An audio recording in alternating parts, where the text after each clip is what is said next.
Howdy, everyone. How's your Saturday going? I think it's Saturday most places, or Sunday, if it's Sunday where you are.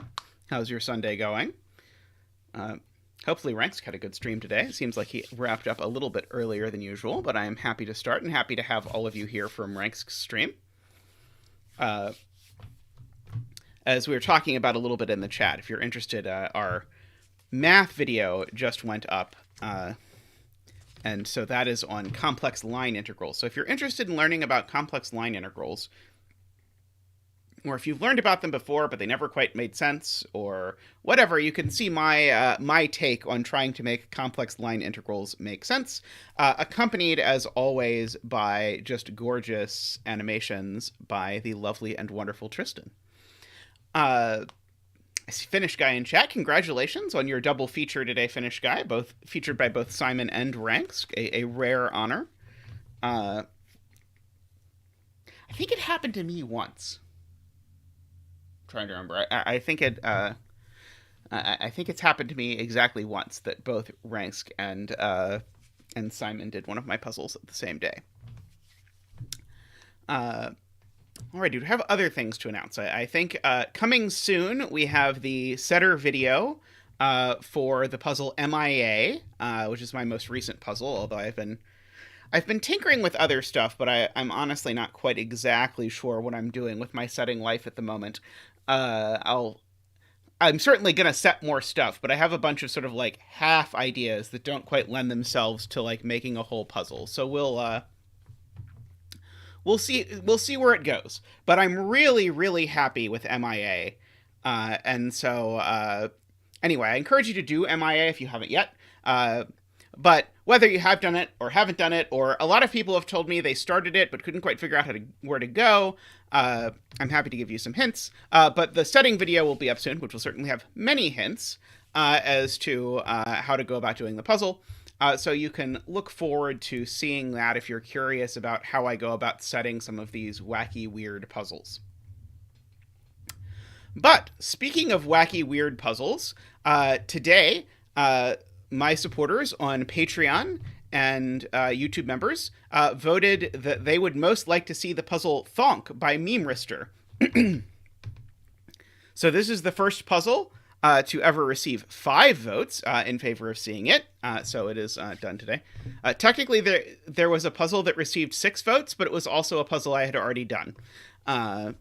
So this is the puzzle we're going to do today for the patrons and YouTube members and all. So this solve is dedicated to Doomdiat, Woofers, Luda, Wisteria, and David Ratner, all of whom voted in favor of wanting to see this puzzle. And I mean, just look at the grid. You can see why someone would be excited to see a puzzle with this grid.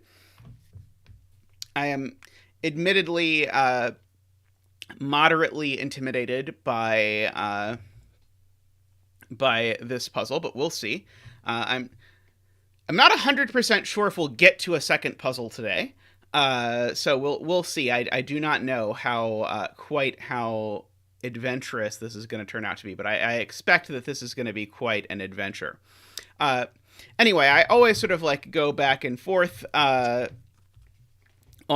sort of how many chaos construction-y sorts of puzzles to do, because I know some people like them and some don't. But consistently so far, it seems the people who voice their opinion by becoming members or whatever are fans of them, so I'm happy to keep doing them.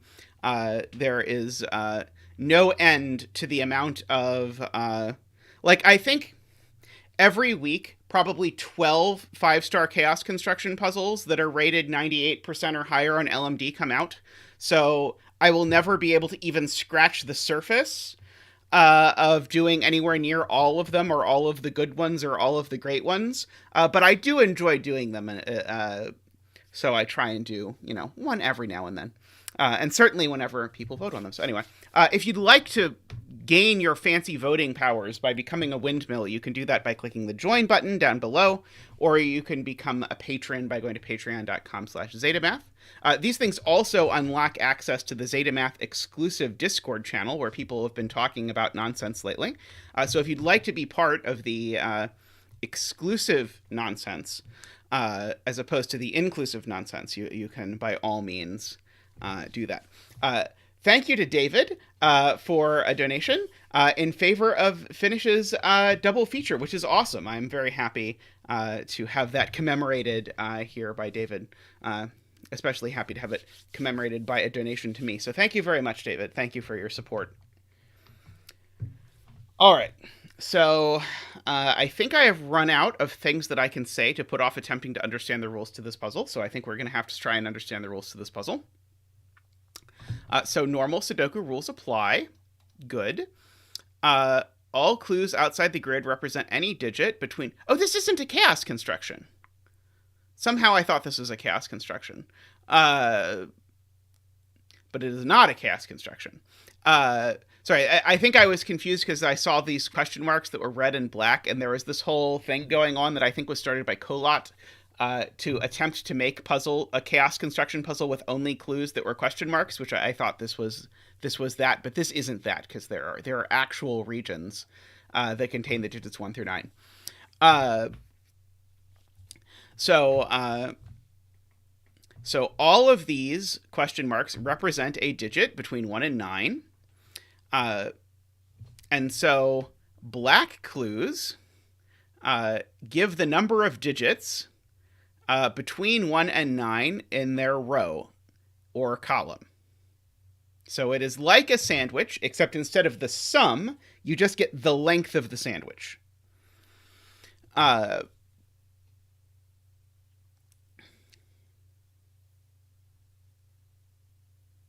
And they also, in addition to the length of the sandwich, they also are a numbered rooms clue, and they are a skyscraper clue. So this number here, whatever number it is, it's a whole bunch of different things at once. So let's do an example here. I should probably turn on my keypad if I want to do an example, because otherwise the digits won't come up, and that'll make it harder to follow. So if the 1 and the 9 were here in the column, there are 3 digits in the column between 1 and 9. So this question mark would be a 3, and this question mark would also be a 3. And so we would have we would have a numbered rooms clue. And so the way that works is that this digit here tells you where in the column to look for the 3. So you would have to count 1, 2, 3, 4, 5, 6, 7, and then you would get a 3 there. And that would be an acceptable arrangement. Until you asked about this question mark and then asked, okay, this question mark is also a 3. Where does the 3 go? It goes 1, 2, 3, and you'd have to put a second 3 here, and there are problems. But that is how the numbered rooms element of this works. And then there is also the skyscraper element. Hey, Codec, welcome. I don't know, 6 or something. So the skyscraper clue tells you how many skyscrapers you see, and this rule is weird. If you imagine each digit as being the height of a skyscraper, and taller buildings block smaller buildings. So if I stand over here, I see the 7, I see the 8, and then I don't see the 2 because it's hidden, or the 1, or the 4, or the 5, or the 3, and then I see the 9, and then I don't see the 6 because it's hidden. So I'd see 3 total buildings. And so this arrangement would work for this question mark clue. So this question mark clue is a 3 because it's the length of the sandwich. And then the 3 is the numbered rooms clue because it tells you where the 3 goes in the column, the 7th spot. And it's also a 3 skyscraper, meaning that you see 3 total buildings starting here looking in this direction. Okay. The red clues are similar, except only 2 of these 3 properties are true. So we'll figure out exactly how to parse that later, but it could be that the question mark isn't the length of the sandwich, or it could be the question mark isn't... the red ones. It could be the question mark isn't the length of the sandwich. It could be the question mark isn't correct as a skyscraper clue, or it could be the question mark is not correct as a numbered rooms clue. All right, so I think that's all we get. And so I think the place to start is at least the place I'm going to start is by looking at the 2 yellow cells. And this is actually something that came up last time. The 2 yellow cells correspond to 2 question marks which are equal. And so because they correspond to 2 question marks which are equal, they need to be indexing the location of the same digit. So by the numbered rooms clue, whatever question mark is, let's say it's a 7, the 7 is somewhere. So let's say the 7 was here. Then this would be a 3. Well, 7 was this would be a 3. And this would be a 7. And so this would be the thing that is indexed. And so the point is, no matter where this thing is, the 2 yellow digits always sum to 7. Always sum to 10. Boy, I'm not doing great at this today. So the 2 yellow digits always need to sum to 10. And that's going to be really tricky, I think, with thinking about what has to happen with the skyscraper clue. Because they also both have to be accurate skyscraper clues. And so I have to think for each pair of ways of adding to 10, I have to think whether it's actually possible to do this. So, for example, these could not be 1, 9. Because if these were 1, 9, the skyscraper from this side is not the same as the skyscraper from this side. The skyscraper from this side is 1, and the skyscraper from this side is more than 1. So that's never going to work. So these absolutely can't be 1, 9. Now, it's not actually immediately clear to me.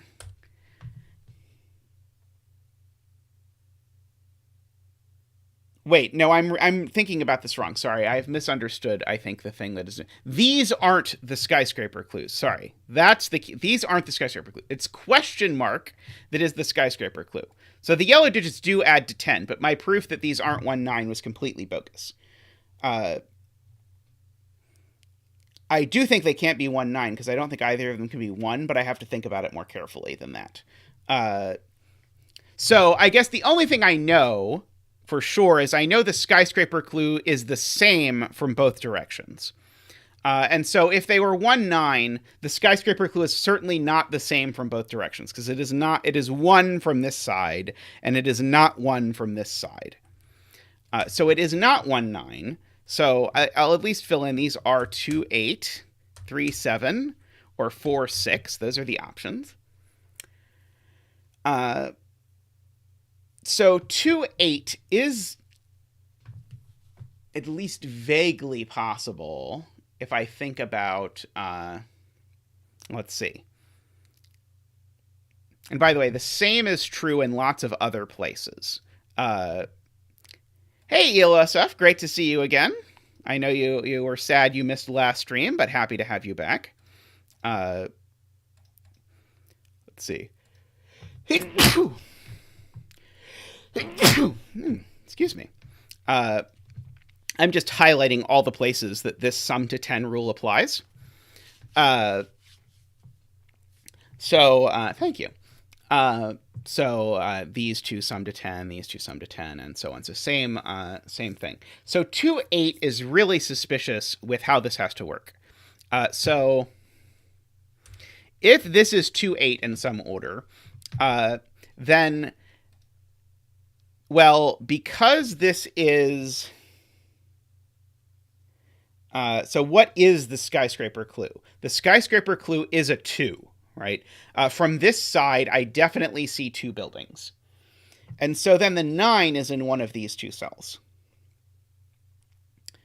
The 9 can't be here because of the way that 2 interacts with the numbered rooms clue. Because if I put the 9 here, the numbered rooms clue has to be the numbered rooms clue has to be a 9, except there's no way there's 9 between these 2. So that can't be the 9. So it must be the 1, and then this must be the 9. But now the length of the sandwich is 0, and that super doesn't work. So these can't be 2, 8 either. Okay, so these, fun fact, not 2 or 8. So actually, we can go ahead and fill in all of these for the same reason. These are all 3, 4, 6, 7. 2 just breaks the numbered rooms.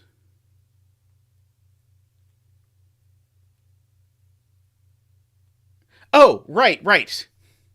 Right, okay. Yes, it is worth actually going back and saying this. Somehow I didn't notice. I said out loud, so the skyscraper is a 2 from this direction. And I then just didn't follow up on it and say, well, 2 is there. And so therefore this is supposed to be a 9 and it's not, so it's already broken. Okay. Completely right and well spotted by those of you who explained this in the chat.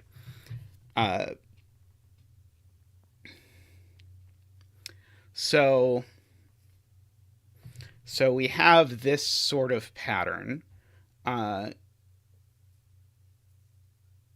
I suspect it's going to have to be the case that both 3, 7 and 4, 6 are possible. But I don't...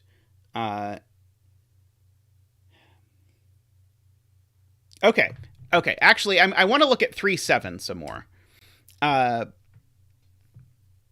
the way, if you're curious, why on earth did zetamath start this puzzle by bifurcating? The reason why I felt like this was the correct thing to look at is because this is a puzzle where there are basically 6 total clues. And so I assumed that this puzzle arose out of Memeristor discovering some very surprisingly restricted arrangement of these sorts of digits. So I think this kind of extensive look ahead that I would not normally do is an appropriate place to start. You can disagree if you like, that's fine. But that was just but that's why I'm sort of starting in this. It's possible I'm missing some really obvious easy thing, but this was the thing that immediately leapt out at me as, oh, that is something that really stands out, so we're going to start there. Okay, so if this is a 3-7, the skyscraper clue must be a 2. Because as noted by chat, the skyscraper clue is at most 3 by starting with the 7. And it can't be 3 because of this 3 up here, and as noted by multiple people in chat before. And it can't be 1 because of the 7 either. So this would have to be 2, and so you would have to place a 2 here. And so I would need to make sure that I did not see the 8. Oh, no, this doesn't work. This is broken. Because the 8 has to go on one side or the other. So there's a 9 somewhere in this column. Let's just say it's here. There's either an 8 up here or there's an 8 down here. And whichever side has the 8, the skyscraper is at least 3. So that's not actually even possible. So in fact, actually 3-7 isn't possible. So actually all of these are 4-6.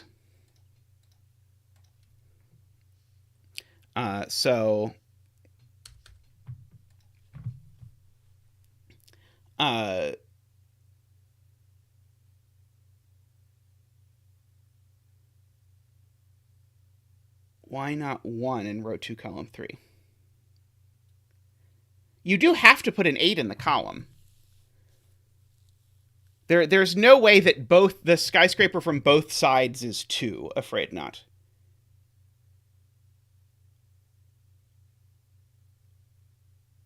Yeah, but then what is the one from the bottom, afraid not? Because the one from the bottom, therefore, sees 7, 8, and 9, so it's at least 3.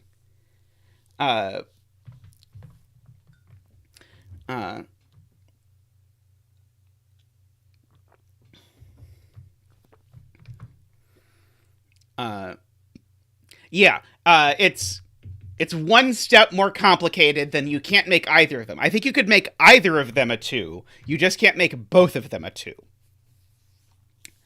Okay. So in each of these cases, this is the 4th and the 6th spot. This is the 4th and the 6th spot. This is the 4th and the 6th spot. This is the 4th and the 6th spot. These are the cells that we're having referred to by the 4-6 pair. Now, they're either both referring to this or both referring to this. I don't know which as of yet.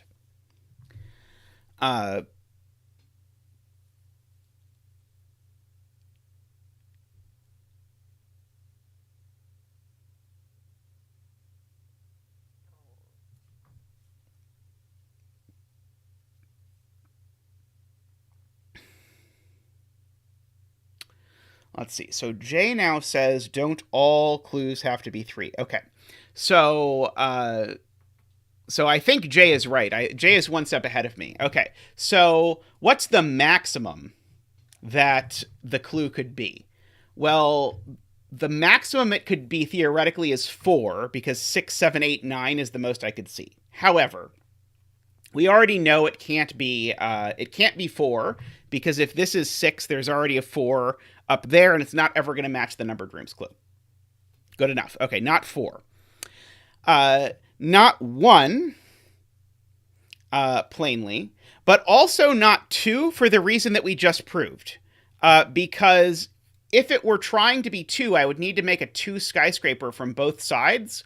And I could never make a 2 skyscraper from both sides, because if I try and make a 2 skyscraper from both sides, then what has to happen is that I need to not have an 8 anywhere, because the 8 is definitely seen, the 9 is definitely seen, and whatever the first digit is definitely seen. That's too many. So yes, I agree. These clues are always 3. So one of the gray cells is 3 in all of these different directions.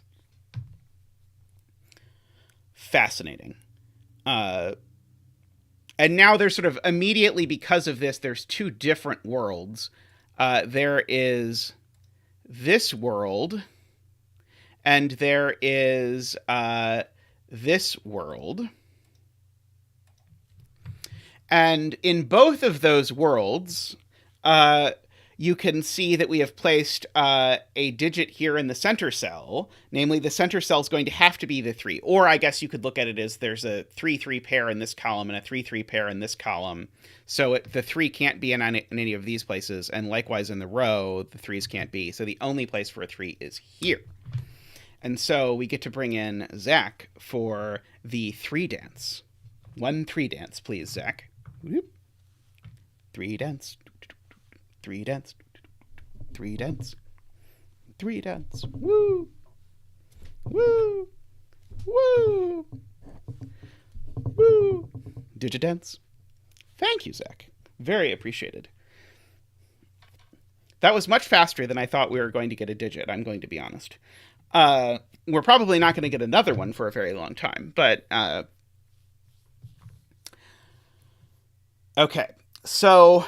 Now we have to ask about this whole business with the length of the sandwich being 3. Because we could go 1, so let's just do it. Let's just imagine this is a 1, then we've got a 3 length sandwich, and then we've got a 9. Oops.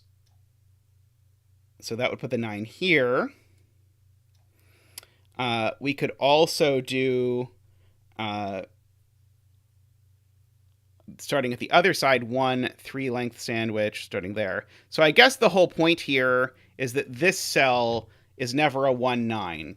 None of these cells are 1 or 9. Because if any of these cells were 1 or 9, you'd not be able to get a 3 length sandwich, which is the length of the sandwich you're supposed to have. And normally I would use green to say it's not a crust, but today we're going to use X because I'm using colors for other things. So these are not crusts. So these are all part of the sandwich.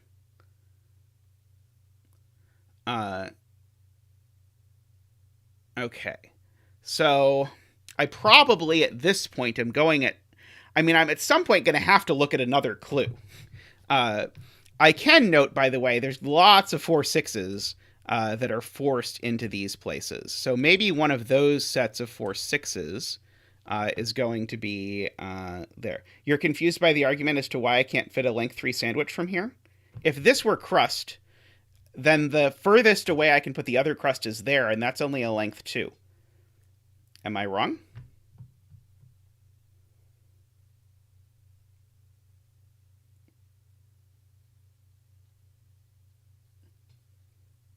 I think I'm right.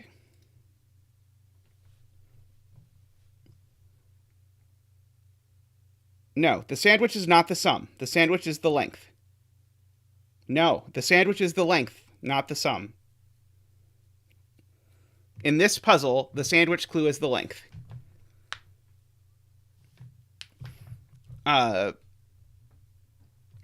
So I think I am correct in this instance. Okay.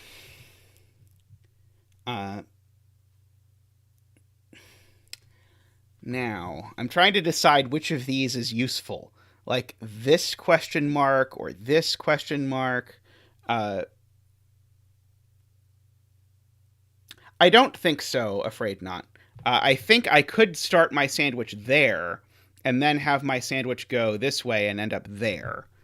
Like, it could just be that these are all 1 9, and then everything would work, I think.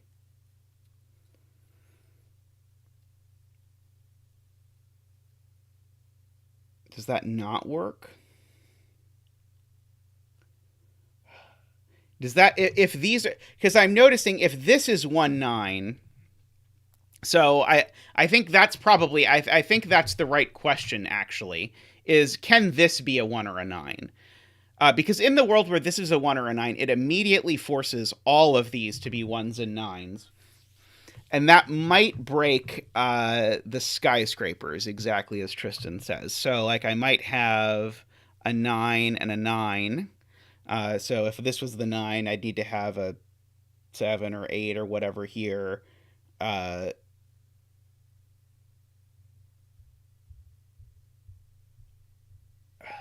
Okay, so we know that. So we need to see a total of 6 buildings. We definitely see in the column. So we definitely see these 2. We see the 9 twice. So that's 4 already. We definitely see the 8 once. That's 5.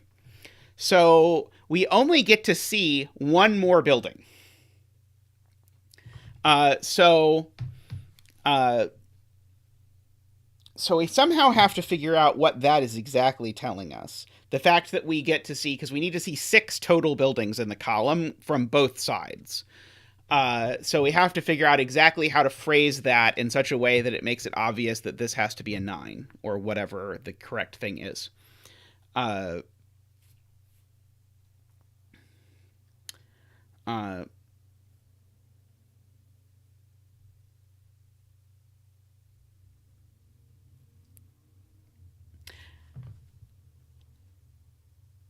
So, Afraid Not is saying that means 8 needs to be next to either the top or bottom.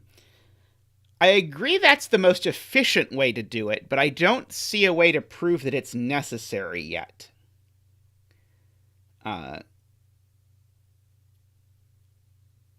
don't see why it has to be an 8. Why couldn't I put the 8 here? In fact, in some ways it might be more efficient to put the 8 here. I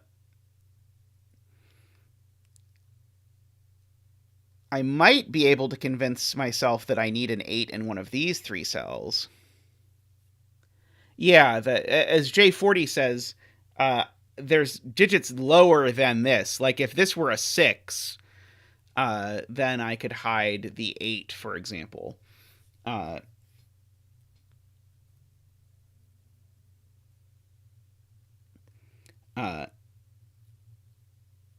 I think you're probably right that thinking about where the 8s goes is correct, and we might be able to argue that it has to go in one of these places or something, but I don't know. So here's a point. In one of the directions, the thing looks like a 1, and then 3 digits, and then a 9. So in one direction or the other, we actually need to get through seeing a 1, 3 digits, and the 9 without breaking the skyscraper clue. The other digit we see is a 7. Oh, no, that's not necessarily true. It's not always the 7 that's the other digit we see, because the 7 could be behind the 8 in one direction and behind the 9 in the other direction. Interestingly enough.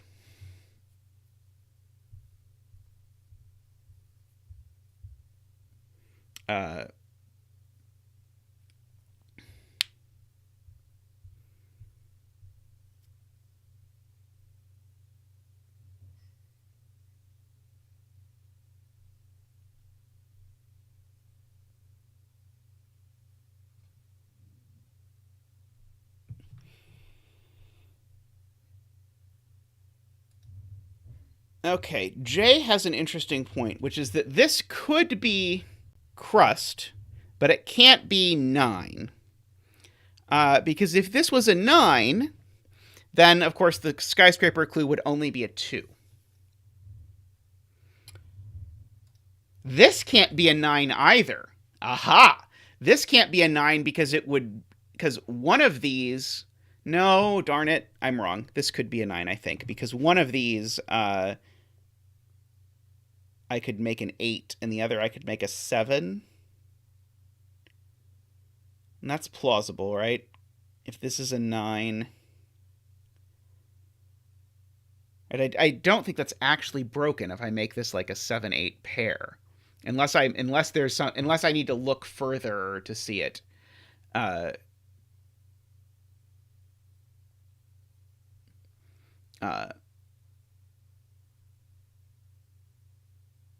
Jay says, yeah, you could even make 5-7 in front of the 9 or something like that.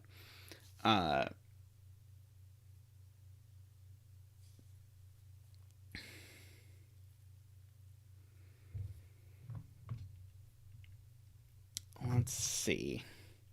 But that is super suspicious, because if this is a 9, let's just play it out. If that's a 9, that's a 9, that's a 1, that's a 1.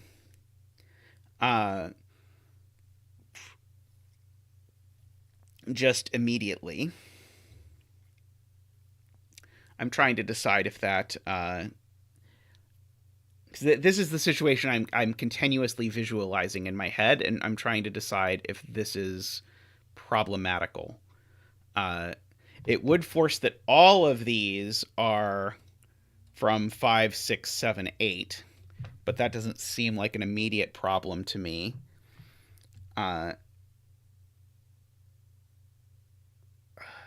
I don't quite see it yet. But I feel like this is... Oh, yes, not 6. Good point, afraid not. Not 6.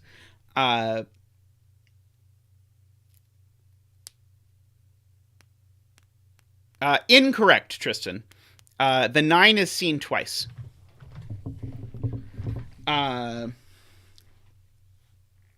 So you are not counting correctly.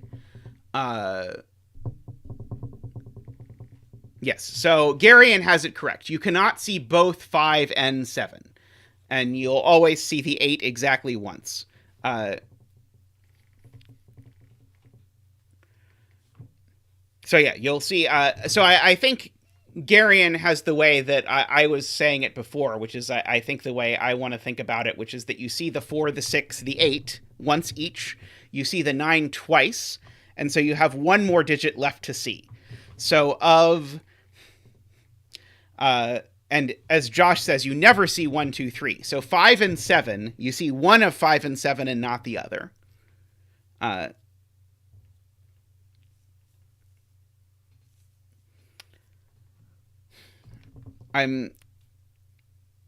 Part of me wants to keep pushing on this, and part of me wants to look at the other outside clues and see if I can make any magic happen by thinking about what those are. Hey, Awila, welcome. Let's see, I don't really want to look at the red clues at all. But the black clues here are interesting because I know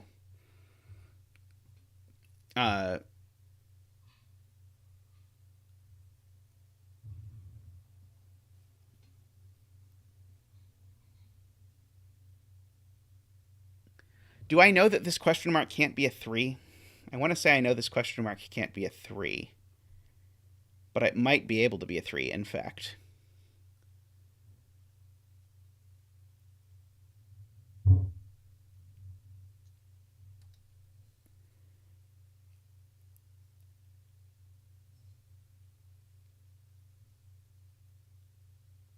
Yeah, so what could this question mark be? This is the one that Ad11 is looking at, and so the question mark could be 4 or 6 if this is 3 or 7, I believe. Although if this is 7, that the biggest question mark could ever be is 7, because the most digits I could possibly have between the 1 and 9 is 7. So this is never more than 7.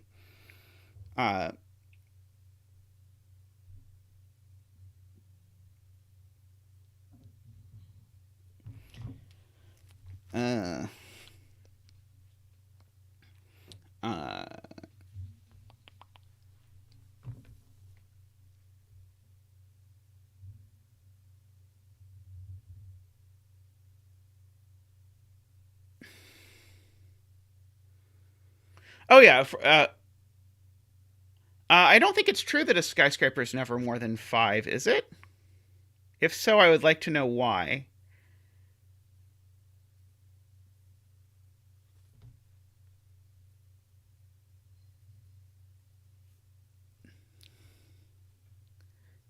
Might be true. But this question mark isn't on both sides. This question mark is only on one side. The question marks on both sides are all equal to 3. Uh, 1 or 9.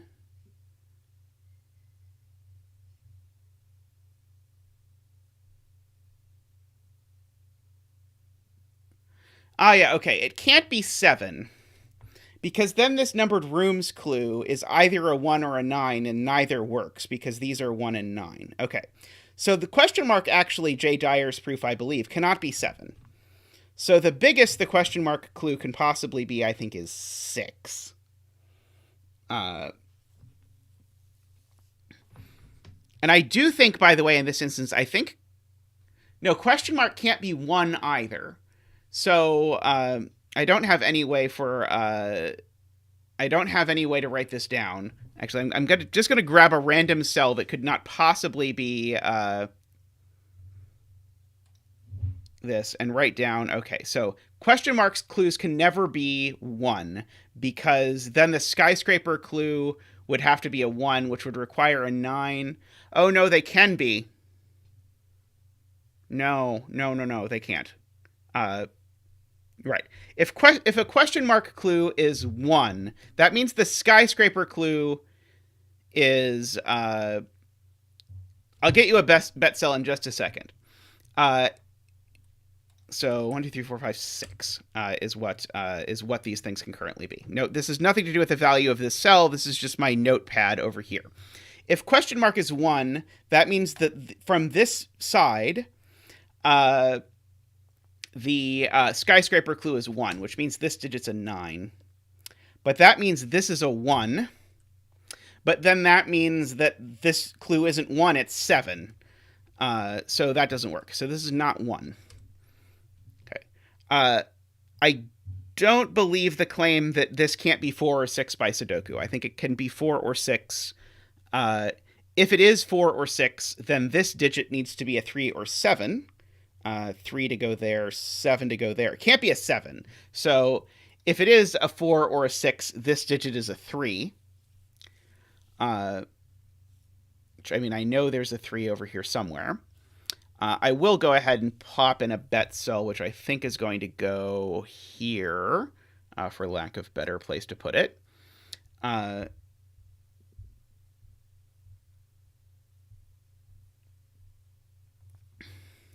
Okay, let's see. So add 11 has an argument that this can't be 6. So if question mark is a 6, then...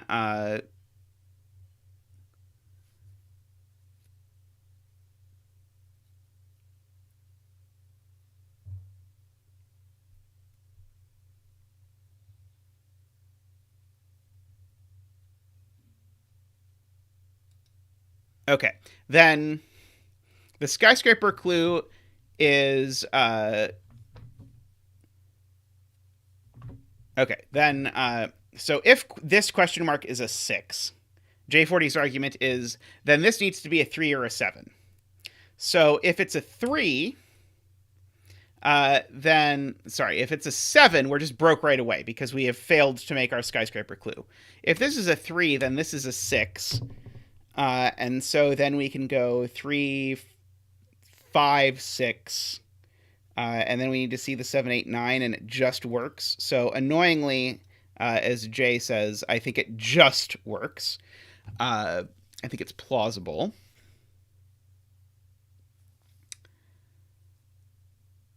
I think we know it can't... oh no, it could be 2, right?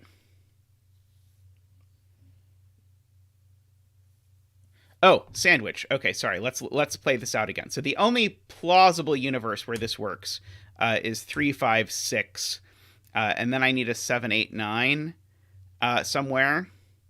but I need to have my, as Carl points out, I need to have my sandwich be of length 6, but it can't be anymore because this needed to be 3, 5, 6, and so I don't have room to fit a sandwich. So, so not a 6 either. So the highest we're now at, the highest is actually a 5 that this could be. Hey, Judith. Hope you're having a good day. I'll see you in the VOD.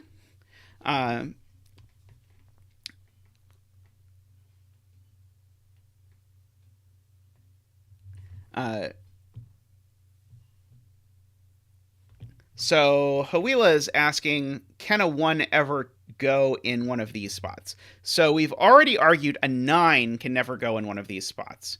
If we could also argue a 1 can never go in any of these spots, that would be incredibly useful, because then we could put X's in all of these cells. So basically the question is, could this ever be a 1? In which case, let's just play it out. If this is a 1, 1, 2, 3, this is a 9. So then these are all 3s. This is a 4 and a 6.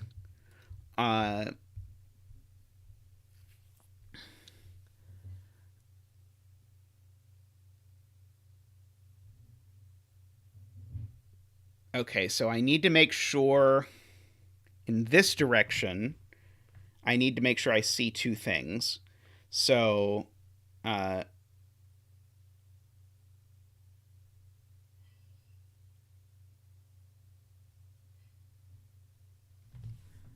so let's see. So I need a 7 or an 8 over here. 1, 7, or 8 goes over here. So 1, 7, or 8 goes here. And so therefore this needs to be another digit. So this now needs to be a 5, as Jay says. And so this is just to make this, no, sorry, I did this wrong. That does not work, sorry.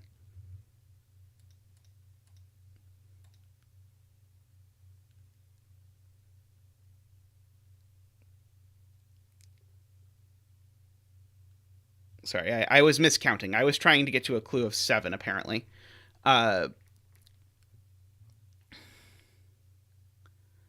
Okay, so I think Hawila wants us to look not at this row. I think this row is probably salvageable. Hawila wants to look at this column now, I believe, and ask where the 1 goes in this column now.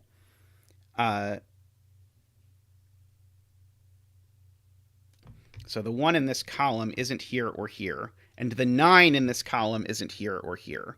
So the 1 and the 9 in this column are now forced to be here and here.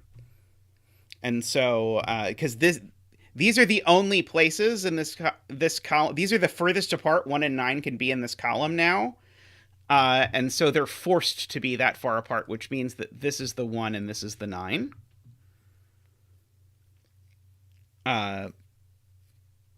And so now these can't be 1 or 9. So this is 1 and this is 9. And these can't be 1 or 9. So this is 1 and this is 9. Is the way that plays out. So exactly as Jay says, Jay was able to visualize that. I was not. That forces the 1s and 9s to have this pattern.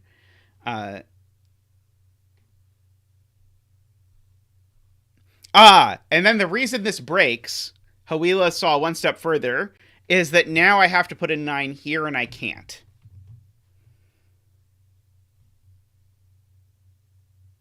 Because all of this was forced. As soon as we chose to put a 1 here, everything else was forced. There were no additional choices. And so that forced yet another digit to go in row 5, column 5, and we can't do that. Okay. And again, the reason why we're bifurcating through this puzzle is because this puzzle is sort of like set up so that it's clearly sort of telegraphing that something very restrictive is happening with all of this symmetry. And so I think this is the desired path for this puzzle. I would not do this with most puzzles. But the point is now these are not ones or nines. And now that those aren't ones or nines, now the furthest apart that we can possibly get is 3, and so these are all 1 and these are all 1 9. So these are a 1 9 pair. And I think I am prepared to get rid of the x's now that I know that those are a 1 9 pair.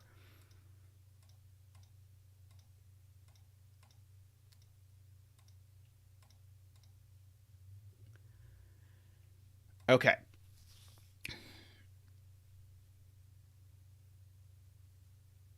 So that is very interesting. Hey, Grockles, how are you?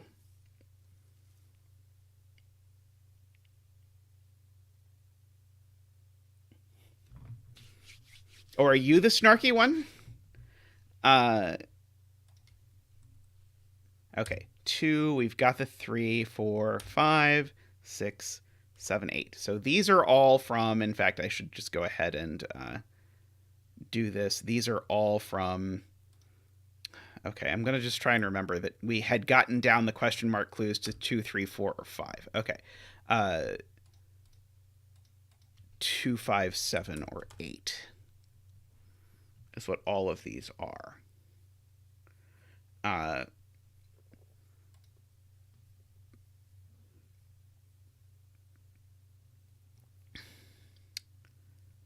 Trying to think if I there's any way I can disentangle the 1 and the 9, because the whichever side the 9 goes on, I know it has to have an 8 immediately before it. So actually, in every box, one of these two has to be an 8, because if this is a 9 coming from this direction, oh, it doesn't have to be an 8. Sorry, no, I'm full of nonsense. If this is a 9, this has to be higher than the 4, 6. But that doesn't necessarily mean it has to be anything in particular.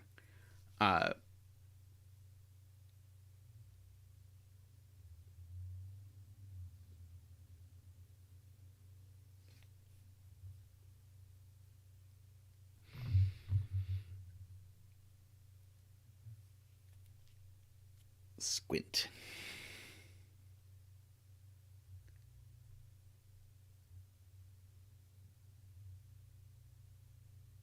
I need to take a very quick break, but I will be back in just a second.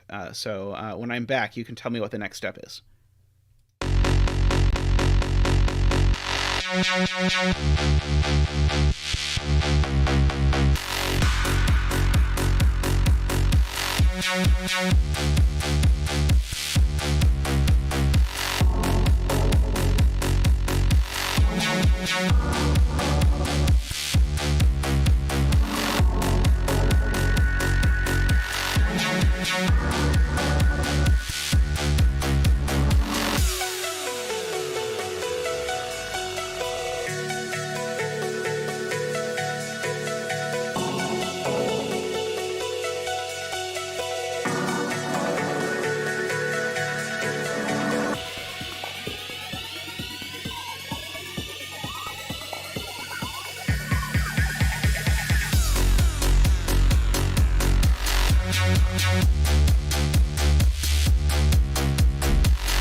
Alrighty, welcome back. Let's see. Garion has said 9 can't be next to a black question mark. Uh,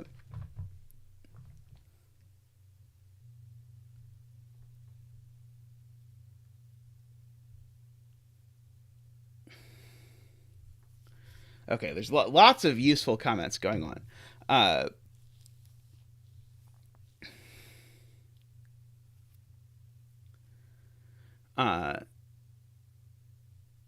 right, so trying to understand or trying to read through these one at a time. So Carl says they don't believe that the question mark here can be 5 either. So we'd previously shown that this question mark is a 2, 3, 4, or 5. And Carl is saying they don't believe it's 4. Sorry, they don't believe it's 5 because we need to place a 5.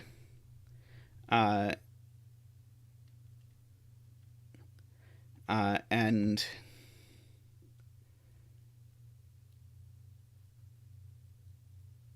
that's going to be a problem.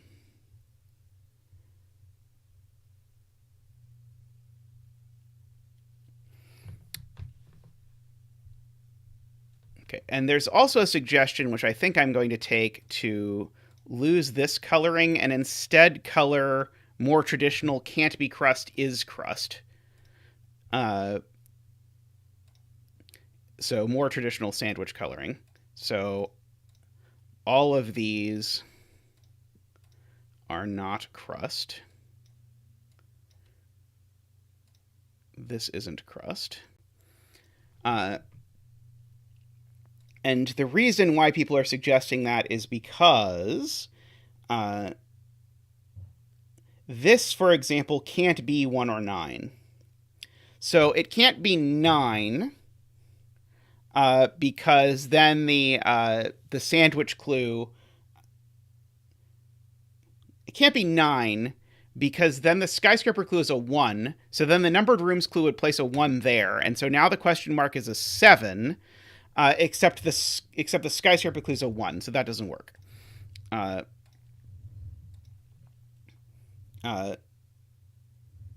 Likewise, if I put a 1 here, then by the numbered rooms clue, this is the skyscraper clue is a 1, and that's just nonsense.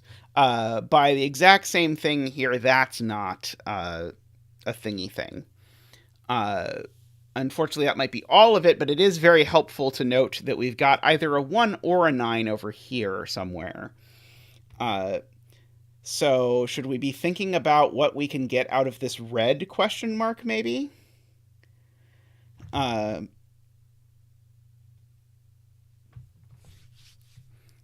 Yes, Chili, this is the fan favorite puzzle of the stream. This has been super cool so far.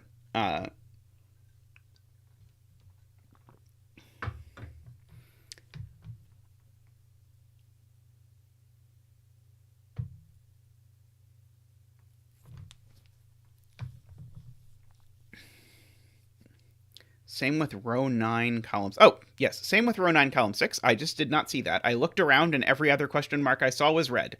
But Josh is completely right. This falls to the same argument. Okay. So now I have to look at the fact that these are two reds sitting opposite each other. And so maybe we can get something out of these two reds. These two sort of simultaneous reds.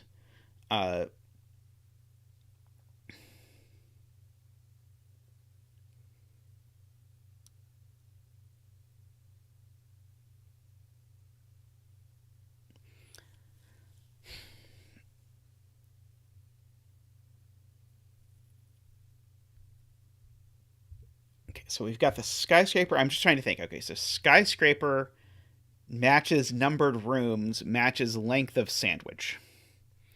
And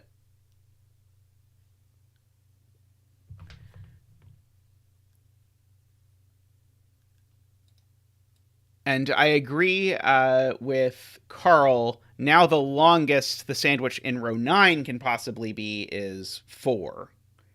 And so in this row, this question mark is at most 4 and at least 2. Okay, so let's just ask the question, can this cell possibly be 9? So if this is 9, the skyscraper clue is 1. So if this was a skyscraper and a numbered rooms, we'd be placing a 1 there, and then the sandwich would be broken. But that's okay. But then I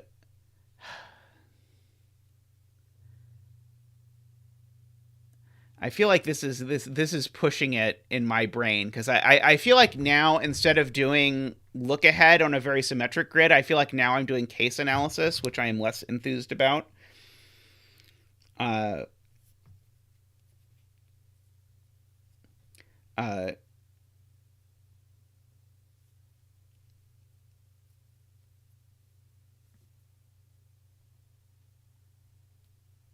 Okay, very smart. Okay, so where are the purples in box 8?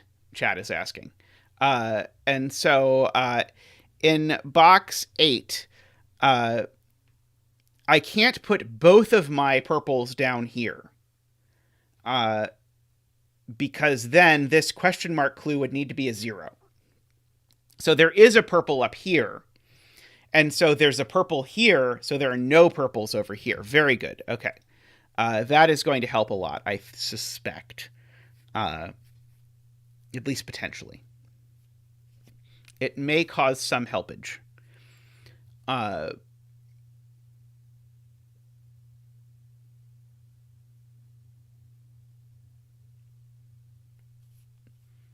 It got me more colors. What more could I ask for than more colors?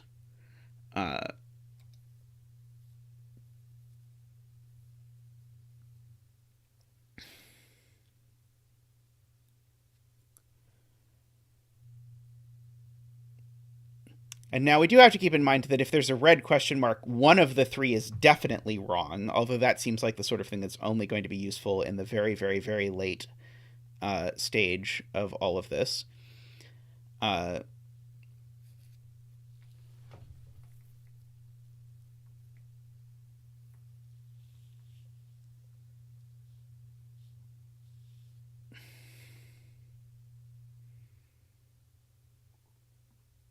Yeah, this is a 4-6 purple triple. That's certainly true.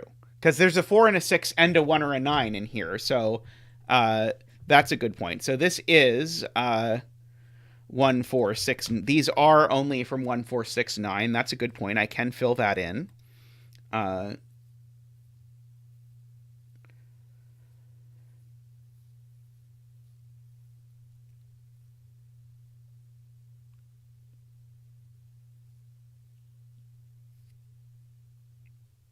And that has nothing to do with these clues, by the way. That's just the fact that I know 4 and 6 are in here by ordinary sudoku, and I know there's a 1 and 9 in here by my coloring. So these are definitely from 1, 4, 6, 9.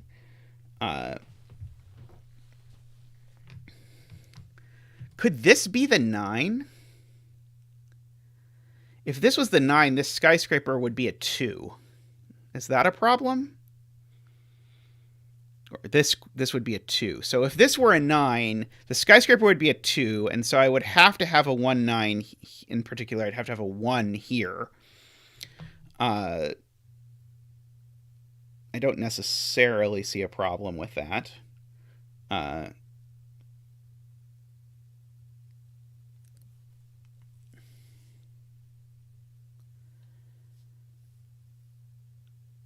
It's restrictive, but I don't see a problem with it, as long as I put the 2 somewhere sensible.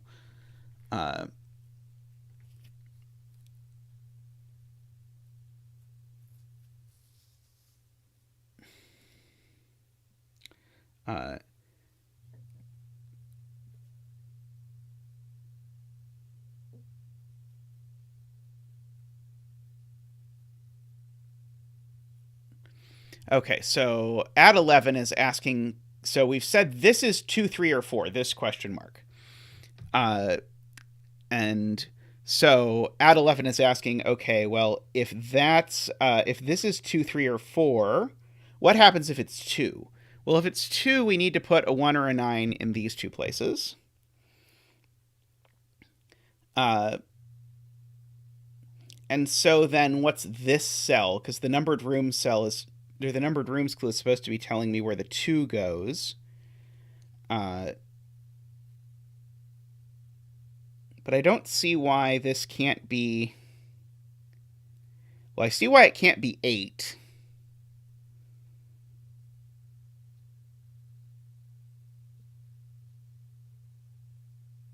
Wait, no, it could be 8. Well, it can't be 8 anymore. Oh, the point is this has to be very large. So if this, because this in this universe, we're again trying to make this a 2 skyscraper. And so we're definitely seeing the 9. We're definitely seeing this cell. This cell needs to be bigger than every cell that follows it until the 9. And so this cell in particular can't be a...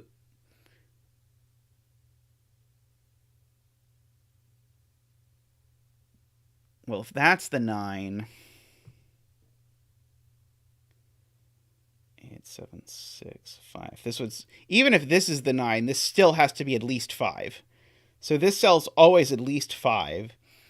But it can't actually be 5, because as noted, that would put the 2 here. It can't be 6. Can't be 7.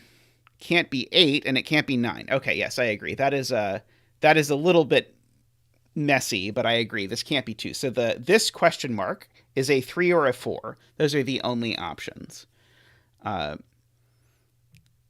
Which means one of these two at least is crust. I don't know if I could do anything with it, but one of those two at least is crust.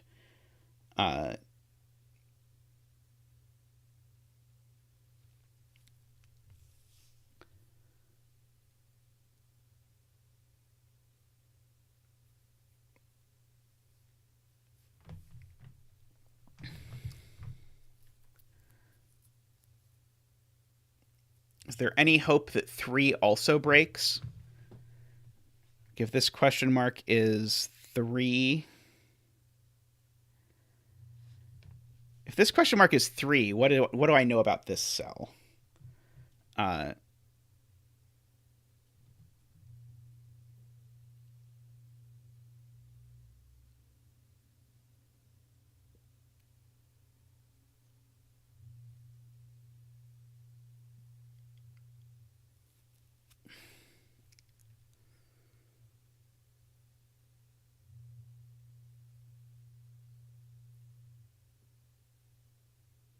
Isn't that what I said, Memeristor? I just went over every possibility for where 2 could go. Or are you seeing something different than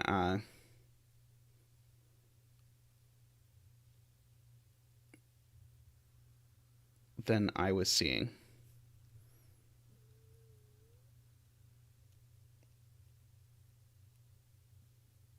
Oh, okay. I mean, it sounds to me like it's checking five numbers don't work in this spot. 3 breaks 2, I think, because of the penciled 3s in box 8. Okay, so that's a good point. Okay, so if this question mark is a 3, what can this cell be? It actually can't be any of these. It can't be these. So if this is a 3, it can't be 1. Could maybe be 2. But it can't be 3, 4, 5, 6. 7. And then it could maybe be 8, and it can't be 9. So if this question mark is a 3, this can only be a 2 or an 8. And I'm pretty sure 2 breaks immediately, because if I do make this 2, then I make this cell 3, and then it sees this cell, and then we're too high. So 2 doesn't work. So if if question mark is a 3, this is an 8, and then this cell is a 3. This cell exactly is a 3. And so then these two are my purples. This is my length 3 sandwich. Oh,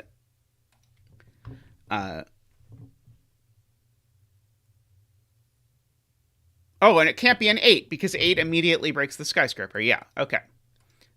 So it can't be it can't be 3.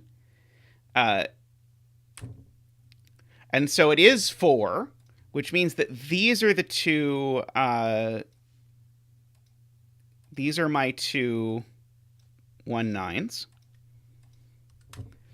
And so the question mark being indexed is 4. So this needs to be 3 or 7, but it can't be 7 because it would immediately break the skyscraper clue. So it has to be 3, which makes this 4 and this 6.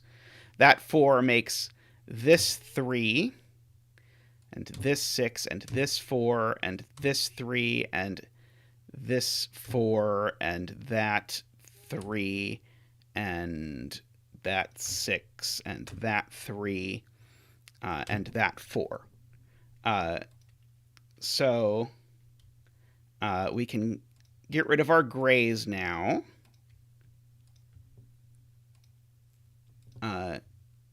Second digit dance. Could do the progress dance. We'll have the progress dancing penguin. Woo!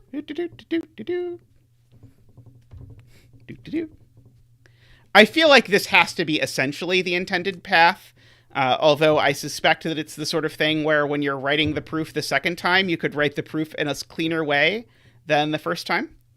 Progress dance! Progress dance! Woo! Woo!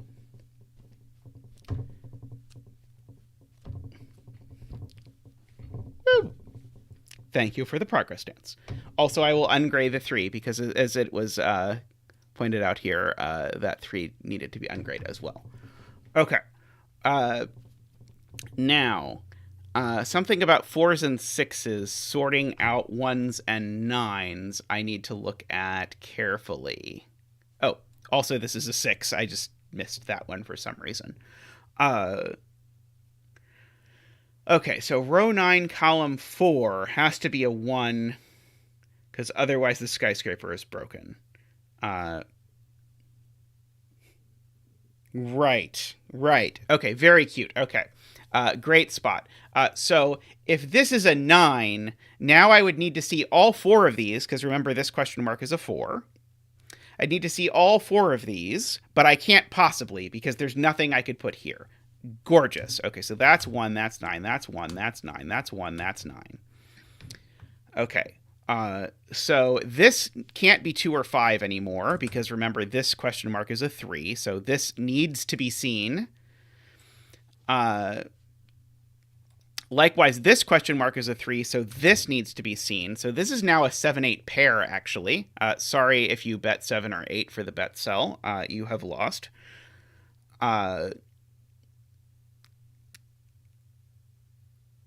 This similarly needs to be a 7-8 pair in order for this to work. Because, again, I need to make sure that this works out to be a 3 and this works out to be a 3.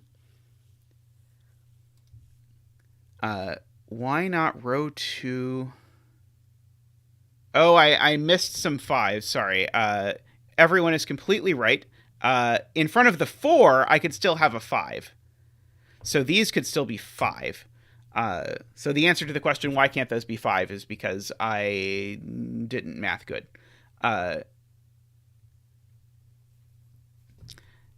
Yes, this is gas 4 tonight, Math Pesto. You can tell this is a gas puzzle because it's not a chaos construction.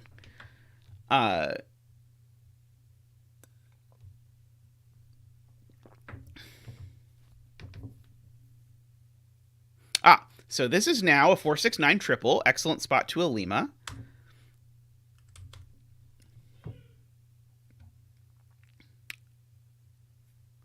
These aren't 6 anymore. Wait, no. These are 4, 6. Oh, these aren't 1 anymore. That's the point. So this is a 4, 6, 9 triple. Oops. That's not what I wanted. That's what I was trying to do.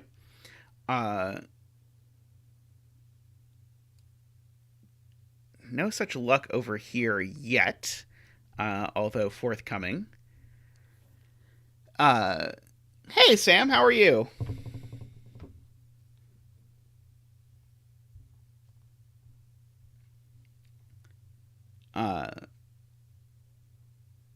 Row 3, column 2. Not a 5. Right. If this were a 5, there's definitely a 7 or 8 over here. That would not work. Okay, because then I would see too many buildings. That's a good point. Can I do the same thing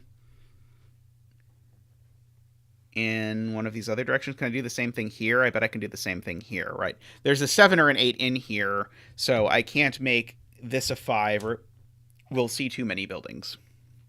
So this is a 2, 7, or an 8.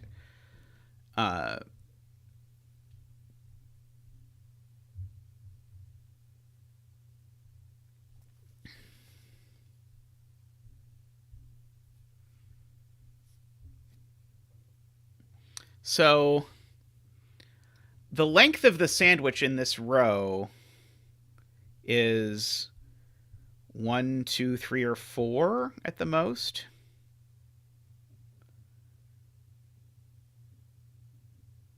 I'm trying to think about these two red question marks, and if I can use this, knowing about this 4, 6, 9 triple, if I can use that to say anything about the red question marks. And which clue must be wrong, but I don't think so yet. I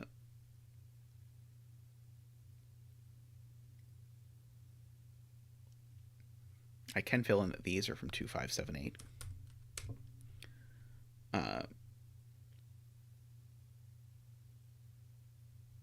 Is any combination, or is anything here broken?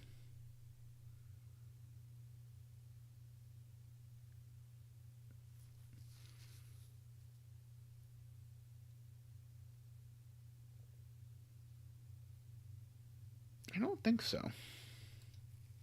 Not that I see, anyway. There was another black question mark somewhere random. Oh, it was here. So, oh, there's one in column 2 as well. So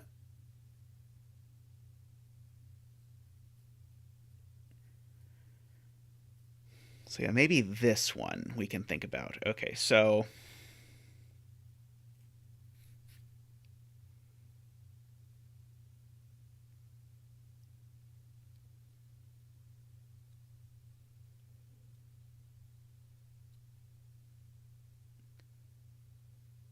actually, maybe I want to look at this. I want to think if this could be 9, because if this is 9, then it's 2 that we're referring to. And so if this is 9, that cell's a 1. In order to make the sandwich length correct. And then the 2 would have to go, couldn't go there, there, there, there. That's the 6th spot, couldn't go there. Would be the 7th spot. I think that's fine. Their 8th. I think this would be a 7 or 8 in that universe, I believe. I do know that one of the cells down here at least is a 7 or an 8. In fact, actually, if I look at Sudoku, I know these two cells are these two cells. So these are 2, 7, 8. Those are the only possible digits that go. Oops. These two can only be from 2, 7, 8 because these two digits have to appear in this box. They can't appear there, they can't appear there, they can't appear there. So these are from 2, 7, 8. Can I rule out anything from this question mark in light of the numbered rooms clue? So if this were a 2, I would need the thing in question to be 4 or 6.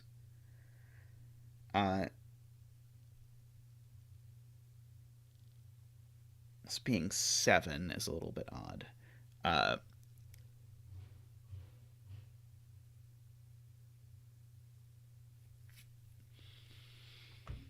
This feels very like the sort of thing that a setter would be using.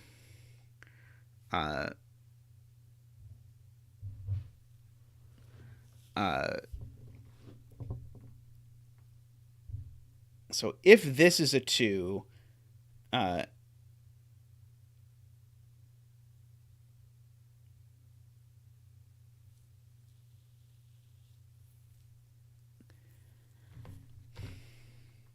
okay, so Garion says if this is a 2, then this has to be a 6. Well, that's not possible.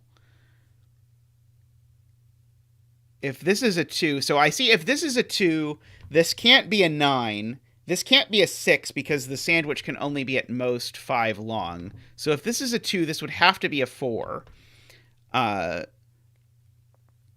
Which I believe Garion has said is not possible. Why can't this be a 4? This is a 2. This is a 4. I would need a 4 long sandwich.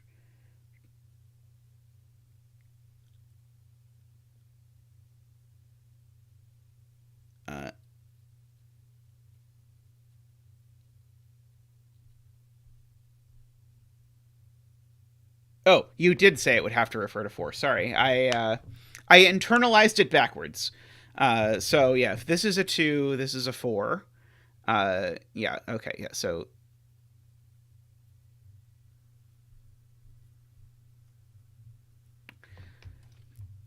Okay, let's look at this. 2, 3, 4, 5, 6, 7, 8. Okay, so Hawila is saying we should be forcing this cell instead. Can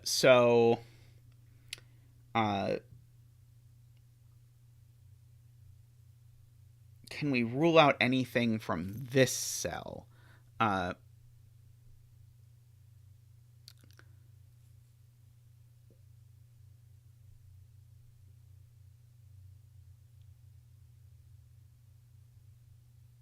So this can't be a 7. If this were a 7, that's an 8. The 9 is above this, and so the skyscraper is at least too big because now the 7 is pointing at a 2. So this can't ever be a 7. And if this is an 8, that's the 2, but the skyscraper is also a 2, so this can't be an 8.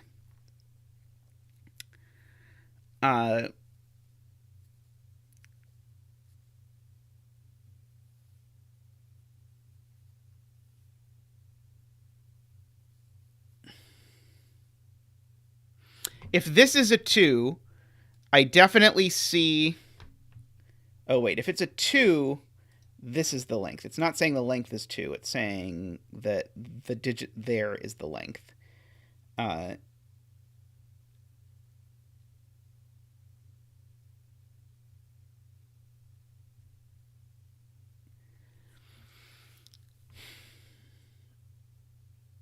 So this is either 2 or 5.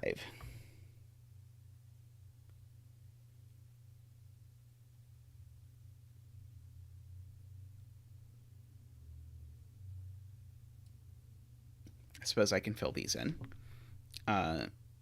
1, 2, 3, 4, 5, 6, 7, 8.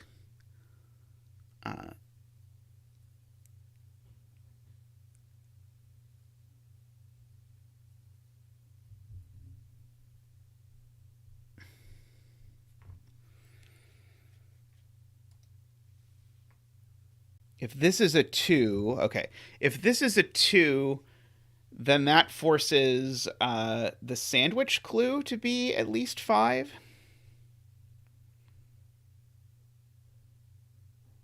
Well, we definitely see this.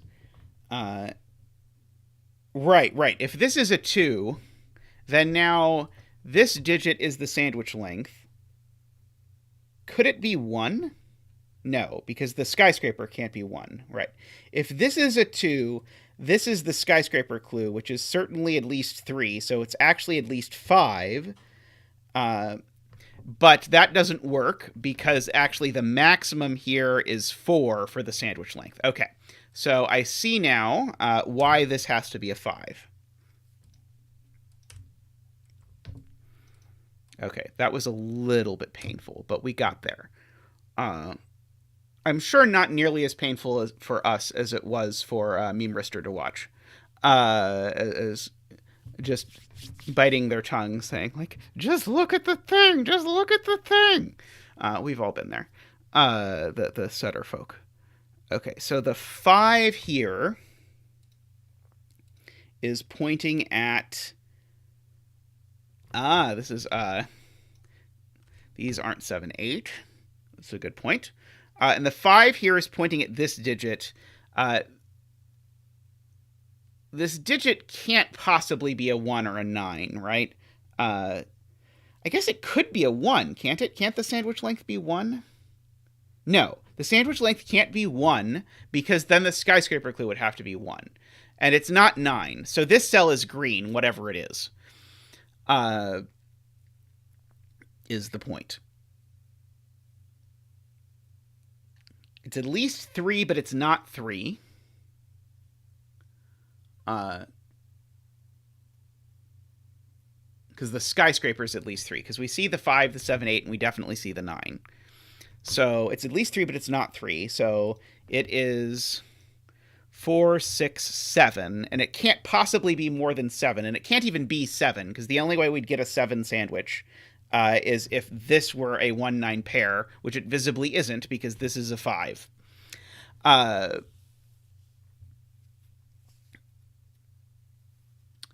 Okay, and I'm now being informed that I can't possibly make the skyscraper a 5. Or sorry, I can't possibly make the skyscraper a 6. Okay, so that's 2.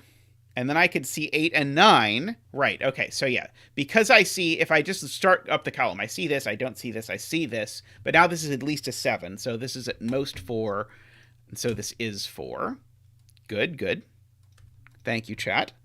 So this isn't 4.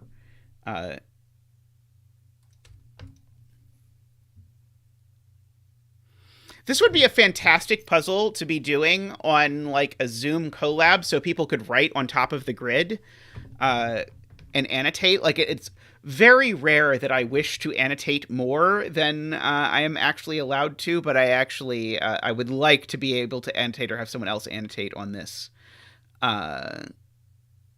Okay, so I need my sandwich length to be 4.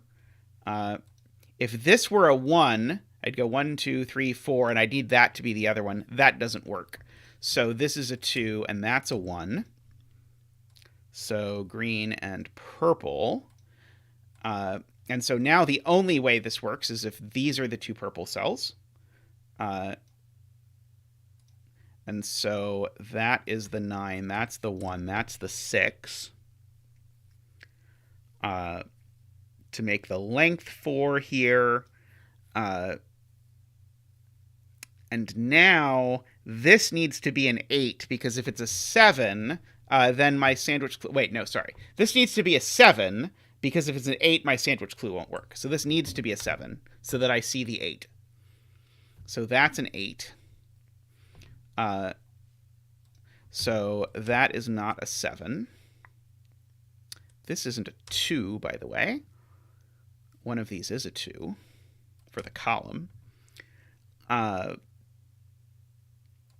This isn't a 7. This is a 2-8 pair.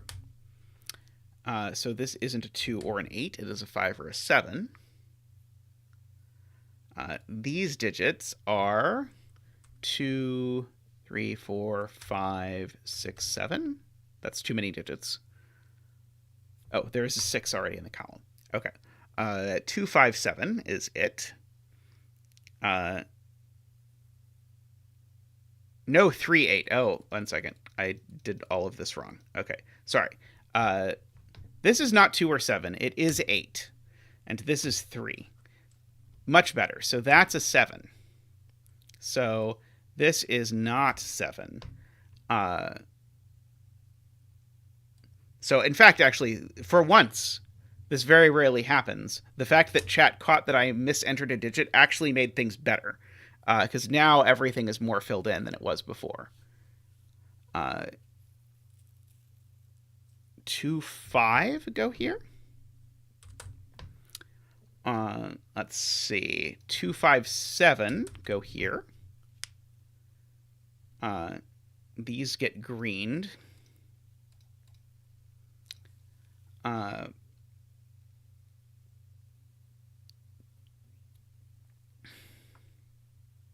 This gets greened.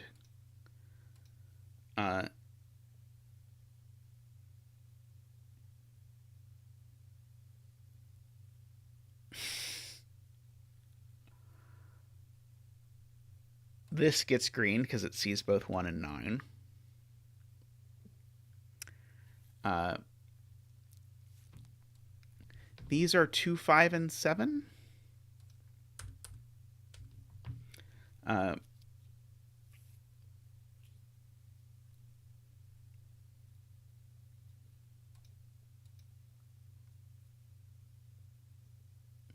Okay. So, people are now paying attention to this clue, correspond in particular, and this can't be a numbered rooms clue anymore, because if it's a numbered rooms clue, that makes this a 1, which means either the skyscraper or the sandwich would have to be a 1, neither of which can be. So this clue is the thing that's broken is the numbered rooms. So the sandwich length and the skyscraper are equal. Well, the skyscraper is definitely a 3. So the sandwich length is also definitely a 3. So this is my 9. And these are innocent. Okay. So that's sweet. Skyscraper's a 4? Oh, sorry. Skyscraper's a 4. Sorry, I can't count. I was like, well, I'm surely not seeing one thing after the 8. 1, 2, 8, 9. Sorry. Thank you. Counting with Zeta is more of an adventure than it should be. This is not an 8. These are a 2-8 pair, not a 7. These are 2, 3, 5, 7. That one's not a 7.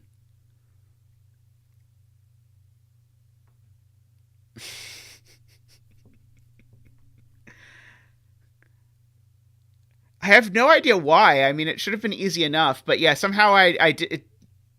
It was like, well, I see the 1, the 8, and the 9. I don't know why the 2 is just invisible there somehow.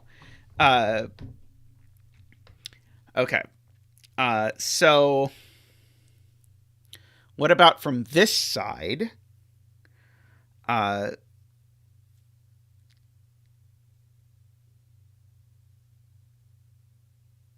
From this side now, okay, the length is 4. So if the length is right, then this needs to point at the 4, which means it needs to be a 5 exactly. In which case, that would work, because in that case, the skyscraper would be broken.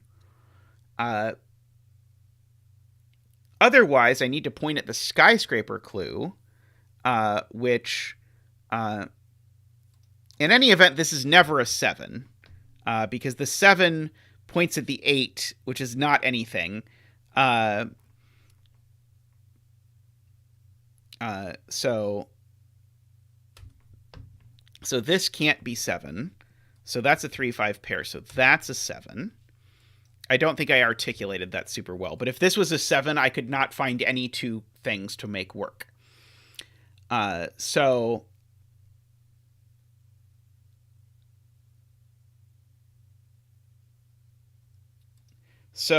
if this is a 3, then my skyscraper matches my sandwich, which is good.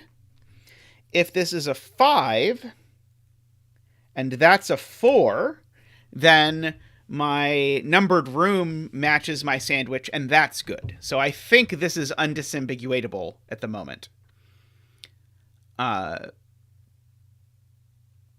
in order to make that all work out. Okay, so what about these digits? What are these? Check the bottom of column 7. Okay. So, yes. Okay, good point. So this skyscraper, remember, needs to be a 3. Wait, this skyscraper is broken, isn't it? No. Okay, right. I can't put the 8 down here anymore, because if I put the 8 here, then I see 4 skyscrapers. So this is a 2-5 pair, and that's an 8. Good attention and remembering earlier details to chat. Who saw that? Multiple people in chat were pointing that out.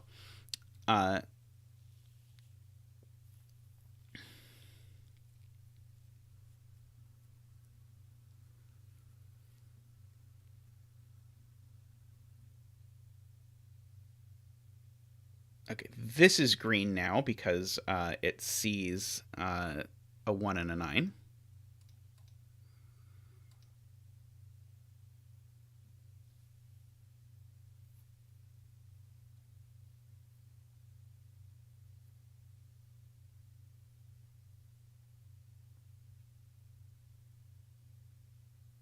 Okay, so looking at row 9 now, we can look at the skyscraper here. It's supposed to be a 4. So we see the 3, we see the 4. If this was an 8... Oh, yeah, sorry, we need to see the 8 before we see the 7, is the point. So if this were a 7, we would see 5. So this can't be the 7. And in particular, the 8 is before the 7, so the 8 can't be here, is the point. So these are not 2. And now I go 3, 5, and I either see both the 7 and 8, or I see only one of them. I need to make sure I see only one of them, which means this needs to be the 8 hiding the 7.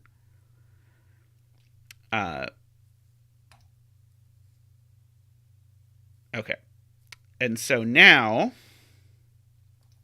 the clue is either a 2 or a 5. Well, the skyscraper clue can't be a 5. In fact, the skyscraper clue is a 2. So that's a 2, that's a 5. That's the 1 to make sure the sandwich has the right length. These go green. That goes green.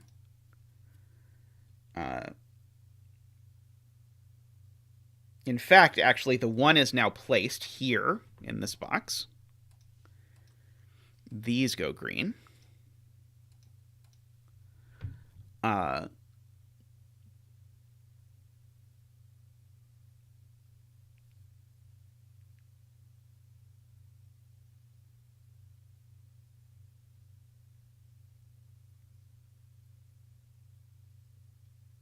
Oh, yes, 2 and 5 are placed in box 8. Great spot to Carl. 2 and 5.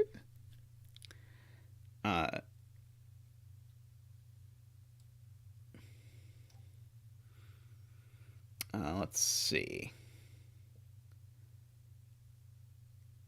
Yeah, there may well be Sudoku other places, but if there is Sudoku other places, I have not seen it as of yet. I probably will have it pointed out to me shortly. Okay, these digits I should fill in. There's a 1, 2, 3, 5. These aren't 3. These aren't 1. That's a 2, 5, 7 triple in the row. So the 2, 5, 7 triple in the row places the 1. So the bet cell is a 1. Not my best bet cell work, but not my worst bet cell work either. So that 2, 5, 7 triple means that these are a 4, 6, 9. That one's not the 9, I can see, because it is colored. Oh, this is the 1 up here. That might be the last one. It does appear to be the last one.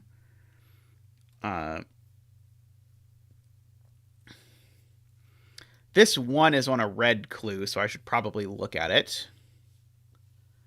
And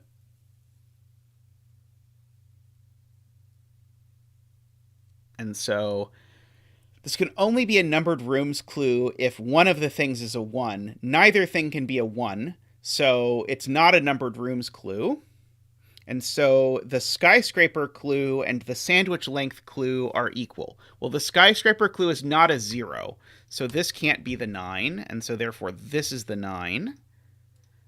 So that is green. These are green.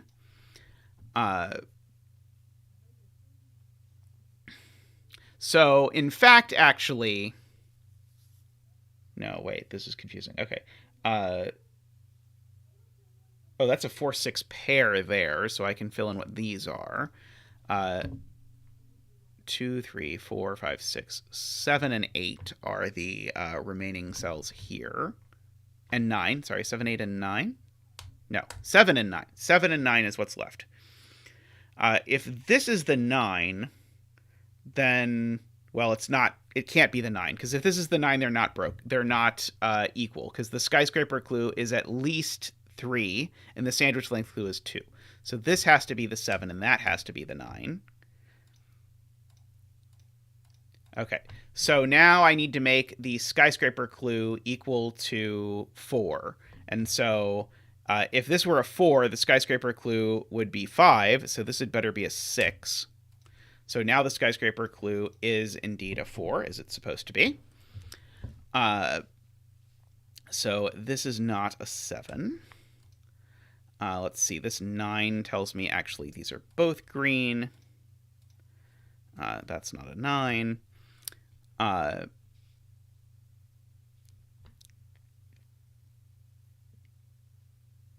don't quite know yet. Okay, but that's a 4.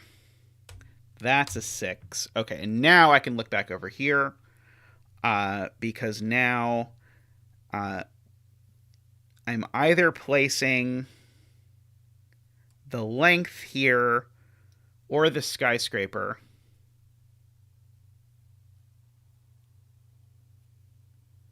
Well, there's now no world where this is 3, right? Oh, wait, no, sorry. If this is 3, then 3, 5, 7. Okay, I think actually both still work. Annoyingly. This is a 5 and a 7. Is that right? No. 1, 2, 3, 4, 5, 6. This is a 7 and an 8. That sounds better to me. So the sandwich length is wrong.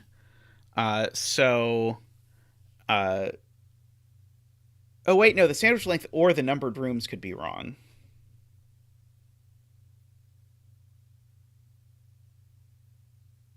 No. So this at least works if this is a 7, and that's a 9. That would work. Sorry, could this ever be an 8? If this is an 8... Wait, no, I wanted to point at the 4. Okay, I'm going to look at that in a second. This isn't a 6. Where does 4 go in... Actually, let's just fill in this column. 1, 2, 3, 4, 5, 6, 7, 8. That's not a 6. That's not a 6, so that's a 6. Making that a 4, that a 9, and that a 6, and then I don't have to think about it. Beautifully. Well spotted. People in chat had been saying that for a bit. That 5 sees that that's an 8, and that's a 5, and that's a 2. This digit, I probably know what it is. 4, 5, 6, 7. That's not a 7 anymore. These digits are a 2, 3, 4, 5, 6, 7, 8. 2, 4, 8. That one's not a 2. That one's not a 4.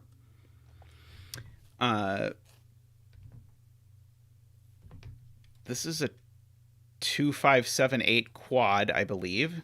2, 5, 7, 8. Yeah, this is a 2, 5, 7, 8 quad.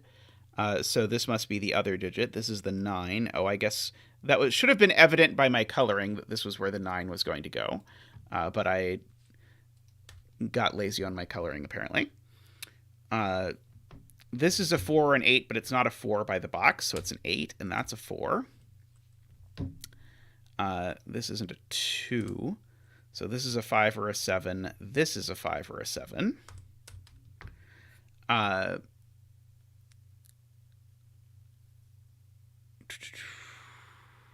So for the column, one of these two is the 2, so this can't be a 2. Also known as there's a 2 in the column. But we'll go with my way instead, because my way is snazzier, question mark.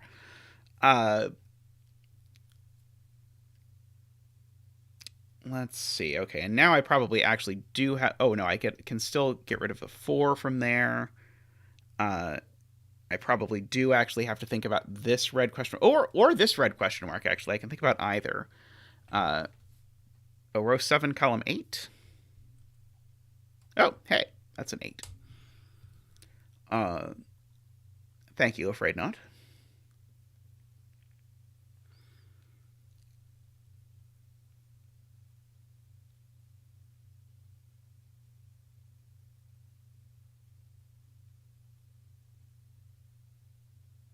So if this was an 8, it would definitely work because it would point at the length of the sandwich and would not match the skyscraper. If this were a 7, it would point at a 5, and that doesn't work because the length of the sandwich is not 5, and also the other thing it's not 5 is the skyscraper. So this cannot be a 7. This is an 8. So that is a 2 and an 8. That 2 looks over and gives me a 5 and a 2. The 5 looks over and gives us a 7 and a 5. A 5. These aren't 5, so that is a 2 and a 7. The 2 comes over here and knocks out those 2s, so that's a 2. And now we have a deadly pattern on 3 5s that we get to resolve. So if this is a numbered rooms clue, it is pointing at a 7 or an 8.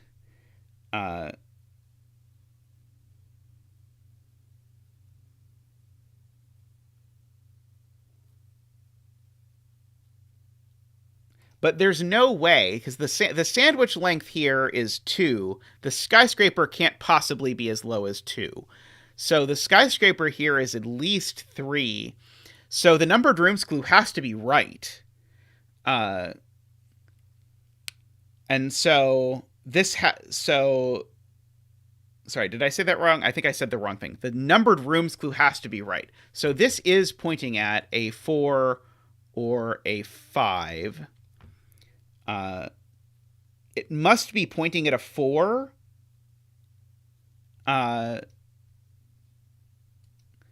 Which then would make the skyscraper right. So 3, 5, 4, 5. Oops. Nearly. There we go. Ta-da!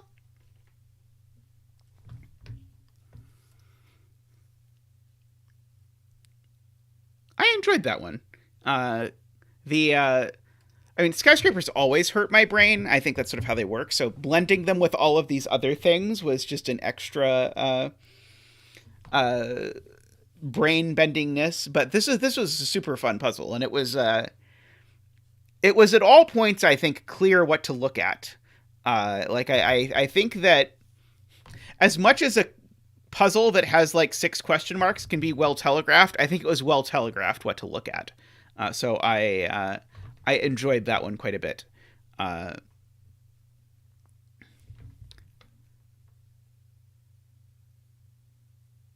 The weirdest or the hardest part for me to wrap my brain around was constantly that this digit was not the clue. This digit was maybe a numbered rooms clue for the clue, or had nothing to do with the clue at all, depending on whether things were red or not red or black. Which is not a complaint, just my brain short-circuited on that a number of times, and I started saying something and then realized it was wrong as I was explaining it a number of times. Apologies if anyone watching found this completely incoherent, because I know even more than usual, I said things that were just not true a number of times. But but it was a fun puzzle to play with, and I enjoyed the structure. And the giant amount of symmetry at the beginning, I think, was a good way to say, hey, don't worry if you think you're doing look ahead, because look ahead is okay if you have this much symmetry. You're not really sort of doing any sort of complicated case thing or anything. Yes, I think the first digit. I think if you wanted to make a more approachable puzzle, which if you're making a puzzle where all the clues are question marks, your goal is not to make an approachable puzzle. But if you wanted to make a more approachable puzzle, I think you would make the clue the digit that is here, instead of the a numbered rooms clue for it, maybe, possibly.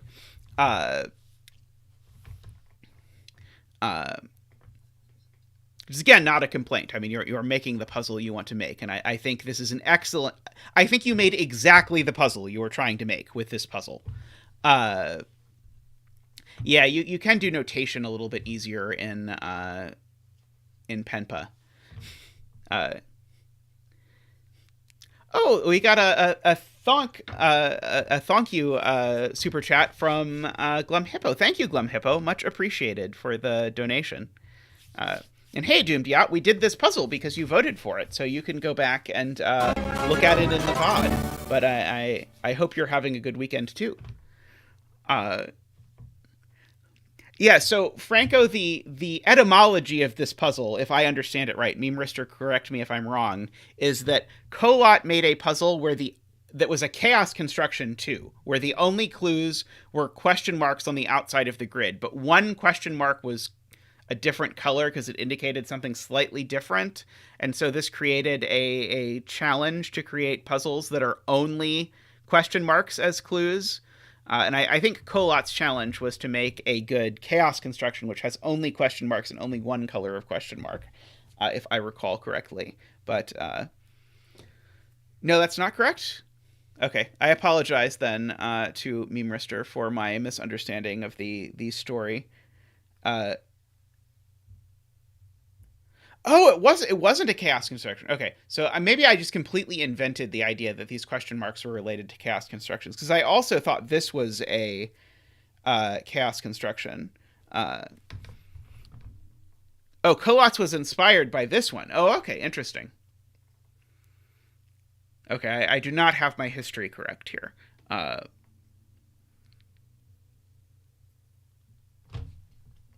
I really like, by the way, the idea of counting the distance between the digits here for the sandwich, rather than summing it, because it makes it more comparable to other things like the numbered rooms and the skyscrapers and everything. And I think the greatest synergy that was discovered in this puzzle is this synergy between count the length of the thing between 1 and 9 and count the skyscraper clue. And I think a lot of the times it was very cool looking at how those two interacted with each other.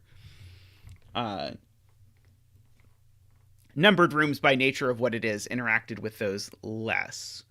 The sort of the double numbered rooms clues interacted with it by virtue of the fact that they had to sum to 10. But because the distance between the 1 and the 9 is so closely related to where the 9 is, it's very naturally then related to the skyscraper clue. Anyway, this is a very cool puzzle. I think this is a very neat sort of combination of ideas. I have often considered making a skyscraper something ambiguity puzzle, but then I realized that everyone on Earth has made a skyscraper numbered rooms ambiguity puzzle or something like that, and then I decide that I'm not going to, because I think I've even done like 3 of them on stream. But I do kind of want to do something with numbered rooms. I don't know. I also haven't made an ambiguity puzzle in forever. Like, Zeta's Nightmare was my last ambiguity puzzle. I would like to make another ambiguity puzzle, but I need the right combination of things. Alrighty. I'm going to take a short break, having talked hopefully enough about this puzzle, but I think this is a very cool puzzle. But I'm going to take a short break, and then I will be right back with more puzzles.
Alrighty, welcome back, everyone. Next up, we have this puzzle, Liar's Spiral, by Niverio. So this is a slightly lying puzzle. It is not an everything is Roggen puzzle. It's a little bit is Roggen puzzle. So the way this works is we've got a bunch of standard clue types, and I'll refresh your memory on the standard clue types, but you can also look at the link, and it gives you all the clue types in depth. But I'll try and go over the few clue types that we have here. So we have, for example, this green line here is a whisper line, which means the digits that are adjacent on this have to differ by at least 5. X's have digits that sum to 10. White dots have digits that are consecutive. Black dots have digits that have a ratio of 2 to 1. Thermos have digits that increase from the bulb to the tip. Arrows give the sum of the digits on the arrow. Squares have even numbers. O's have odd numbers. And the quadruples contain digits that appear in the surrounding 4 cells. Okay, now the twist for this puzzle is that exactly one clue of each type is lying. Oh, by the way, ones are the ones here on the outside of the grid, which you may or may not be able to see clearly. Oh, you can't even see the ones on the outside of the grid at all. One moment while I resize There we go. Okay. Now I think you can see the ones on the outside of the grid that were just completely invisible a second ago. The ones on the outside of the grid are numbered rooms clues, so just like the previous puzzle, but they're actually just numbered rooms clues for the digit 1, nothing fancy on top of it. Okay. And so one of every clue type is wrong. And now there's a couple clarifications. And I think the clarifications are basically what wrong means, which is that in order for a quadruple to be wrong, it just needs one of the two pieces to be wrong. So, for example, there could be a 1 but no 8, and if there's a 1 but no 8, then that is sufficient to tell us that this is a wrong quadruple clue. Likewise, like a Renbon, even if there are two consecutive digits on it, like a 4 and a 5 and a 7, that's still wrong, etc. And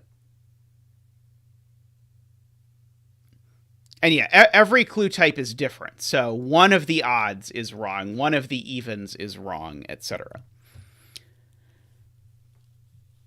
Now, I remember when Niverio was setting this, Niverio asking if everyone thought it was okay if there was a particular constraint that only showed up once, but I don't think there are any constraints that only show up once here. So I think that left, unless I'm missing one, which you will all tell me.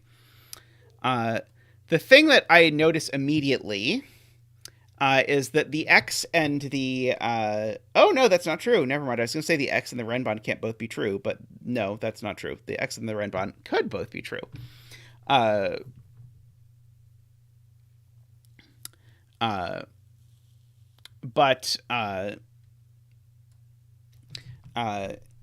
it is being pointed out completely correctly by Carl that you can't have a whisper on the arrow because if I make this digit a 6, then I could only put 2 1s around it. If I make it a 7, then I already need a 1 and a 2, and it's already too big. So one of these whispers and one of these arrows is wrong. And what that means is these other arrows are all correct. So I'm going to green the circles to tell me that these arrows are correct, and we'll do our very best. But because one of those arrows is wrong, these two arrows are both right.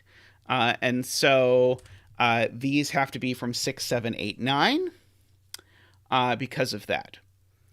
Now, at least one of these Renbon is right.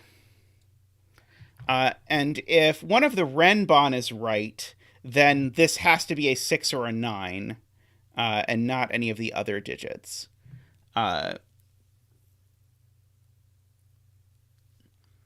Yeah, the notation on these puzzles is always a bit of an adventure. I've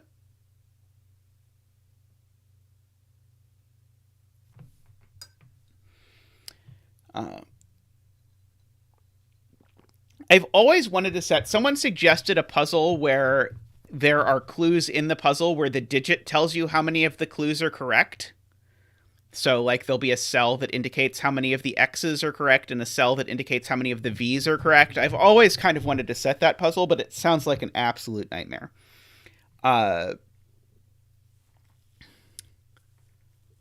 So, I'm looking at this row, and I'm imagining where all the low digits are going. And so if both of these are right, that's 3 low digits. That would be a 4th low digit. I would need this digit to be, I guess, at least a 5. That's not so restrictive. Yeah, Andrew might be the first person to suggest that to me, actually. I did really like Damano's power-up puzzle. I thought that was a lot of fun. Let's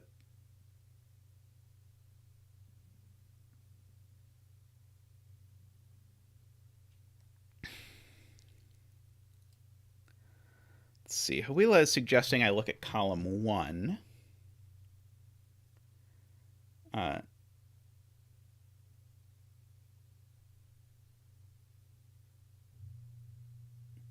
Yeah, I guess the sum of these cells, if the x is correct, the sum of these cells is at most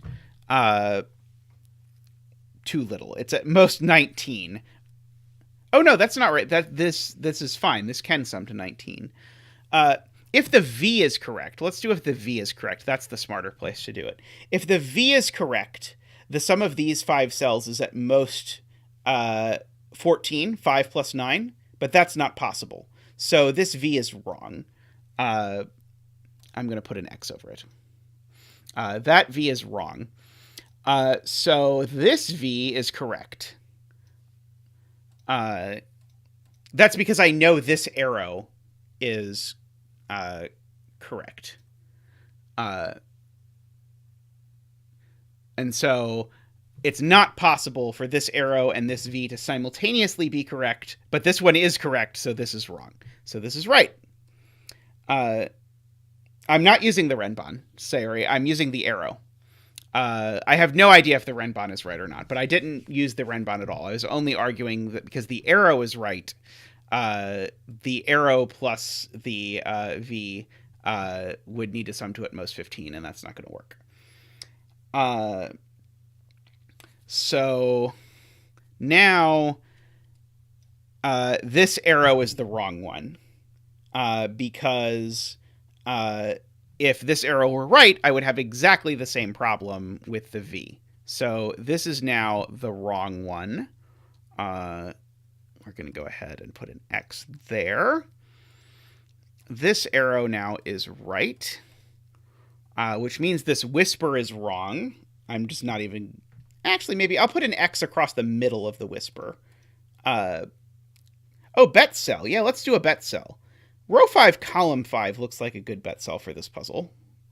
We'll do that. So the whisper is wrong, the arrow's right. So this whisper is correct.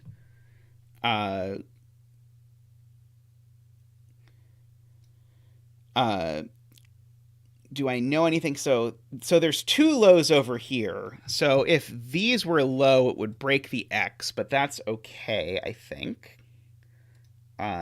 Oh, anyway, I now know that this is a 6, 7, 8, or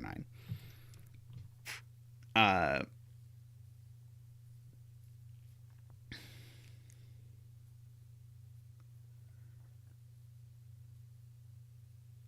Okay, so the only way, I should maybe note, the only way that this Renban and the X are both correct is if it's 4, 5, 6.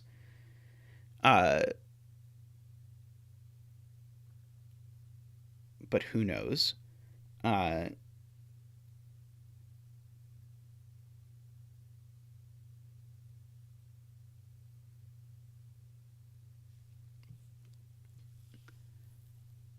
Okay, if this numbered rooms clue is right, that's a good question. If this numbered rooms clue is right, then that's saying that one of these is a 1. Which would be very interesting if it put a 1 on this this sus Renban. Okay, where are my X's? I've got an X here, an X here, an X here, an X here, an X here. And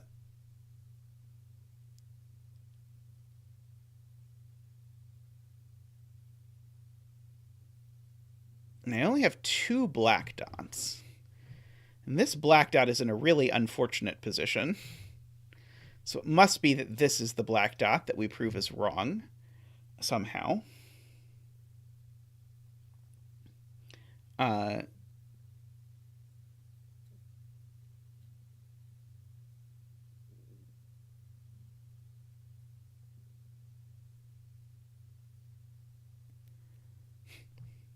That's a good point. 5 in row 9 always breaks a clue. So we know the 5's not here. This is from Carl. We know the 5's not here because this whisper is correct. I don't have a great way of indicating it, but that whisper is wrong. This whisper is correct. So no 5 here. So I'm either putting a 5 on the X, which would be bad, or I'm putting a 5 here. Now, if I put the 5 here, that makes this arrow need to be an 8 or a 9, and it breaks the renbon.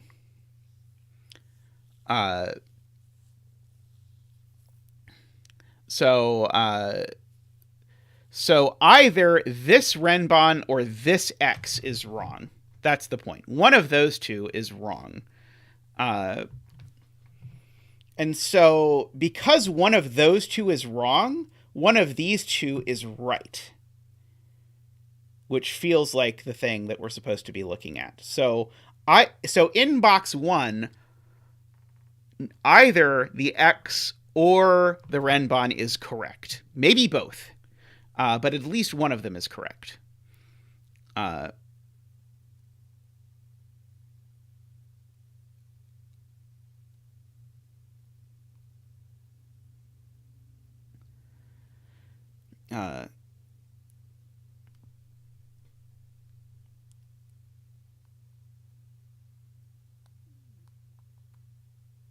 The V in column 1 is wrong. That was the first thing we proved.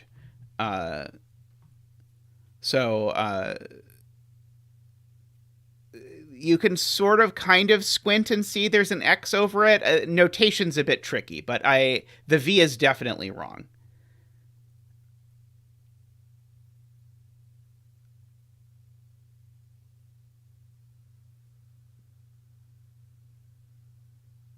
There's no reason I can't just put a 5 here in column 9, because there's no clue on this cell.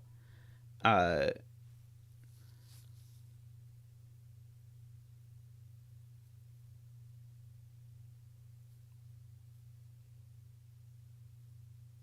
link should be at the top, right? Tristan said he put the link. So if both the renbon and the X in box 1 are correct, then this is 4, 5, 6. And that does break the arrow. Because if this is 4, 5, 6, I can't ever put a 7 on an arrow. Okay, interesting. Okay. So that gives us an X-wing on clues. Great observation. So we have an X-wing on X's and renbon. In row 9, one of the X and the renbon is incorrect because it has a 5 on it.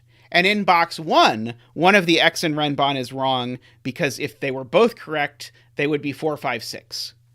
And so what that means is all of the other X's and all of the other renbon are correct. So this is correct, this is correct, this is correct, this is correct, this is correct, and this is correct.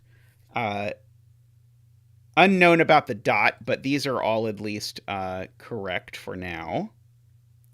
Not that one, sorry. This is one of the ones I don't know if it's correct or not. That's one of the ones involved in the X-wing. Keep in mind, this is not about the dot. This is only about the line. But that now means that this is a 7 or... This is not 7 or 8.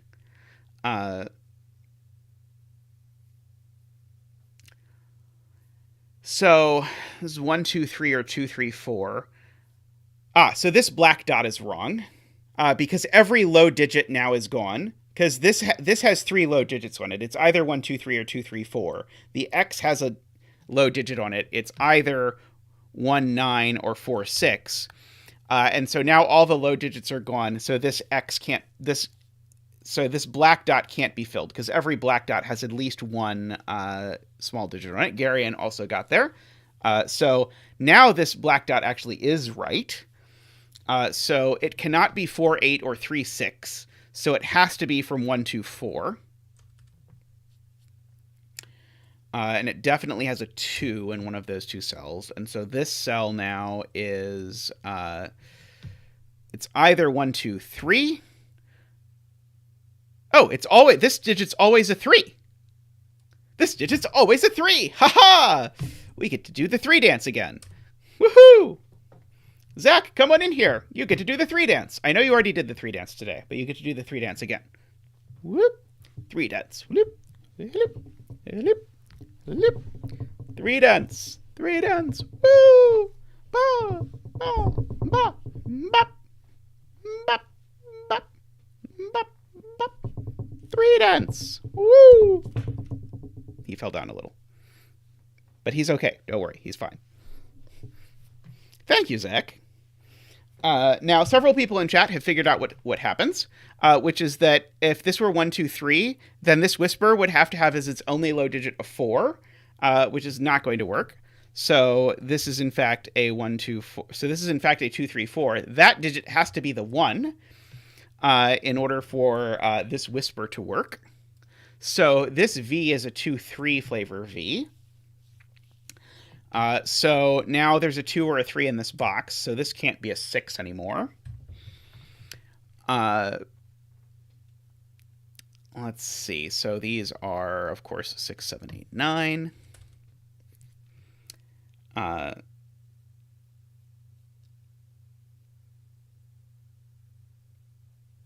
see. We're close to having 3 ruled off of this. I guess... Oh, okay. So here's a point about quads. That's gorgeous. One of these quads is wrong. Because there's a 3 looking at them. They both have a 3 in them, but I can only put 1 3 in row 6. So both of these quads are right. So there really is a 6 and an 8 here. I'm going to just pencil mark this around the quad, and there really is a 1 and an 8 here.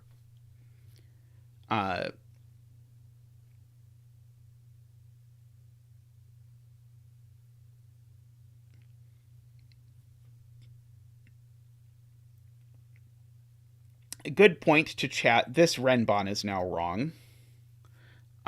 Because if this Renbon were correct, it would need to be either 1, 2, 3 or 2, 3, 4, given that it's on an arrow. Neither of those works because there's a 2, 3 in the box. And so this Renbon is wrong. So this Renbon is correct. That means that this X is correct. And so this is where the 5 goes. That's not a 5. This is where the 5 goes. These digits that go with a 5 on an arrow, they have to be from 1, 2, 3. This Renbon is now right. The X is wrong. Yes, the X now has to be 4, 6 because all the other lows are gone in the row. Good point.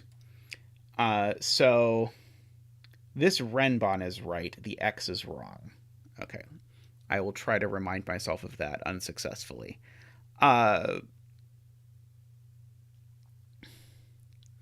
You can tell we're making it because we're getting more and more bots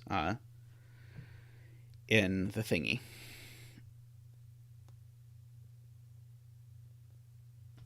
Yes. This arrow no longer sums to 7. Great point from Alima.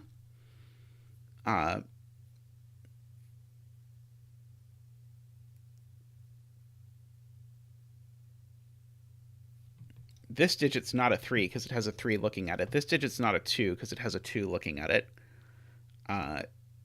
One of these is definitely a 1, though, because otherwise it would sum to 10. So this X doesn't have a 1 on it.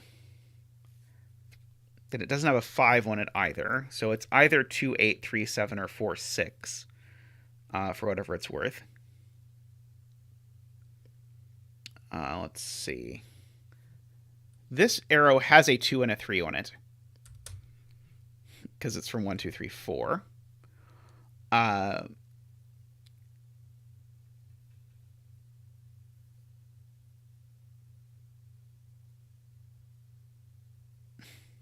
And so we've got our virtual 1, 2, 3, 4 triple there.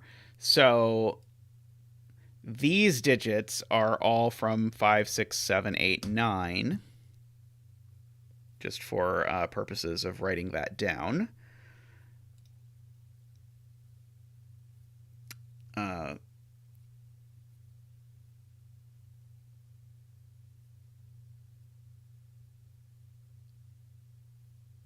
just sudoku logically, there's definitely a 3 in one of these cells.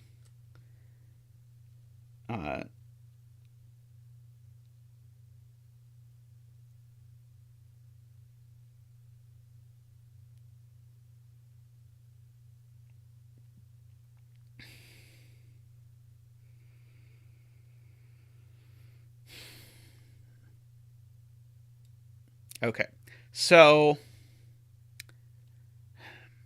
where are my low digits in row 1? They're in those cells. Because 1, 2, 3, and 4, I need 2 of 1, 2, 3, and 4 on this. In fact, I actually need... oh, where is 4?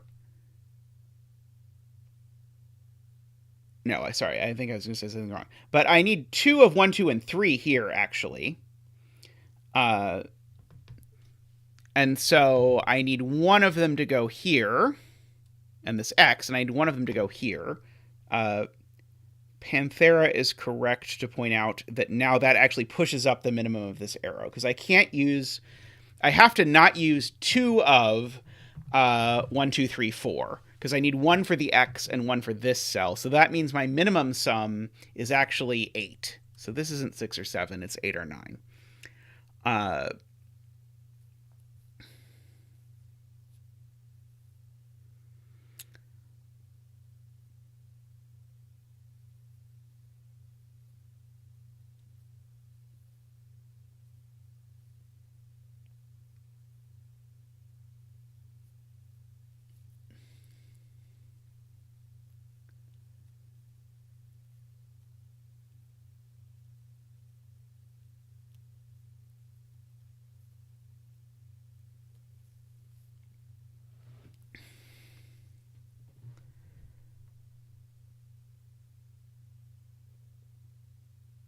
Okay, this is the run bond that's wrong. This is the run bond that's right. Keep in mind.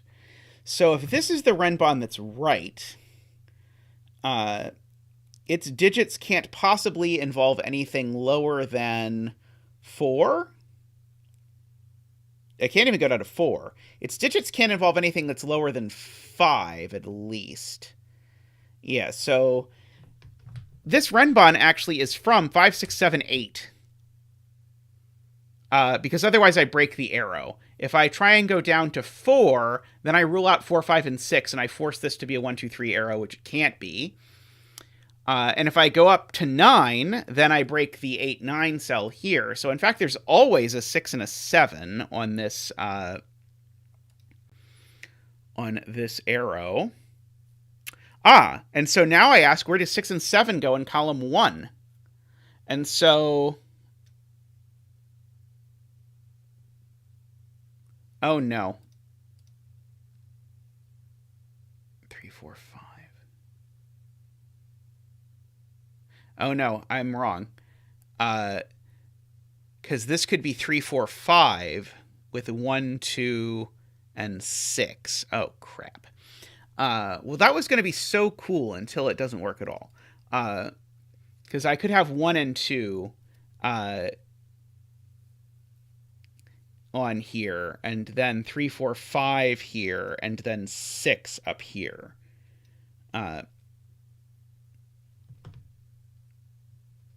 Okay, let me just look at that. So that forces this arrow to be exactly 3, 7. Forces that to be a 4.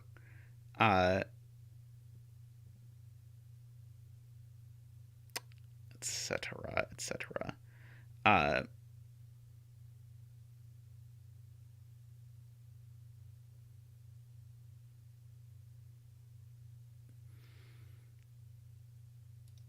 Okay. So I was trying to be cute about this, but I don't think it works. So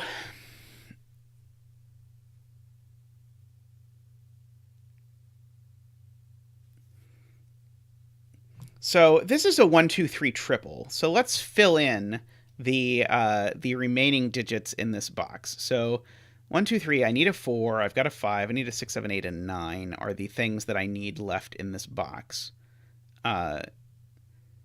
So I can look at that combination. I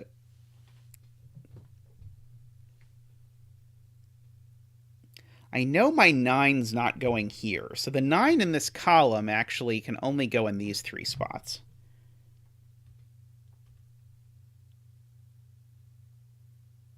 Okay, what if I put the 8 here? Am I lucky enough that that breaks?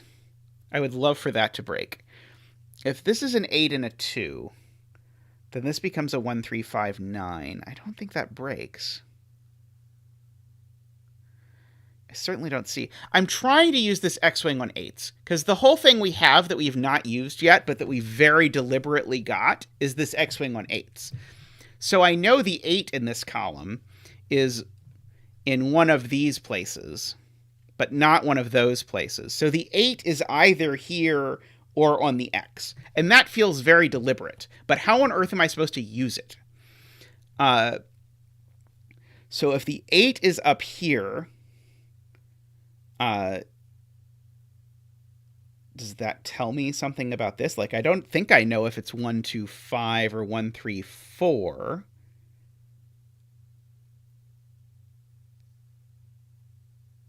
Do I? But I feel like that's gotta be the point, is that I know there's either an 8 here or an 8 down here.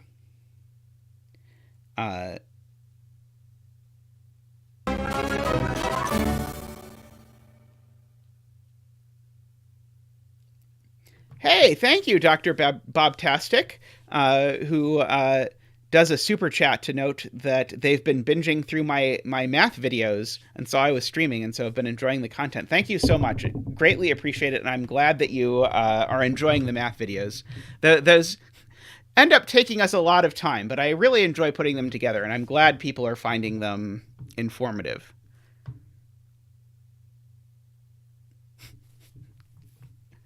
Chris notes the column 8 numbered rooms clue is correct. Beautiful. The amount of symmetry in this puzzle, by the way, is just amazing. Like the grid, the empty grid, I didn't comment on it when we first pulled it up, but the empty grid is just gorgeous.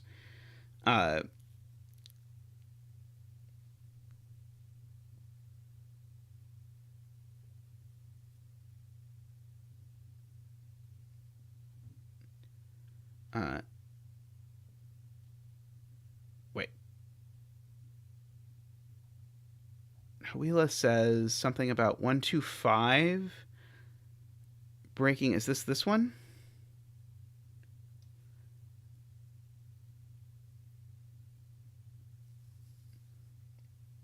So if there's no 1 here, then this would have to be 2, 3, 4, and that doesn't work. So I agree with Sayori. This arrow always needs a 1. So that's not a 1. Ah.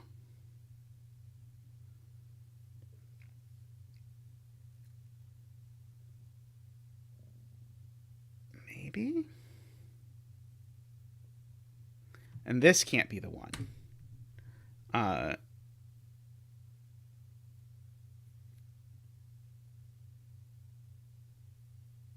So if this is 1, 3, 4... this can't be 1, 3, 4, because if it's 1, 3, 4, this is 2, 8, and now this has no value. And if this is 1, 2, 5, then I've got 3 and 4 left.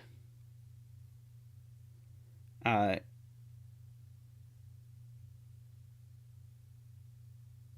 is 1, 3, 5.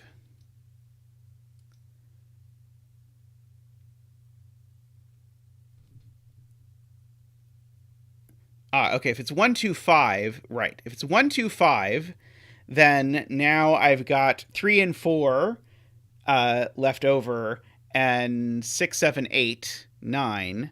But this is something to 8, so I can't make the Renbon work, and this is a true Renbon. Okay, so Hawila spotted this, and this is gorgeous. This can't be an 8.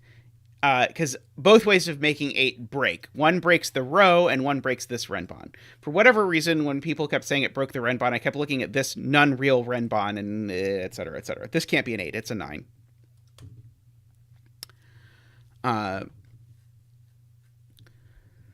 So now I have to ask, now I know where 8 goes, because now 8 in column 1, by my previous point, 8 in column 1 now goes here. So this is now a 2, 8. So this is a 1, a 3, and a 9. Yes, very good spotting by the folks of chat. So now there's a 9 over here somewhere. I don't think we know much about it yet. We can fill in these digits. We've got a 1, 2, 3. We need a 4. We've got a 5, 6, 7, 8, and 9. Okay, well, this is certainly not a 7. I've got a 3 in box 7. Good point. Okay, so this is a 2. That's a 3.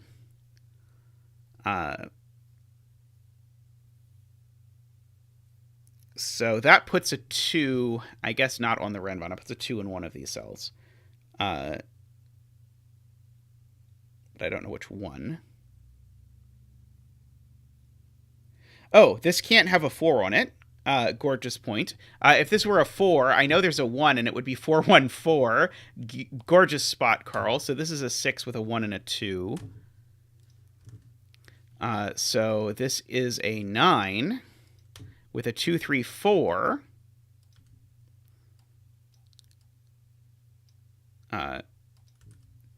This isn't a 2. This is not a 4, 6. It is a 1, 9. So no 9 there. No 9 in any of these places, in fact. No 9 there either. Places the 9 here by sudoku.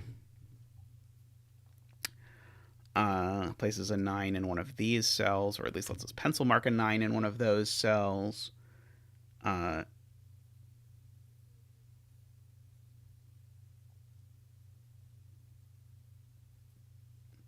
Now 3, 4, 5 is the only possibility for this renbon, because I need a length 3 string, and I've got 3, 4, 5 available, and I can't stretch 7, 8 out to make it work. So this is 3, 4, 5, so that's not a 4. So that, nor is it a 6. So that's a 7, and that's a 4.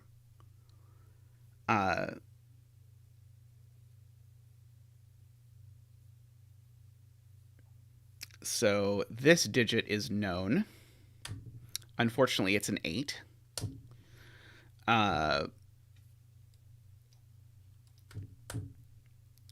Those are not 8. These aren't 8.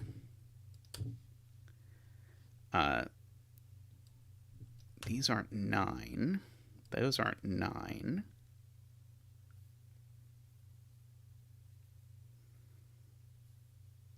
So there is an 8 on this white dot, but I don't know if this white dot is correct yet. This X now is forced to be 3, 7, and I know the order. So these digits I know, almost. 2, 3. Oh, actually I do know them, because that's a 4 now.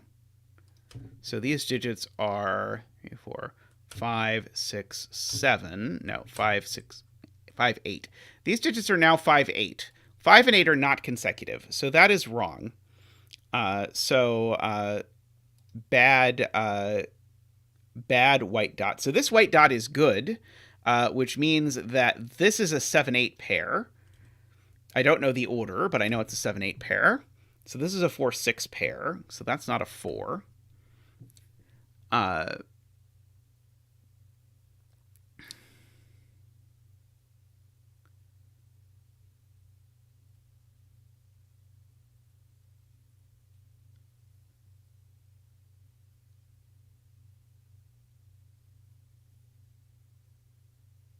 No one of these two is an 8 for real. Oh, this 2 looks up. And 2, which is huge,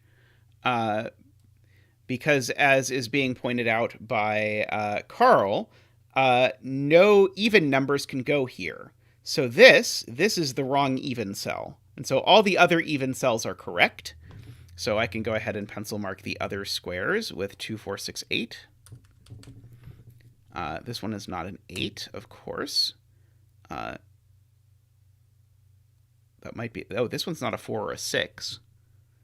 It is a 2 or an 8. Don't think I can do anything about that pencil mark or this pencil mark.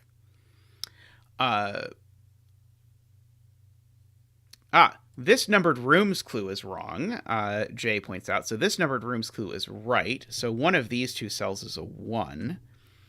So that's not a 1. That's not a 1. That's not a 1 either. So the only place to place a 1 around this known to be correct 1, 8 quadruple is here.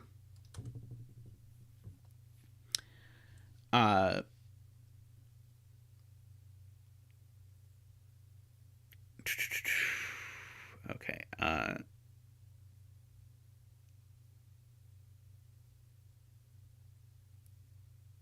Okay, so what is left in this box? We've got 1, 2, 3, 4, 5, 6, 7, 8 is what is left. This is not 7 or 8. So this is 5 or 6, which tells me that this thermo is wrong. Oops. This thermo is broken because of the fact that this can't be 7 or 8.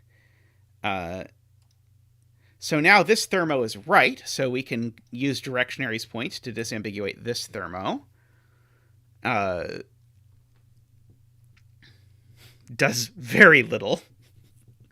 Comically little. But what are you going to do? So this isn't an 8. This isn't a 7. This is a 2. The 2, 4 pair here looks left, gives me a 6 and a 4.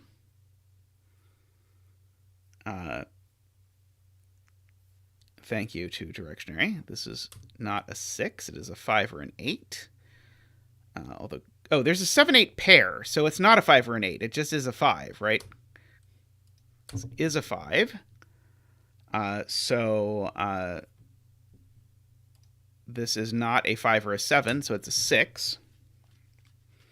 If I actually pay attention to my things. Okay, so this is a 7 or an 8. It's not a 5 or a 6.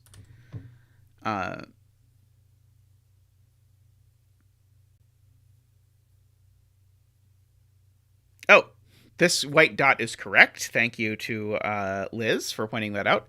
So this is not an 8. It means one of these is a 6. So this isn't a 6. Means one of these is an 8. Means this is a 7. And an 8. And a 7. That 7 looks up here and says this isn't a 7. Sorry, this isn't a 7. So now that's a 5, 8 pair. So now this is a 7, 6 pair. And so this is not a 6 either. So now where does the 8 go around this true quad? The 8 can't go here anymore because of the 5, 8 pair. So the 8 goes here. Let's see, I can get rid of the 8 corner marks now.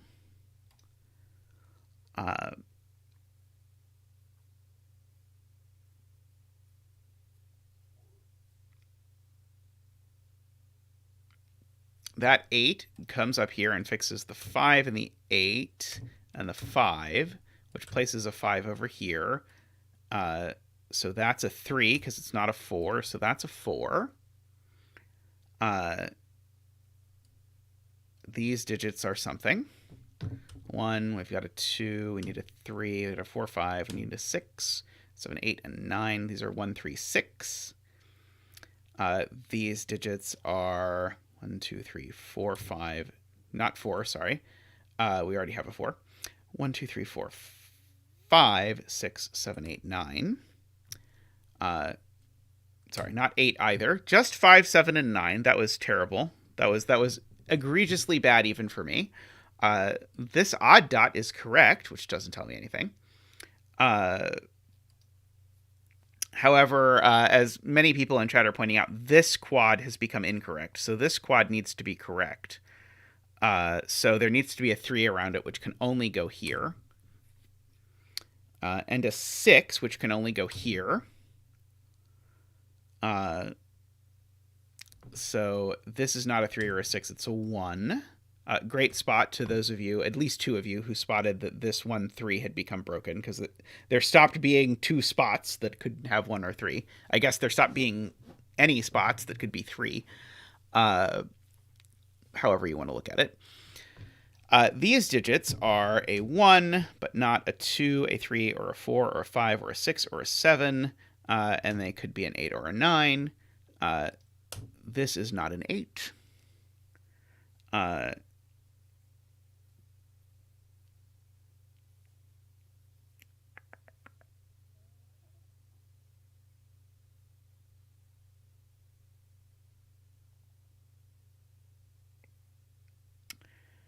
Let's see.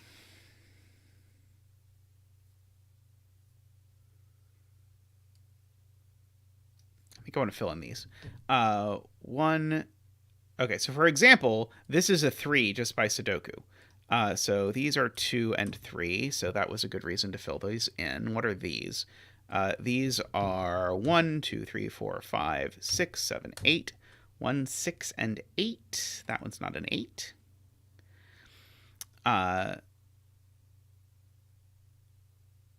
Maybe that doesn't quite do me anything. And then these are not 1. They do include a 2, not a 3. They do include a 4, not a 5, not a 6, not a 7, not an 8. And they do include a 9. This one's not a 2. So this is a 4 or a 9. So if this is a 4, of course, that creates a problem. But we'll get there when we get there. These digits are a, let's see, we've got a 1. We need a 2 and a 3.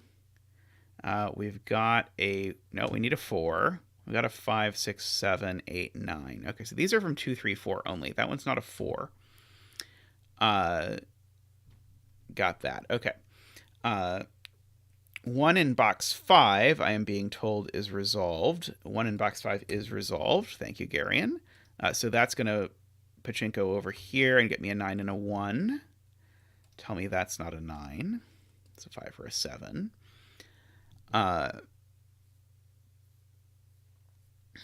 These digits are a 2, not a 3, a 4, a 5, not a 6 or a 7, an 8, and not a 9. 2, 4, 5, 8. This is not 4 or 8, though, so that is 2 or 5. Don't think I know anyone about this one. Oh, that's right. The number of rooms in column 5 is correct. Right. So that 1 that Garion told me that resolved, Carl is now pointing out that means that's a 6 and that's a 4. Take 2. That's a 6 and that's a 4. Which makes that a 2. Which makes that not a 2. That's not a 6. That's not a 1 either. It is an 8. So that's not an 8. This isn't an 8 either, so that's an 8. So these two digits are a 1, and no, not a 1, 2, 3, 4, a 5 and a 7, it looks like. So this odd clue also correct. So interestingly, the thing we know is this is a 3 or this is a 9.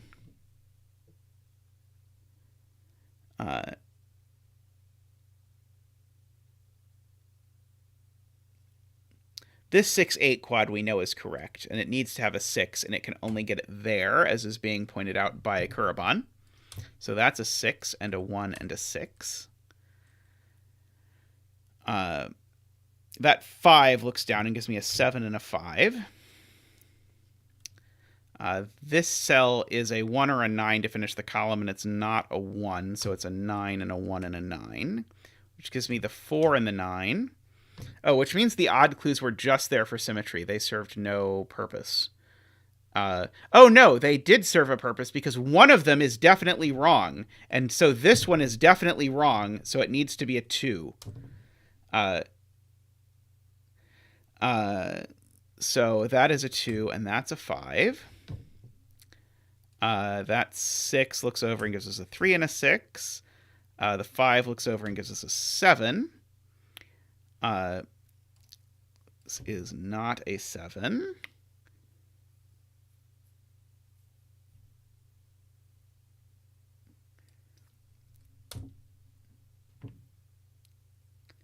I'm sort of flummoxed by the ad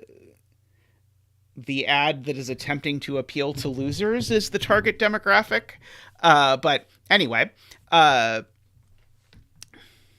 however, could YouTube's algorithm have been able to guess that someone with that screen name was a spam bot?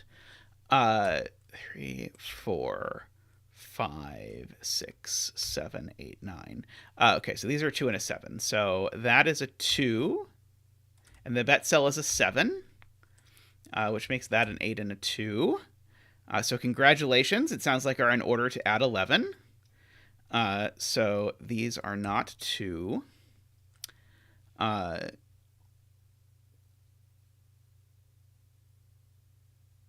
Don't know yet what's going on there.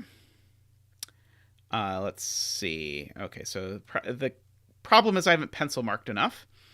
1, 2, 3, 4, 5, 6, 7, 8, 9. Okay, so these are a 4 and a 5. The 2, 4 in box 9 got disambiguated by that. Good point to Carl. So the 4 looks up and gives me a 3. This is not a 2. This is a 4-8 pair.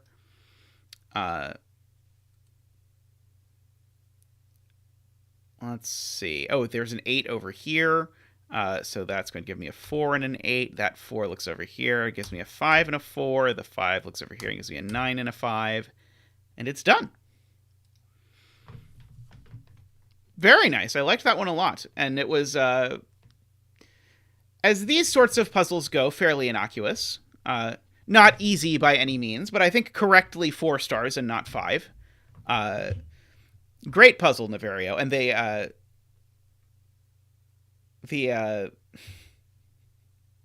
won't people in the VOD still be able to see the names of the bot and the text transcription? Yes, so those of you who are watching the VOD in the future, there was a very, very naughty bot who the very wonderful mods dealt with, and sent to go live in exile until it made another account and came back repeatedly.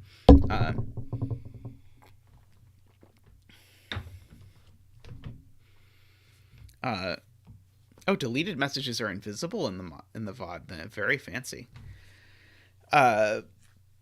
Yes, I loved this puzzle, and I think the blank grid is just is very pretty. So I thumbs up. And the use of the fact that one of the odds had to be lying. I'm guessing I needed to use the fact that this had to be even at the end because all the other odds were odds. I'm guessing I needed that to disambiguate everything, which is, I think, one of my real disappointments. And my first puzzle that I set along these lines was called 2 Truths and a Lie. And I was a little sad I didn't ever use the fact that one of them had to be a lie. Yes, an approachable version of a not especially approachable genre. That would be my way of expressing it. But yeah, I quite enjoyed this. Oh no, do we now have trolls in chat? That would be very sad. Alrighty, I'm going to do another puzzle. I was not actually confident if I did this as my second puzzle if I would have time for another puzzle, but there's definitely time for another puzzle. So I will take a take a quick break, and then I will come back and we will do more puzzly goodness. Talk to you soon.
Welcome back, everyone.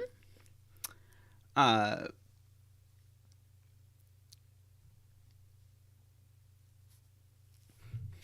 reading over the mods debating if in doubt, time them out. That would be my my advice. I don't think there's any reason to put up with people being obnoxious. All right, so we're back with a classic Sudoku by Tallcat. This has the honor of being the oldest puzzle in the bucket, so soon a different puzzle will have the honor of being the oldest puzzle in the bucket. So yeah, there is it's a nice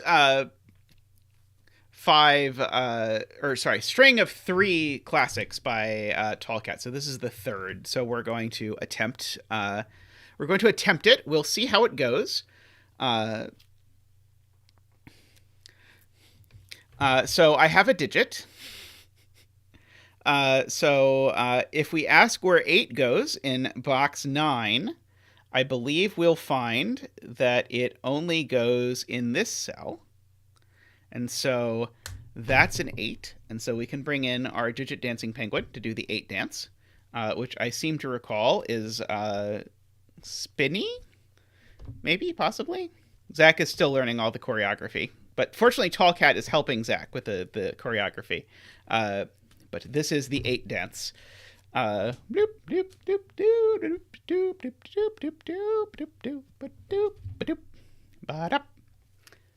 you, Zach. Penguin times 8. Yes, beautiful. I will give us a bet cell. We can give a... oh, is it spinny and not flippy?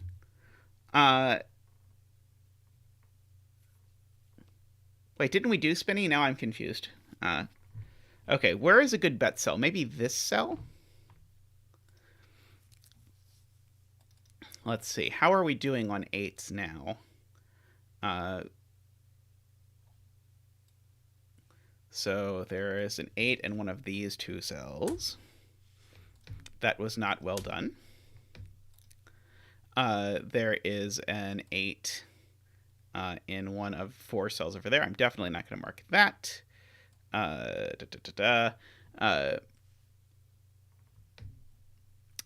I did see someone saying something about a swordfish, which was exciting. I do kind of like swordfish as meals go. Let's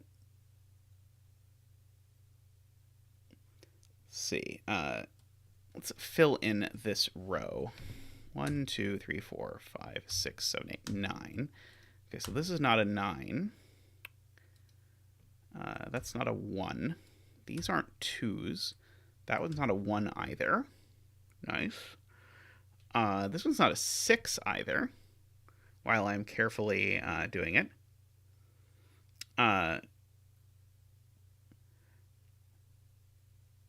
Column 6 is interesting. Where do 1 and 6 go in box 8?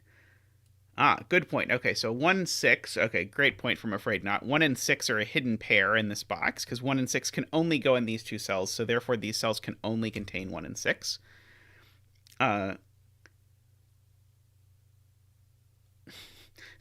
Dr. Bobtastic asks, why on earth is a swordfish called a swordfish?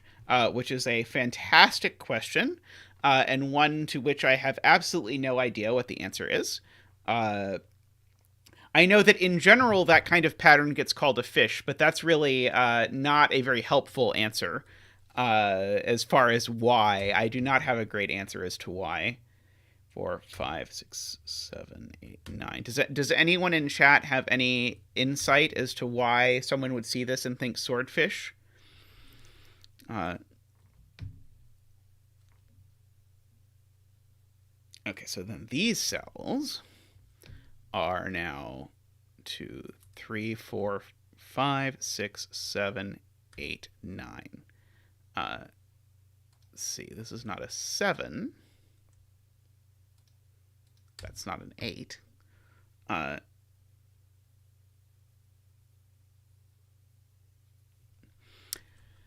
right. Yep, so we've got our quad in column 8 filled in. 6 in box 6 has 2 cells. Concur with Afraid Not. One of these two is a 6. Not quite as restricted over here, I fear. 4 in box 7. 4 in box 7 is just placed. Thank you. Thank you, Directionary. Much appreciated. You got us a digit. I like digits. Let's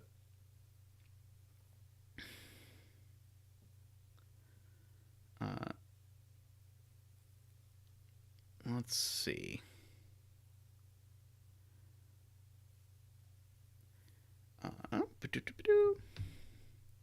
I just want to fill in more things. Let's see. Where are 1 and 2 in this box? 1 and 2. Well, okay. Where is 2 in this box? 2 in this box is only in one of these cells. So there's a 2 in one of these two cells. Let's see. David Ratner says 6 in box 2. 6 in box 2 is indeed in one of these two cells. Thank you, David. 2 in box 1. Riff Clown and I's brains were in the same place. I can pencil mark this column. I never did.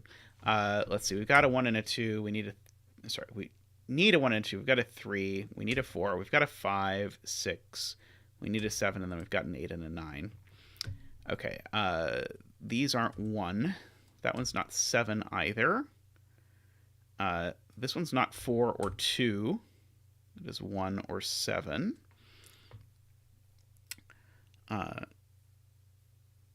Which is interesting. Yep, the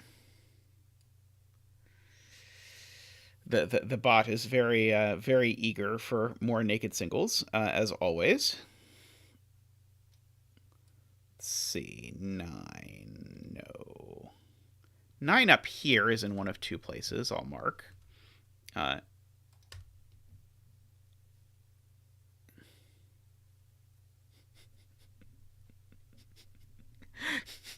Even you. I feel like today the bot titles are funnier than I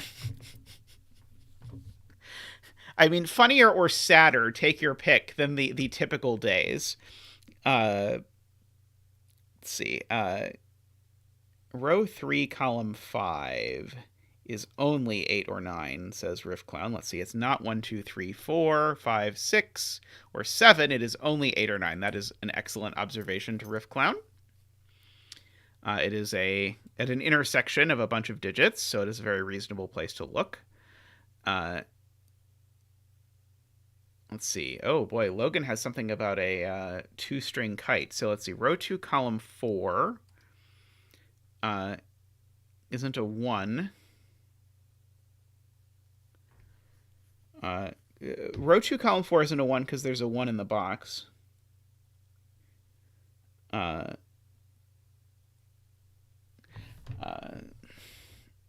suspect there was a typo somewhere there. Oh, I see. This was a humors. Okay, so 1 and 2 in this column is kind of interesting. So 2 in this column, I guess, is over here, but that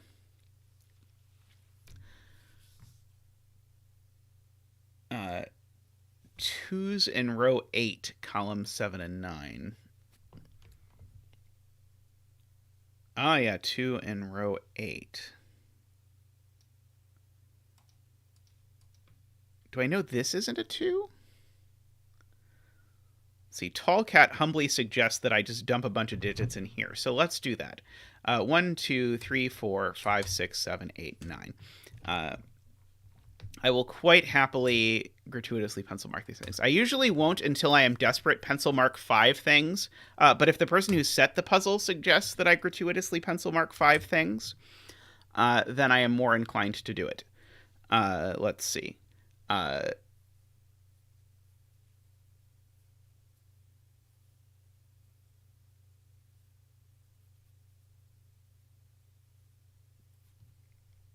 There's a 6 in box 3. Oh, I suppose. Okay. So that's going to get us a digit, because now we have a 1-5 pair in column 8. And so the 1-5 pair in column 8 is going to place a 9 here, is going to mean this isn't a 1 or a 5, and this isn't a 1, 5, or 9. So that's going to get us a 3-6 pair. Let's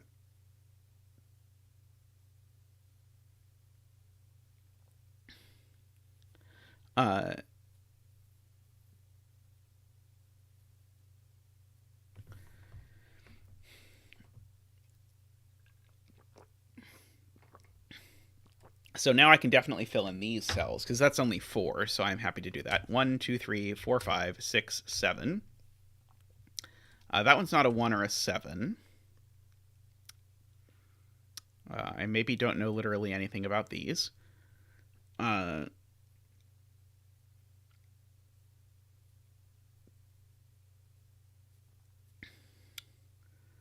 see. I know one of these two is a 9.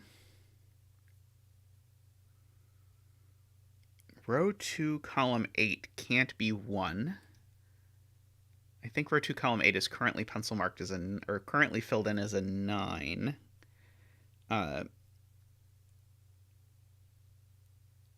One of these two is definitely a 9, I guess. Oh, row 2, column 9.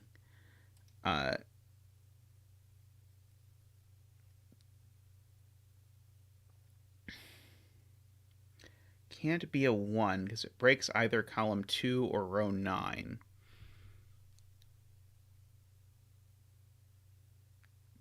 2. So if this is a 1... if this is a 1, well, if this is a 1, that's a 1, right? Oh,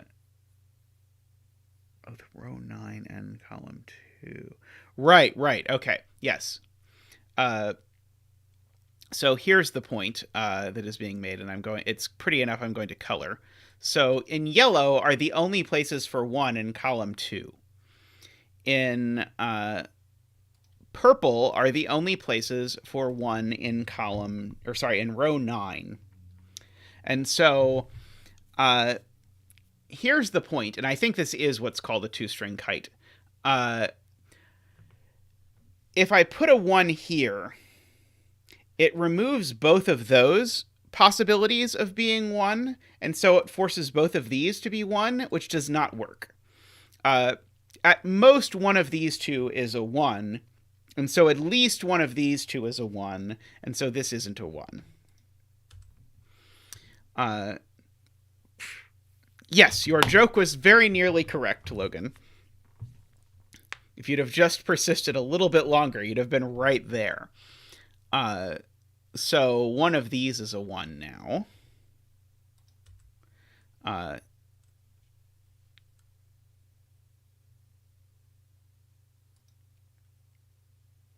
And so now where are 1 and 2 in... so I tried to do this before, and it did not work. But now 1 and 2 are in these two cells in this box, because there's a 1 and a 2 looking over here. So now there's a hidden 1-2 pair here.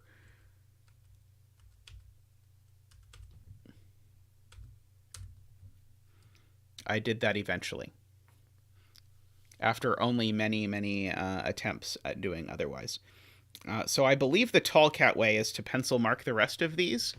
3, 4, 5, 6, 7, 8. These aren't 3. Those aren't 4. That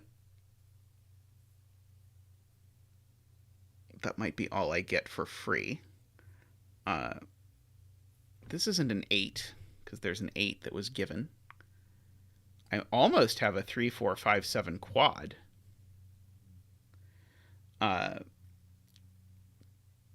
Very close to that.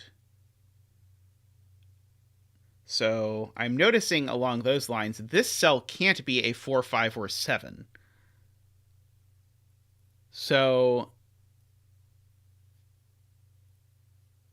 if this is a 3, 4, 5, or 7, it's a 3. Let's see, 6 is placed in box 2. I like being told that 6 is placed in box 2. Where does the 6 go in box 2? How do I know which of these it is?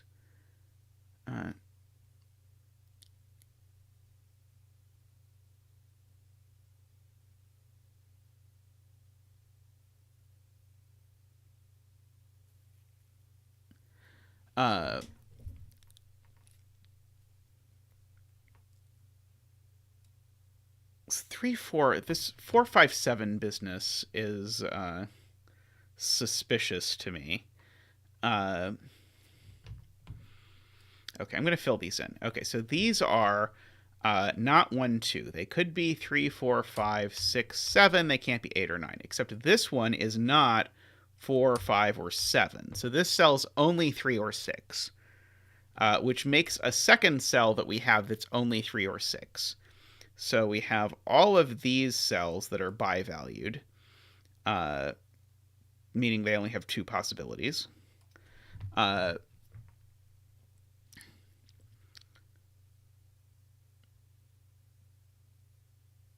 see.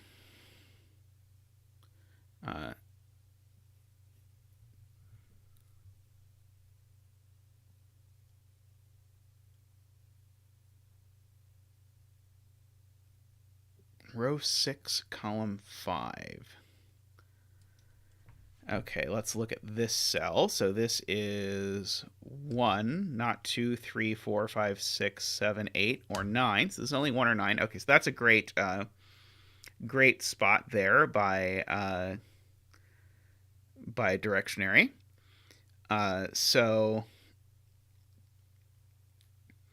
I think we can probably get rid of this coloring, and I think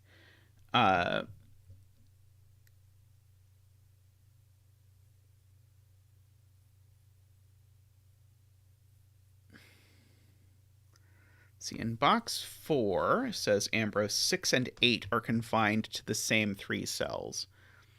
So 6 and 8 are each in these 3 cells. That is interesting.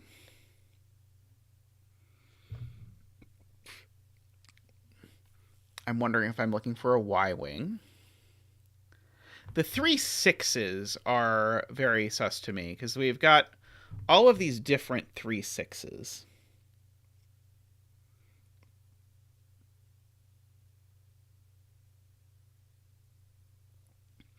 What about this cell?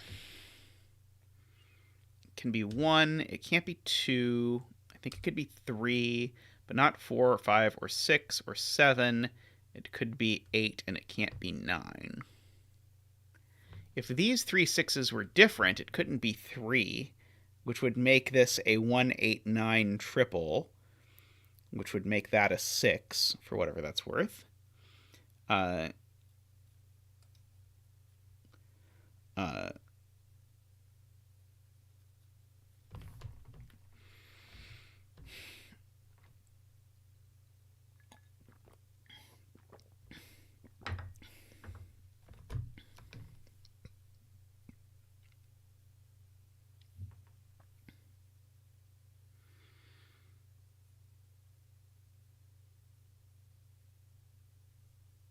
Okay.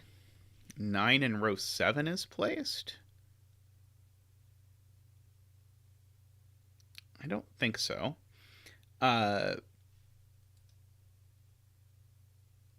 There's a triple in row 6.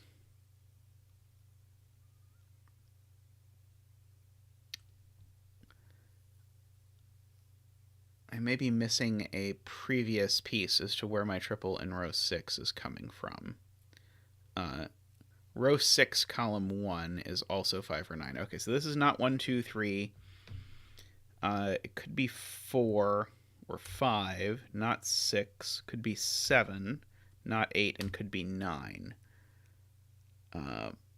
But if I look closely, the 4 in this column is in one of these 2 cells. So therefore, this is not a 4.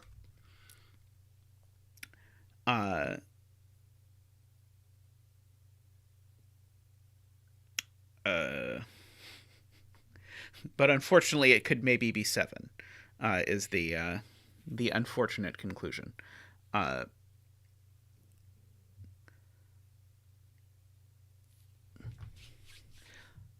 Well, you were very smart to get that this cell was more restricted than it looked because of the locked 4.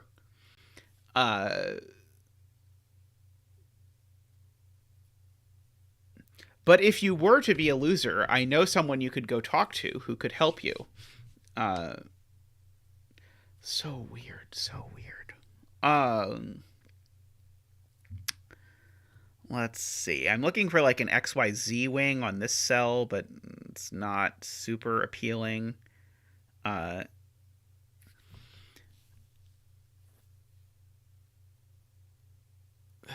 6, 1, 6. But then the problem with this 3, 6, and 1, 6 is that then the sort of the complement of the 3, 6 is there, and the complement of the 1, 6 is there.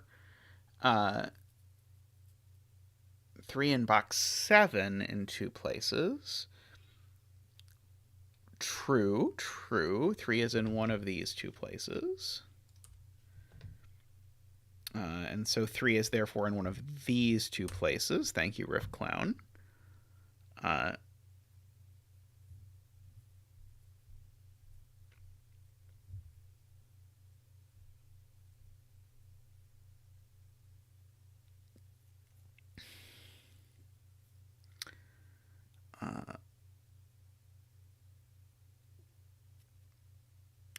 The 7, 8, 9 here looks like a firework setup, but I don't think there's anything like a firework going on here.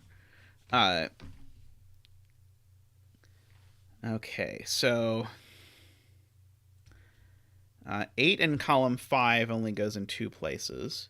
And so if row 3, column 3 is 8. Oh, that's slick.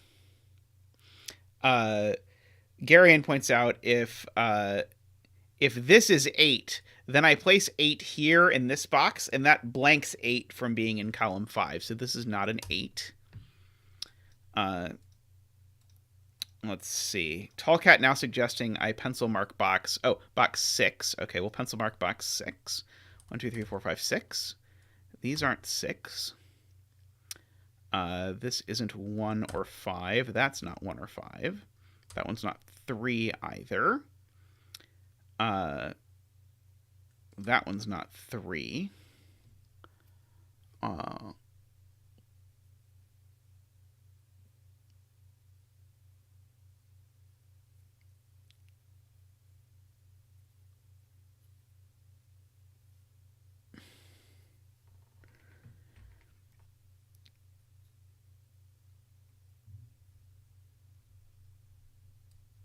It's almost a quadruple.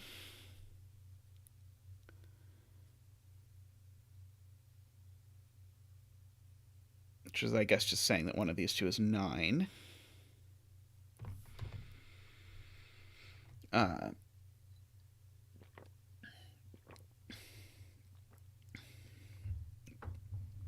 Let's see.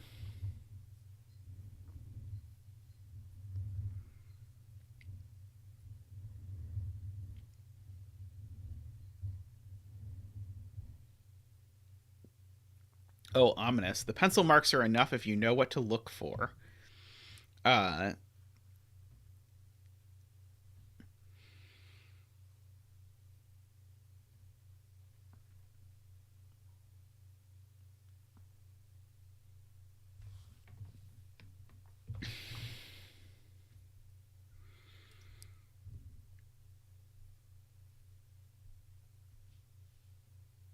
This being 8... No, not quite. 2, 4 virtual pair in row 5. So this is a 2 or a 4.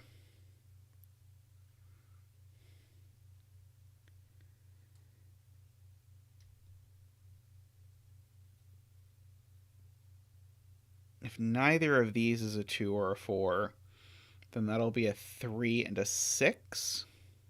And that'll break the box. Oh, wow. Okay. That's slick. Okay. So if neither of these was a 2 or a 4, then what are they? Well, they're a 3 and a 6, but that doesn't work because there's a 3, 6 up here. So I think this is like an almost... I forget what is the name of this. This is like an almost oople or something. I don't know. Anyway, the point is there's a 2, 4. There has to be a 2 or 4 over here. And so that does a few different things. One of them is I must use a 3 or 6 in here. So I get a 3, 6 virtual pair in this box. So this cell's not a 3. And also I get a 2, 4 virtual pair in this row. So this cell's not a 4. This is not 1, 2. It could be 3. It's not 4. It could be 5. Sorry, it can't be 5. It could be 6, not 7. It could be 8 or 9. That one's not 3, of course. So the bet cell is 6, 8, or 9. This is not 3 or 8. So it is 6 or 9. Oh, and it's not a 6 either, so it's a 9. And so that's a 1. And that's a 6 and a 1. So that's a 3. These aren't 3. Suddenly things are cooking. Suddenly, this isn't a 1 or a 3, so that's an 8. So that's a 9. So that's a 3. So that's a 6. Making that a 3. Making that a 6. So 1, 5 pair. Okay. Excellent spot to whoever saw that. 3, 5, 9 left in the row. This can be neither a 3 nor a 9, so it's a 5, a 9, and a 3.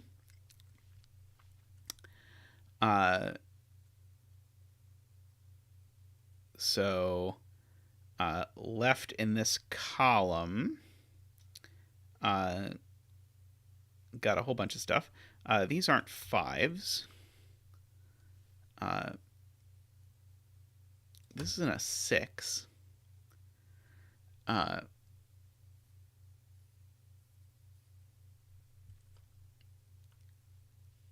That's not a 3 or an 8. These cells are, let's see, I need to place a 2, a 4, and a 7. Don't think I know anything about that. Oh, this is not a 3. So that's a 1, 2, 4, 5 quad, meaning this is a 9. Making this a 1, 2 pair. Making this not a 1, making that a 4, 7 pair, making that a 5 and that a 1, and that a 7. Box 8 is done, has been called. Let's see, this is not a 9. Oh, and this is not a 9 either, so it's a 2 and a 5 and a 1 and a 2. So this is not a 1. This is a 5. These aren't 5s. That one's not a 1 either, so that one's a 1. Let's see. 2, 4, 2, 4. Okay, so the bet cell is an 8.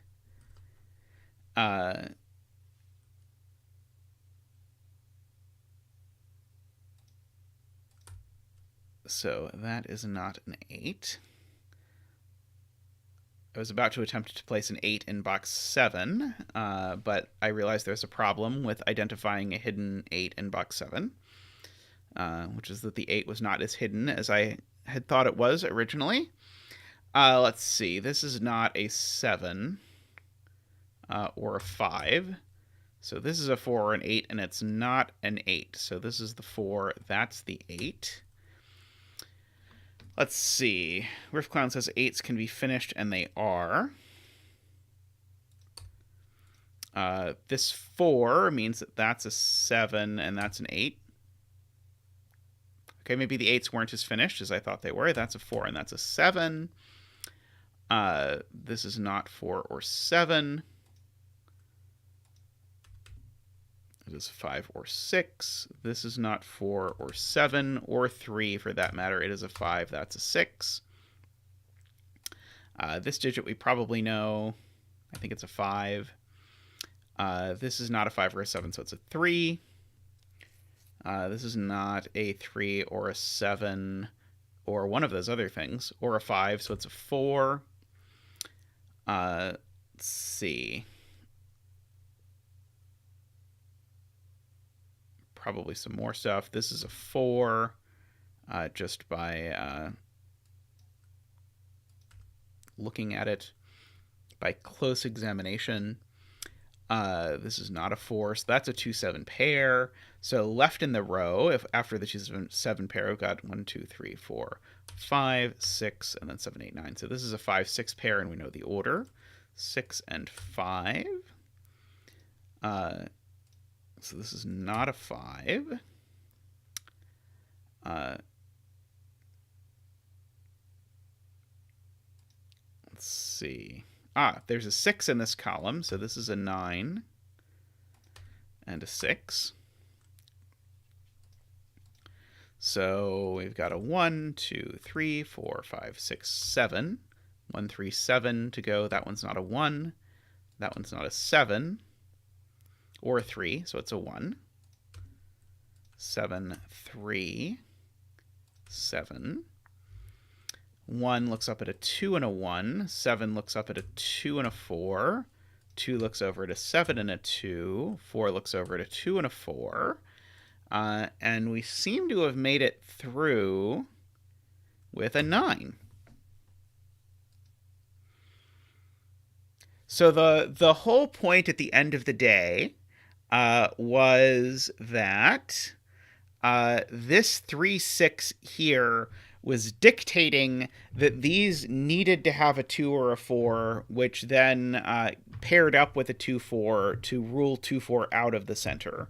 So that was the pattern that we were doing there,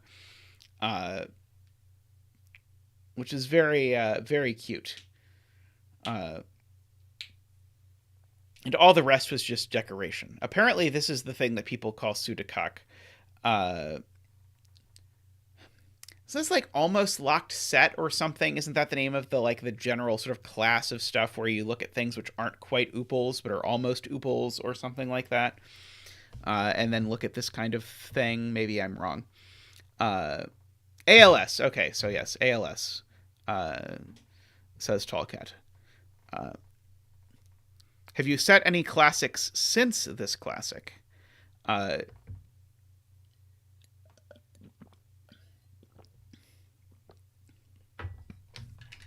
You have. There are more.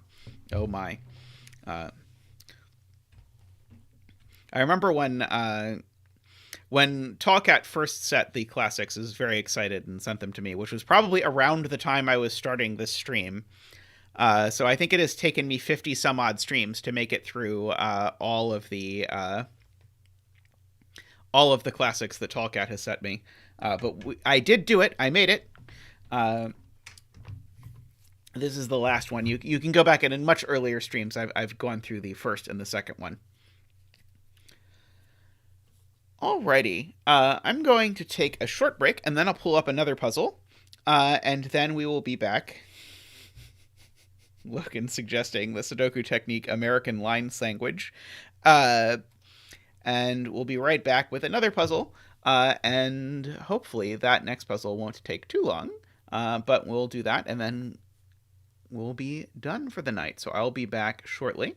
Don't go anywhere, and I'll see you all very shortly.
Alrighty, welcome back. Oh, I realized this. I should be in the Penpa mode, I think, and then I should move the Zeta around a bit. Should probably also find a way to move the background around a little bit. One moment. Please hold while I make this look a little bit better. I am not moving the right thing. One moment. No, I don't know what I just moved. How do I zoom out?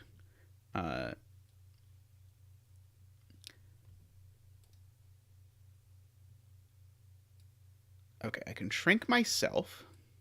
There we go. Finally. Okay. That was rapidly becoming a nightmare. Okay. So this is a puzzle by Joseph. And so this is a puzzle which takes place on a toroidal grid. So what that means is that this cell is actually adjacent to this cell. So this cell is adjacent. Sorry, this cell is adjacent to this cell down here. So it's a torus.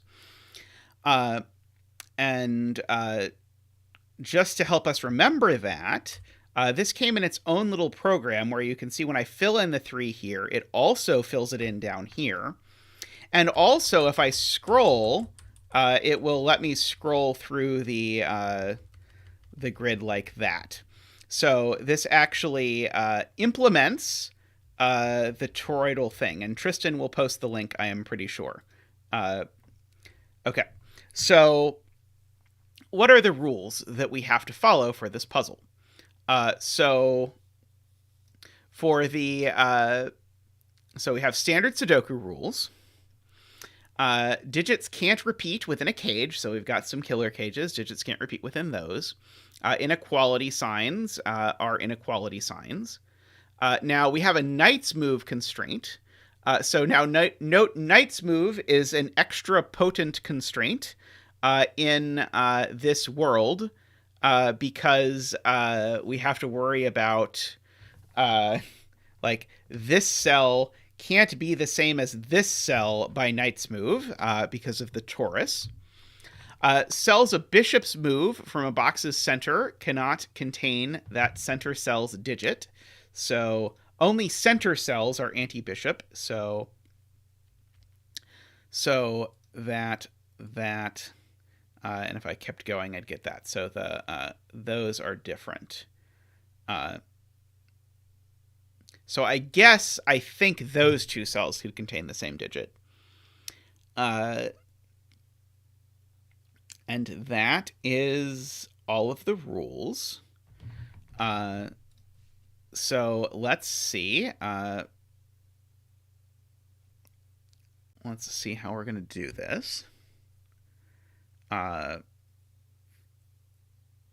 we do have our usual tools, like we have some colors here. Okay. This implementation, by the way, is gorgeous.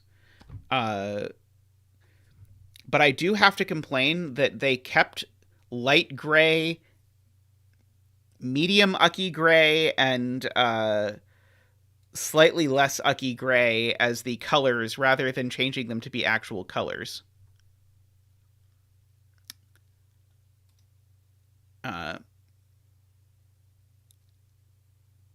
Let's see.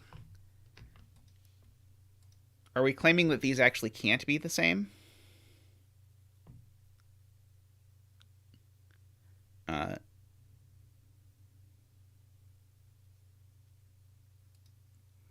Oh, interesting. Okay, so, right. This cell cannot appear in the Fistamafel ring around it at all. And so this cell can't appear in any of these cells at all. Okay, that's very interesting. Okay, so we're going to immediately use Fistamafel here to say that this central cell actually can't appear in any of the highlighted cells. So the center cell can't appear in any of the highlighted cells. And that actually means, thanks to Garian's insight, that actually means that actually the central cells are basically disjoint. That's basically what this is saying, is that the center cells are a set of the digits 1 through 9. And if you think about it that way, then you don't have to think about the bishop's move stuff at all. So that's the point. I'm sure there's a way to see that without Fistamafel, but that's the way I'm seeing it for now. Or I should say, that's the way Garian saw it, and then I stole it. But that's that is the punchline there. Okay. So what does that get us? I'm looking for a cell that I know where it goes in another box. That's what I would love to see out of this. I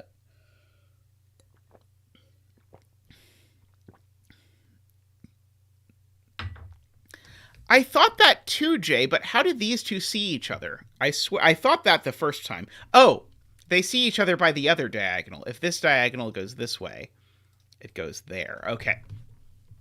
That is a much easier way to see it. Somehow in my brain, I did not see this diagonal. But yes, so uh, so that actually works. But the reason why Garian's proof works is because we can make any box the center box.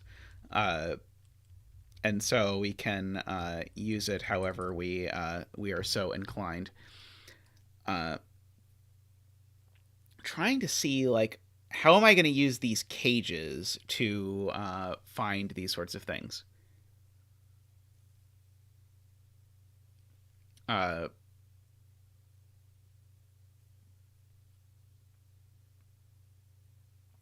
Feels like the cages are going to be very relevant, but I can't even find a digit where I feel like the cage is particularly telling me something exciting.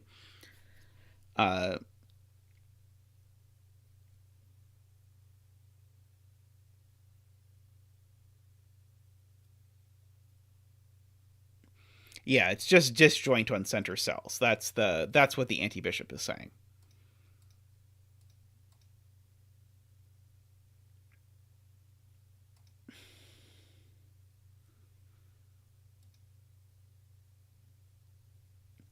I'm trying to see how many different cells I can make a particular cell C that are in the center. But I don't think I can get anywhere near seeing all of them. I do not know, Neil. I know the creator of the app has certainly worked with people who had ideas that had to do with this.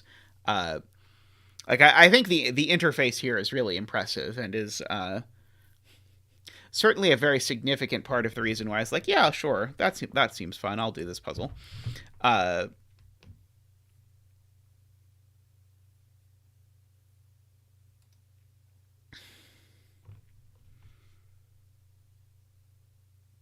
So let's see. Afraid Not is playing the game I'm trying to play, which is which center contains this cell, and it's not those. So this cell is one of that cell, that cell, that cell, that cell, that cell, or that cell, I believe. But I think that's at least for me, that seems to be the right question to ask. I just can't figure out how to. How can those be ruled out?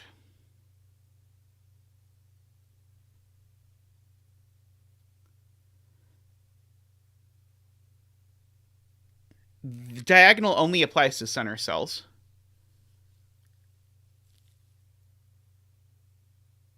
Oh, but those are center cells. Ah, okay. So this is a center cell. Got it. Okay. I see. Yes, diagonal only applies to center cells, but one of those is a center cell. So looking backwards, we get that. Okay, so yeah, so this cell has to go in one of these four. And we get this sort of W shape.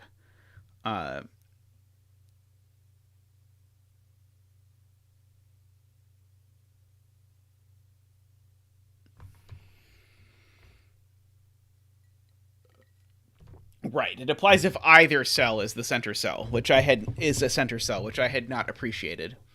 Let's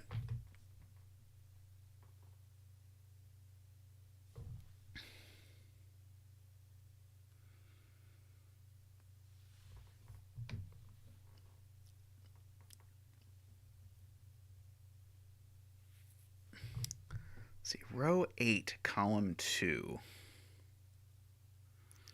Cannot go in the cage next to it. Neither can row 5, column 2. Close to being a full set. Yeah, so this needs 6 distinct digits.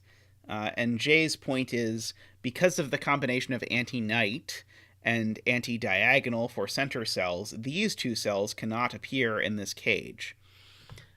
So we almost have all of the digits from 1 through 9 accounted for now between these. In fact, this is 8 distinct digits.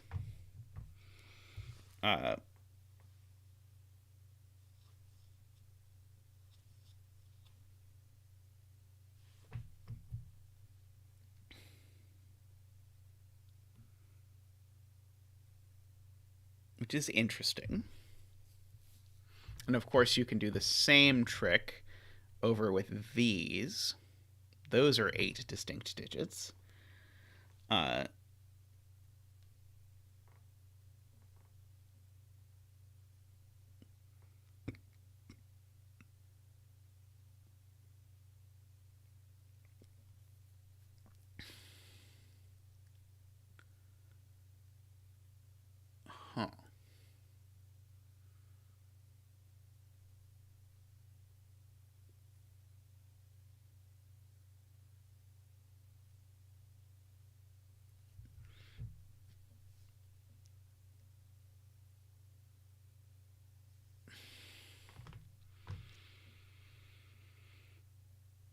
Should I be asking where these 8 digits go in this box?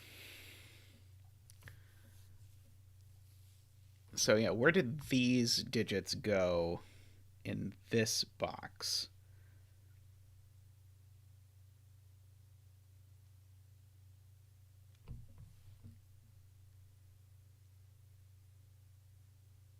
I don't see it. That doesn't seem super useful that I'm able to see.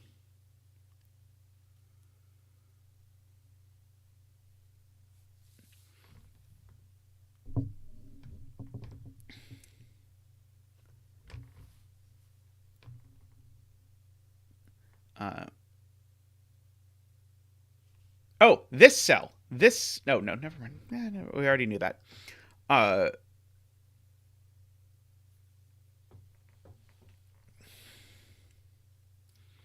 Should we be trying to put them in box 5 instead?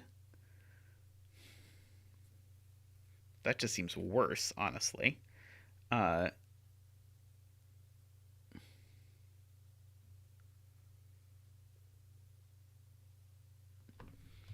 Let's see. I'm going to just highlight these in one of the weird grays just so that I can talk about this.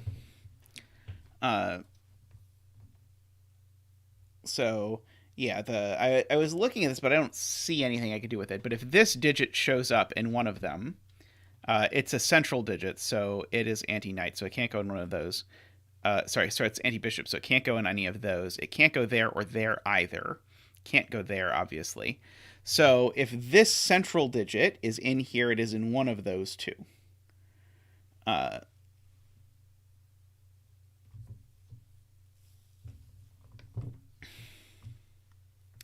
of course, we could do the same thing with this fish over here.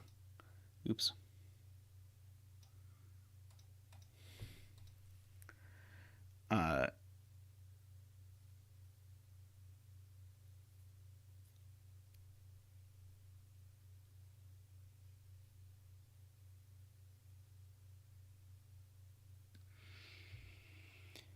And, like, I'm trying to think of a way to think of these together. Like, it's a natural question to ask, are they both missing the same digit, for example? But I don't see any way to answer that yet. I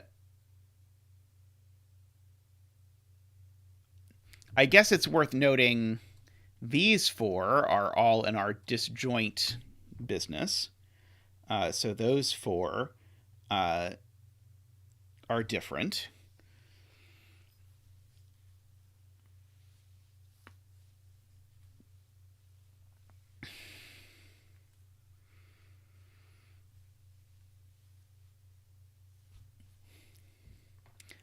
Let's see. And I keep wanting to ask something like, where does this digit show up in column 3? Because it would be ruled out of all of these cells. But then that places it in a bunch of useless ways. Let's see. Same for row 8, column 5 in the dark gray. What are we saying same about?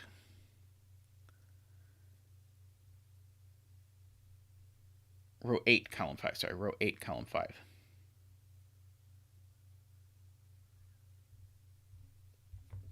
That it is only in 2 places. It's the same 2 places even. So these 2 cells... Okay, so this is kind of interesting. These two cells can only go here in dark gray. So one of them, at least, is there. And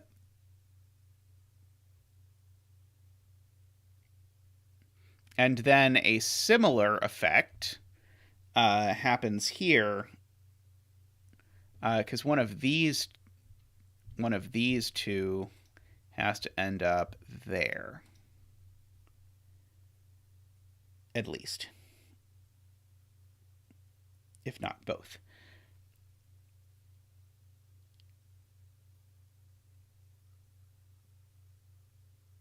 But I don't immediately see a reason why it's not just both, maybe, possibly. Let's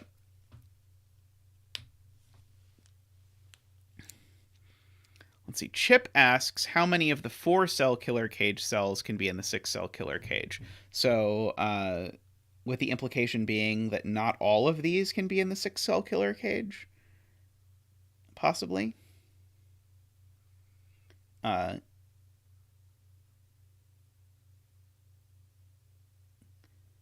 Do you see a reason why these can't all be in the 6-cell killer cage?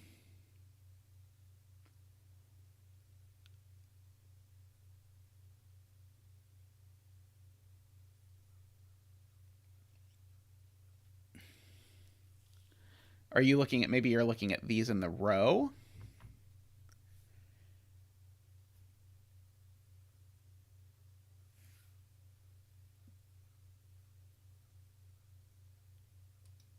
I'm not sure.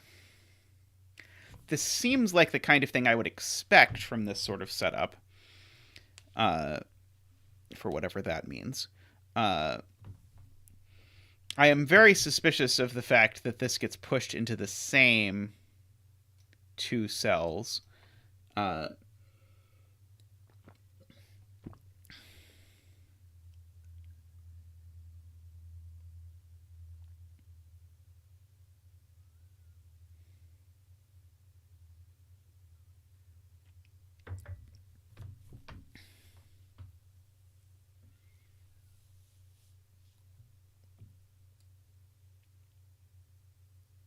Okay, so Carl points out all of this 4-cell cage sees both purples.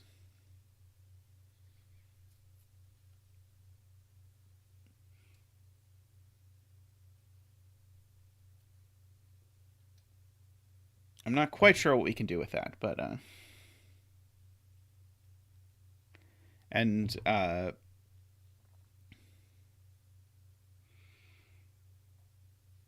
Afraid Not points out similar deal. This cell can't go in this cage at all.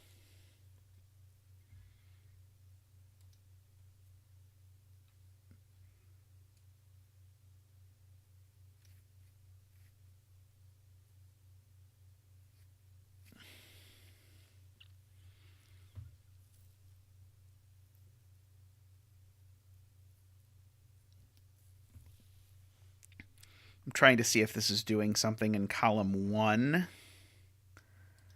I don't think so, but I'm trying to do like, oh, purple sees these 2 cells in column 1 through Knight's move, but I don't think it does anything.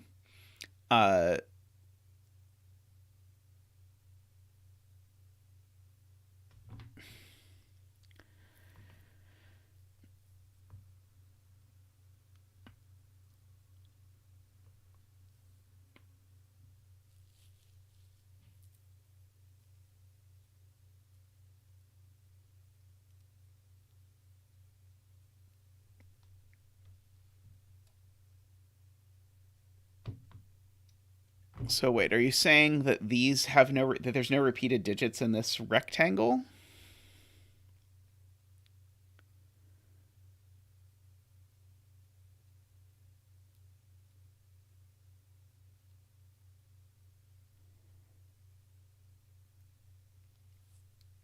Let's see. I'm gonna try and write out Afraid Not's thing. So row 2, column 2, row 5, column 2.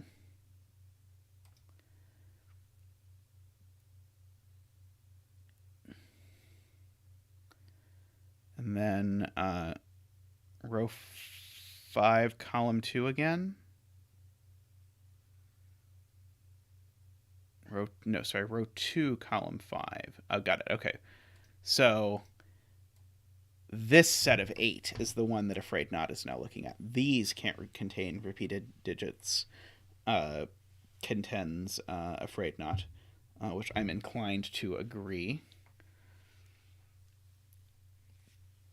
Okay, so we've got a few. Okay, so let's see. Can I select all in this and then just color, uncolor? What if I just hit delete? There we go. Okay. So I wanted to highlight this. Oh, so you're thinking about now applying this to like this box, like that? Okay, so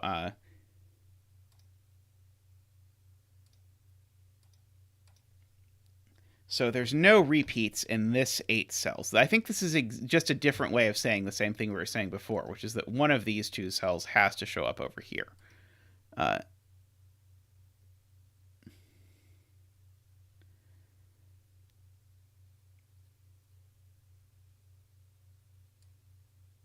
Okay, so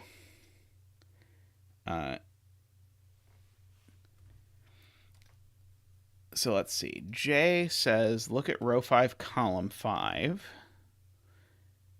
Has to go on the, if you mark the options for row 5, column 5 in box 3, 6, and 9. 3, 6, and 9. So it can't go here, here, or here. Or here, of course. Or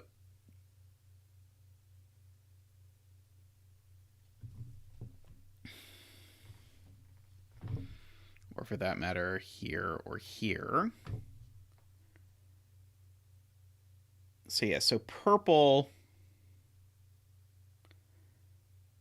So purple's possibilities are forced into this shape, which I feel like I've seen show up somewhere before in my life.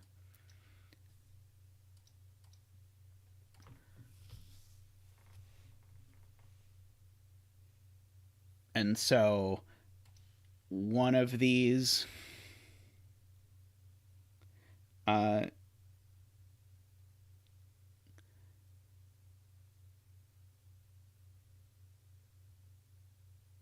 yeah, so one of these is on an inequality sign, one of these is on an inequality sign. I concur with that. Yes.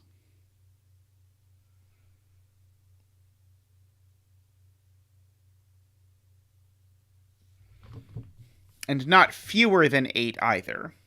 But we know that the center cell is locked off of it. Because the center cell sees the entire Fistomephil ring. And likewise, if we now sort of shift our perspective, the same will be true if we say shift this to be... we now shift this. Now the same would be true of this cell.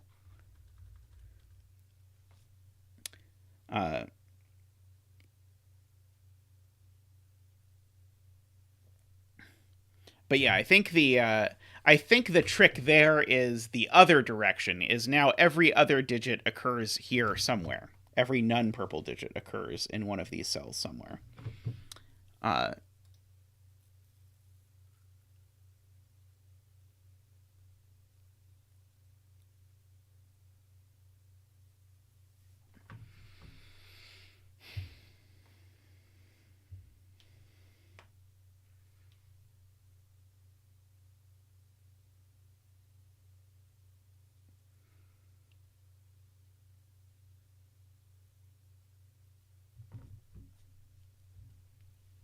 Yeah, let's try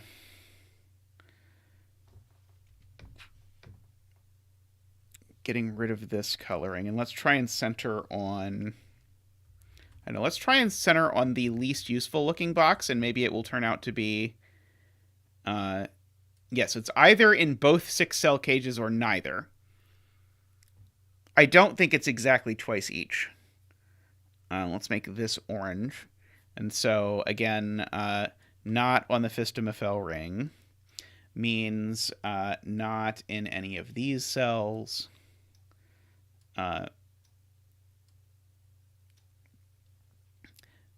Certainly not there or there. So again, we're sort of forced to have this shape for orange. Oops.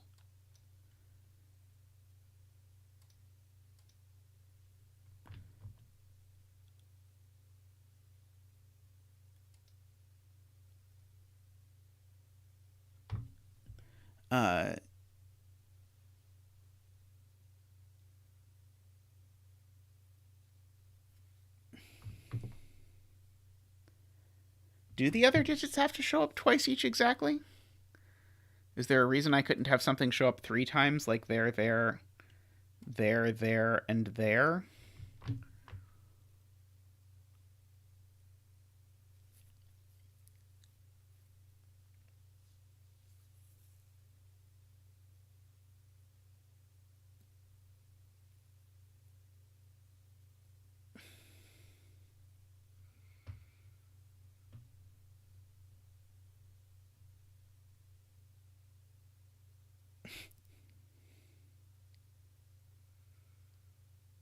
I agree at most 1 digit can be, but we know 1 digit is, so then the others have to show up. Which means they show up an average of 2 times, but is there a reason why 1 can't show up 1 time and 1 shows up 3 times? Or are we not claiming that? We have successfully learned, as Afraid Not points out, that this digit is not 1. Because it shows up either here or here. I think. Is that even true? Because we didn't even mark the fact that it can show up. It can show up in these spots because those weren't immediately interesting. But I don't think we've even marked all the places it can show up in this column.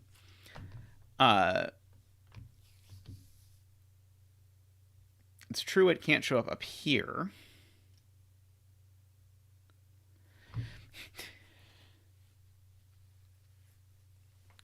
What a mess.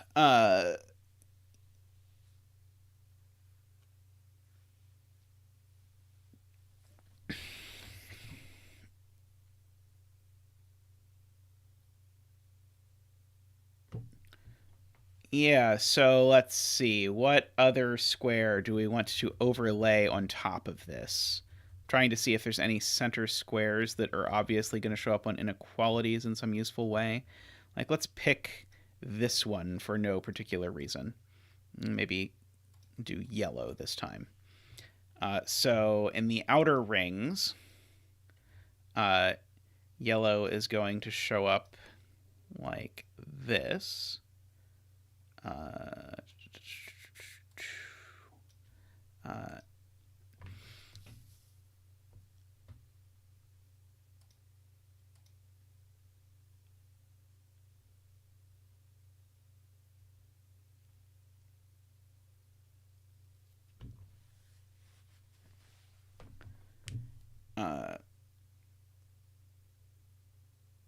I mean, I can't just color all the center cells. It's just going to make this look like a complete nightmare, isn't it?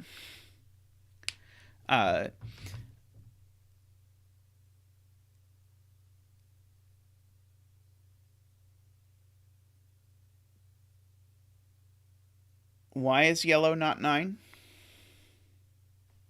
Keep in mind, we've not colored the fact that yellow could be in these cells. So it's not as though yellow in column 8 only shows up in these 2 cells.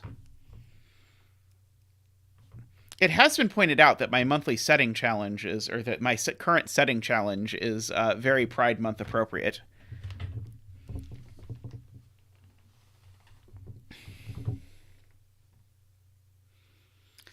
Yeah, I mean it's very tempting to think about, but the fact that this is so many, so it's worth thinking about. Maybe it's either here, in which case it's here, in which case it's here, in which case it's here, or thank you, ELOSF. Happy Pride to everyone else as well.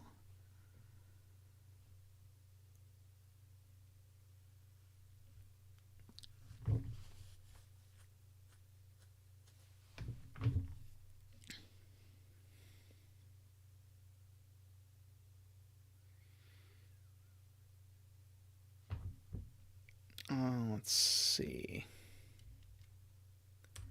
Okay, let's get rid of the coloring for now. Let's see, can we...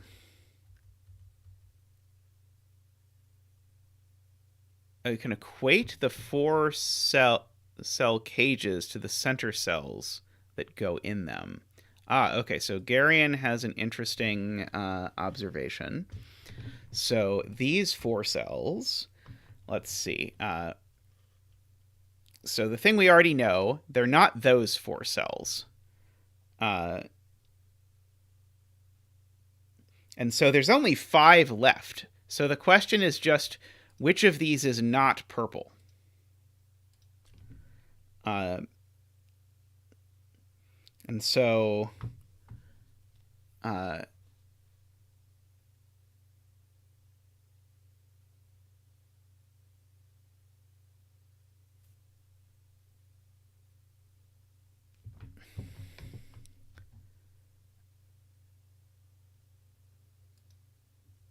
Row 8 sees them on diagonals.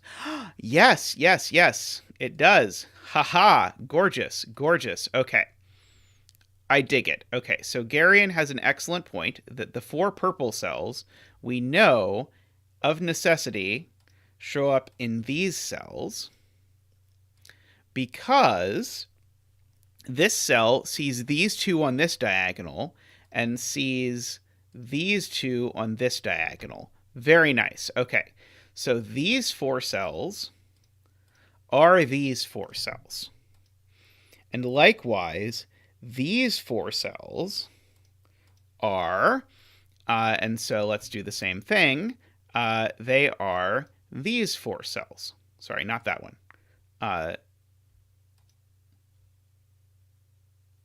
Yes, these 4. Why is this so hard for my brain? Not that one and not those. Yep.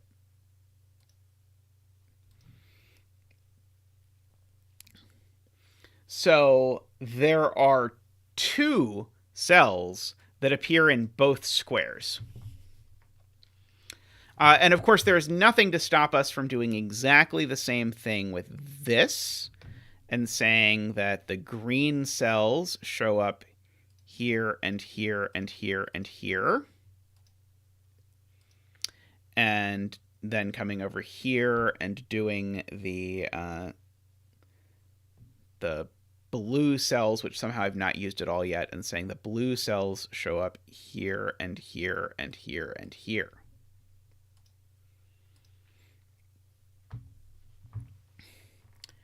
Okay. So that is 8 digits. And so, yes. And now we have a colorful mess. And I think we can agree that it is all Sudoku from here.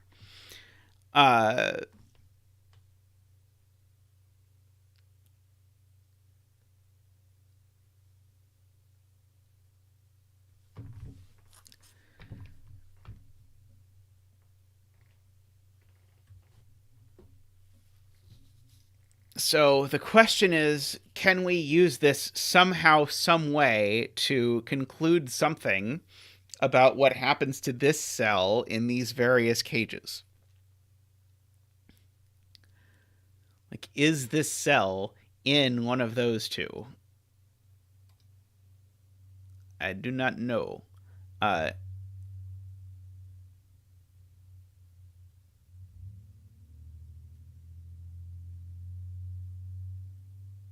Well, none of the colored cells are the center. But these two cells are not colored, so I don't know if those are the center.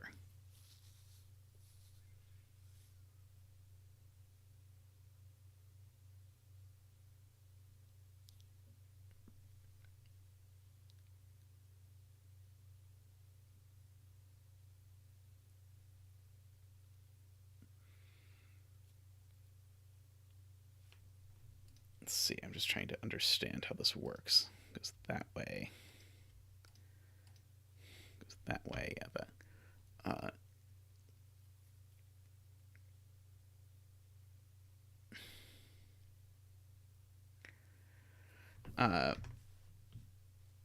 I mean, I think the most likely is that this cell is not in these, and that we're supposed to be able to see this through the right application of all of the woobly woo, but I do not know.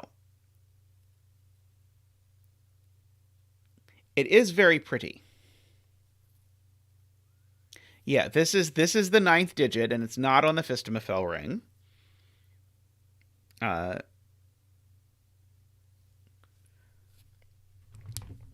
toroidal everything is Roggen puzzle. That sounds exciting. I think people would dig that. And by people, I mean Mark when he's mad at Simon.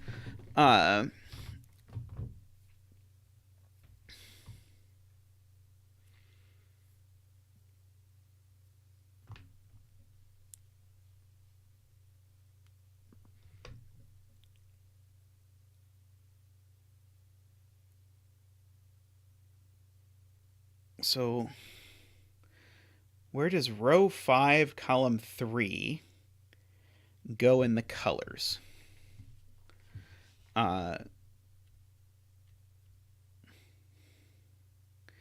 So we know row 5, column 3 is not... Oh, wait, do we even know it's not purple?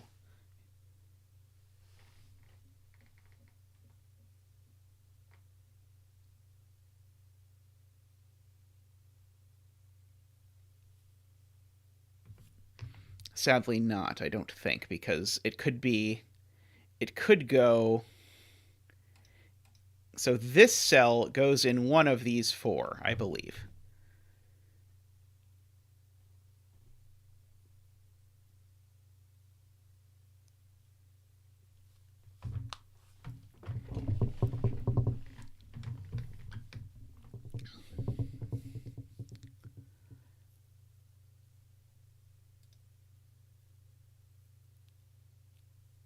It is sadly not anti-bishop for cells that aren't the center cell, and neither of these is the center cell.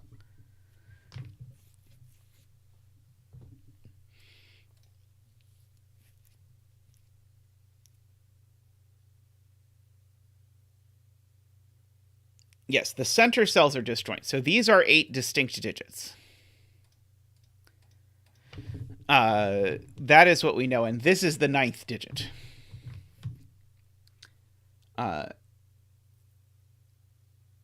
It's interesting that we have 2 blue-greens, but we only have 1 blue-purple.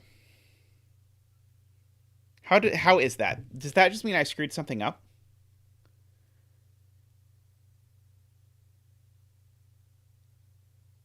I feel like that must mean I screwed something up.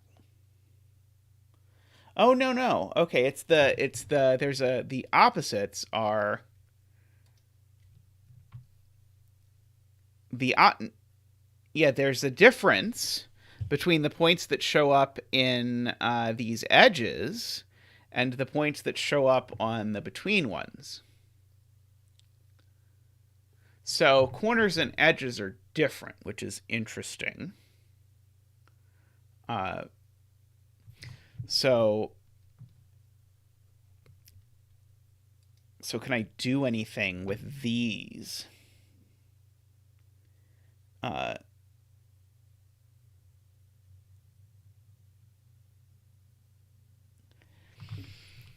don't see what I'm supposed to do with them. I know they're different, for whatever that's worth.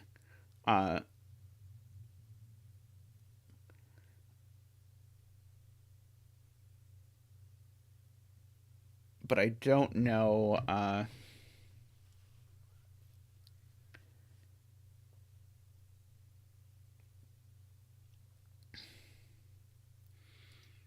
And so I also know, I suppose, these are the only places that these show up. So this cell only shows up in blue and green. This cell only shows up in blue and orange, uh, and nowhere else. I believe. I think that is all true. Uh, I was about to yell at someone for telling Chip to shut up, but then I understood that it was Chip who told Chip to shut up, and I suppose that that is acceptable. Uh,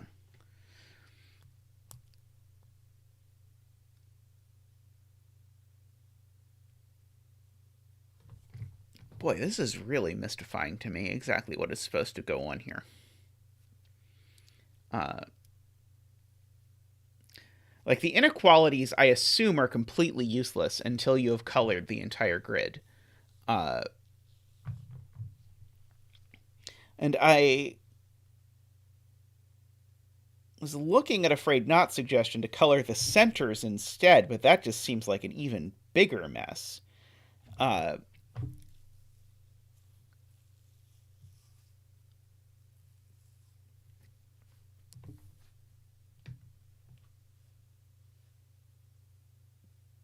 do I know that orange and blue? No, orange and blue have a digit in common at least.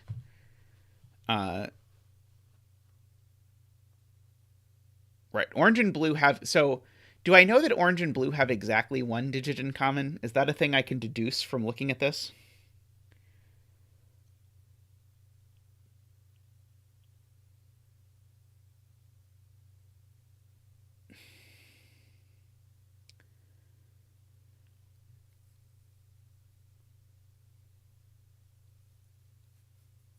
Where do the edge colors go on the Fistamafel ring? So you're referring to these? They need to show up in here?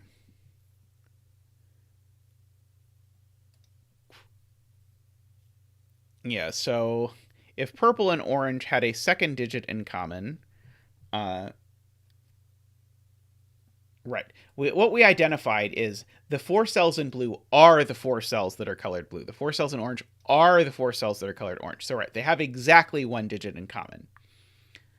Uh, so yeah, so these have exactly one digit in common, and likewise, these have exactly 2 digits in common. Okay.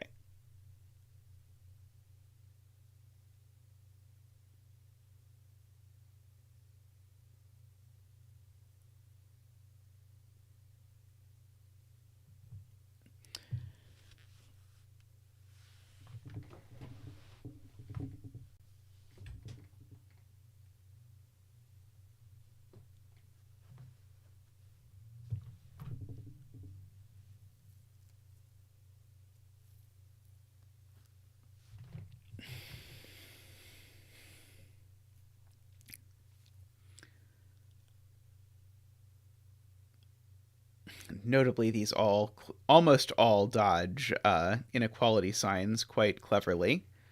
I'm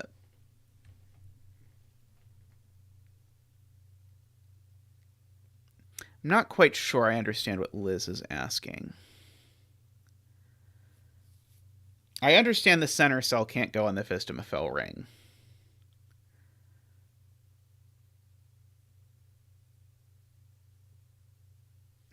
So it's maybe worth repeating. The center cell in column 2 goes in one of these two places, and the center cell in column 8 goes in one of these two places.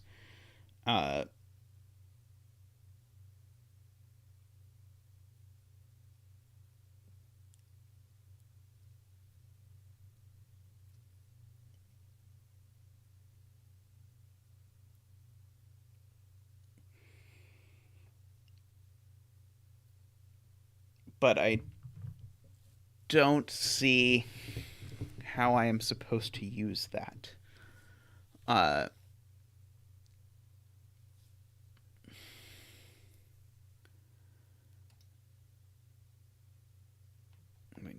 that coloring for now. Green of row 8, column 5 must go to row 5, column 3. Okay, so this cell can't go here. Can't go any of those places. Well, this is one cell, so you're claiming this cell goes here? Sorry, let me... Must go to row 5, column 3. You're claiming this cell goes here. I would love to know that.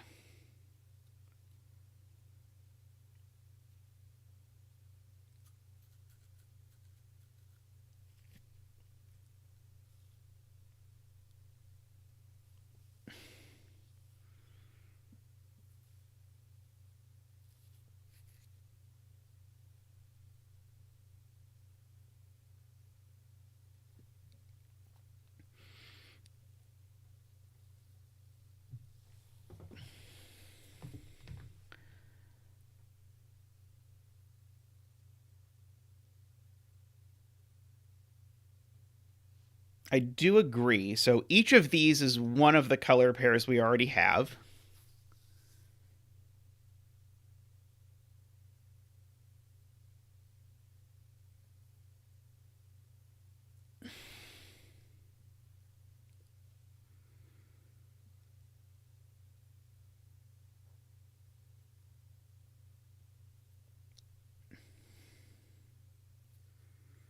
It's like, these are things we literally just colored, so those we aren't worried about showing up on the Fistamafel ring, or in the Fistamafel whatever. Oh, and I guess this doesn't even have to show up. Well, it does have to show up, but there are 9 rings.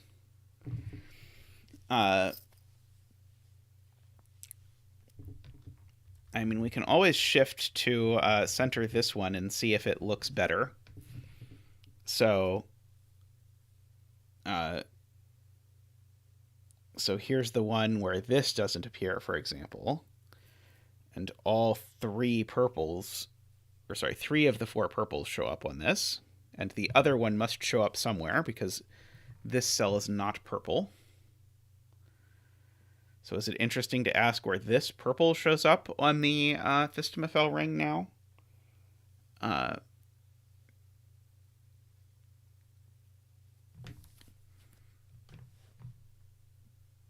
These purple oranges are different.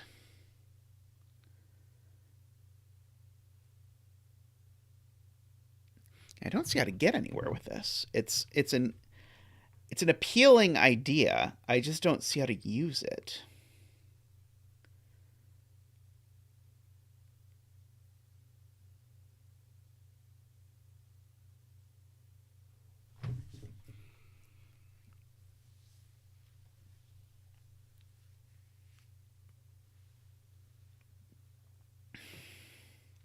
Like, I wish there was a cell that saw everything. If there was a cell that saw everything, then we would know it had to be black.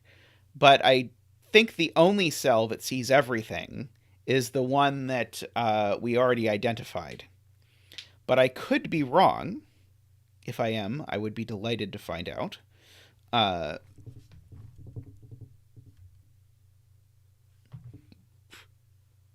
Let's see. Let's shift to centering one of the ones that only shows up once. So there is a unique cell that is in both green and orange, and it is here.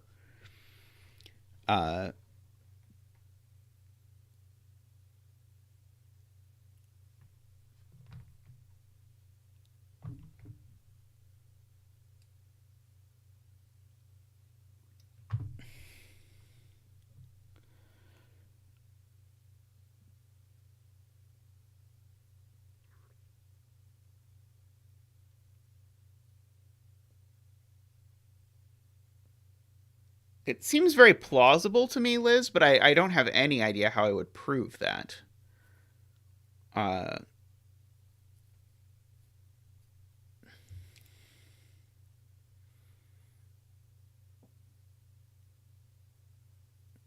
Right. Green and purple are not exclusive, right? The green and purple have intersection, which is green purple, right? So this is not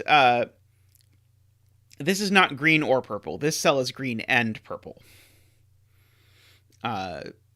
Yes, that I can see being confusing here.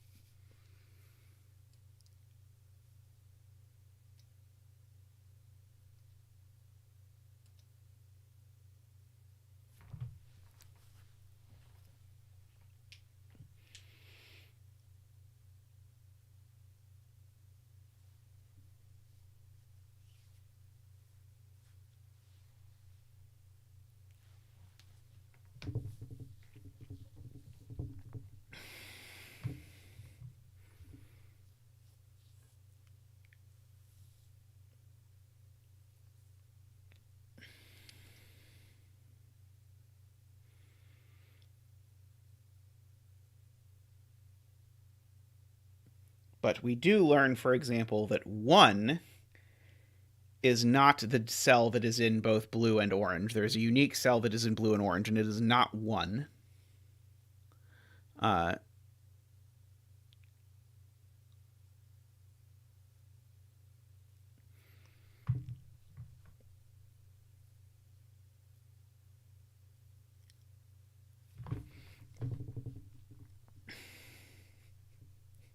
may have to abandon ship on this one in a little bit because Ranks starts streaming soon, and I definitely am going to stop before Ranks starts. I had fun coloring and moving around on the toroidal grid, even if we don't figure this out from here. But I am very unclear on where I'm supposed to be looking to sort of progress this.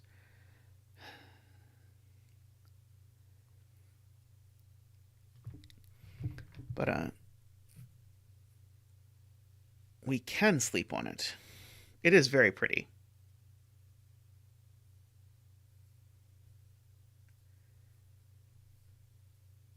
I mean, if there's anything else we can color, I'd be happy to color it. But every which way we've tried slicing to color this, it has not allowed us to continue the coloring.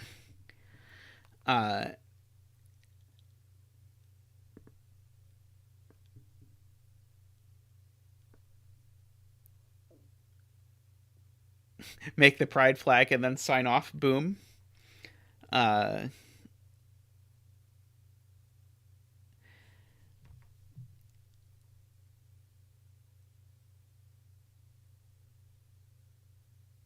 mean, but then I'm going to need way more colors than I have available. Because, like, it is true. I could do the same thing where I could color this.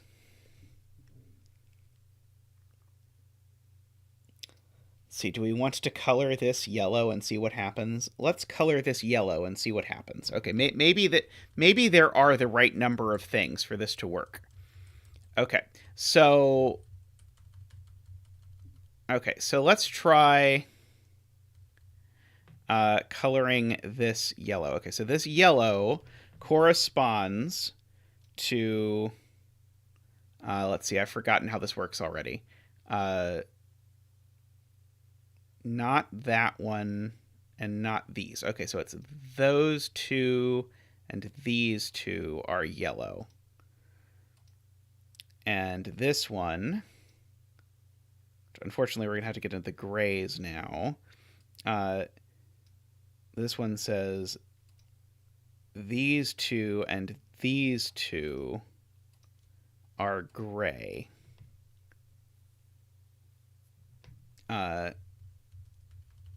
But unfortunately, I'm nowhere near having colored them all, because now I've still got 3 more that I would have to color. And I cannot because I am out of colors.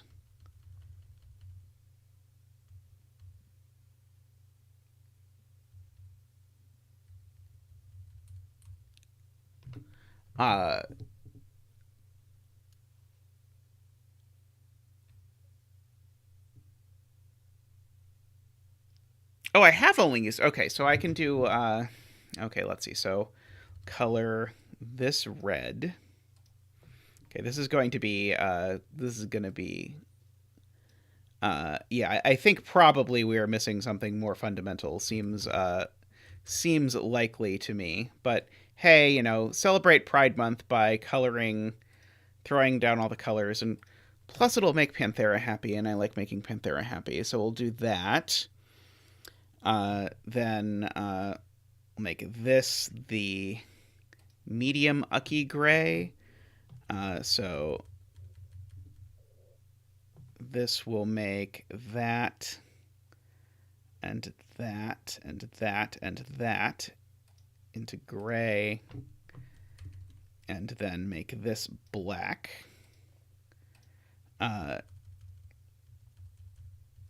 Which will make I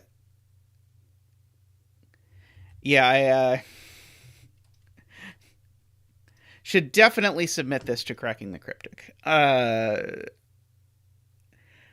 All right. So, well, we already knew these cells were unique, because the centers are disjoint. So the centers have been distinct the whole time.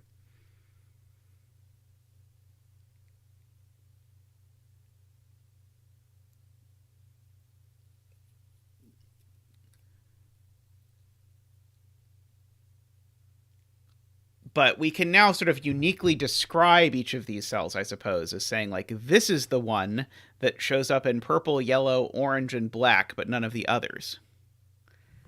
Recenter us on the main grid, says Tristan. There we go, like that.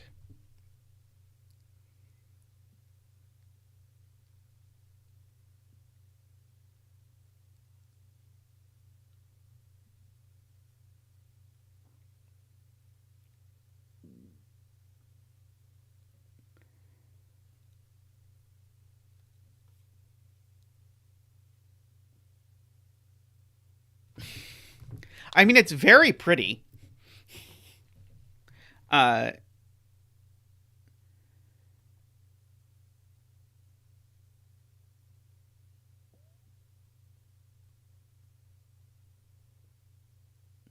Unfortunately, I think we need to do a lot more coloring before we can order the digits, right? Because I know, like, this digit is bigger than something, this digit is less than something, and that is all I know about digits, I fear.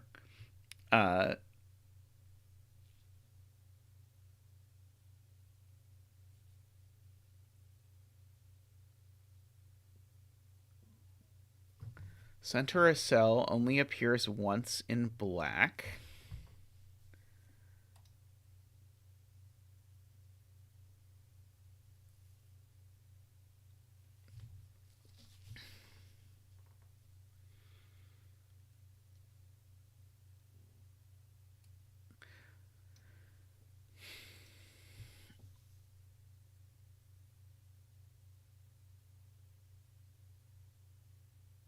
Look at the center one. Where can it go in box 7?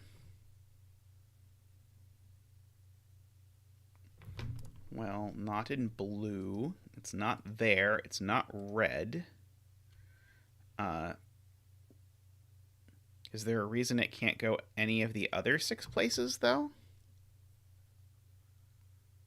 Because the places that we've ruled out through this coloring are exactly the places that are ruled out by the literal rules of the puzzle.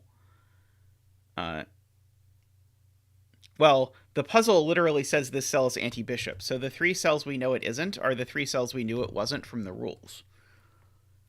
I feel like there has to be a right way to view this coloring that suddenly clicks everything.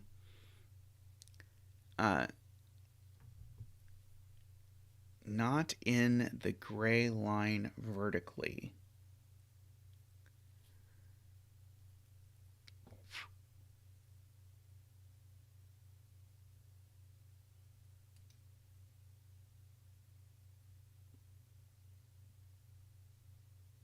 I don't think I understand that.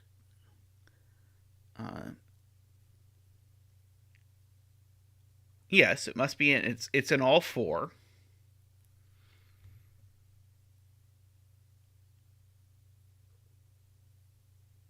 That's right. It isn't from the, it is in the outer 4x4s. We did get that. So it has to be in one of these four.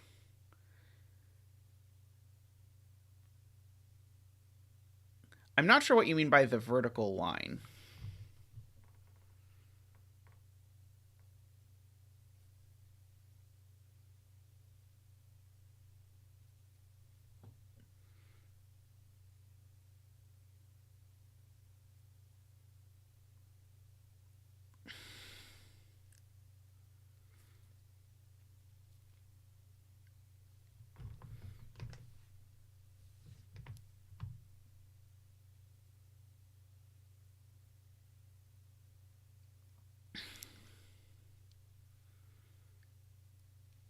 Yes, these are the four. These colors are each a unique descriptor of a digit, and the descriptor is which four cages it appears in. Let's see. Where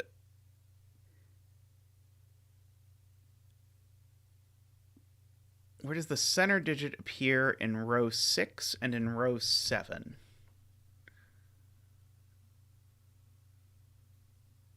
Okay, so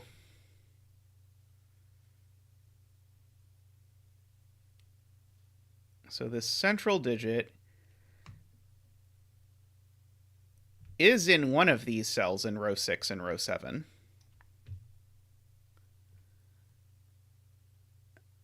Because it is that color.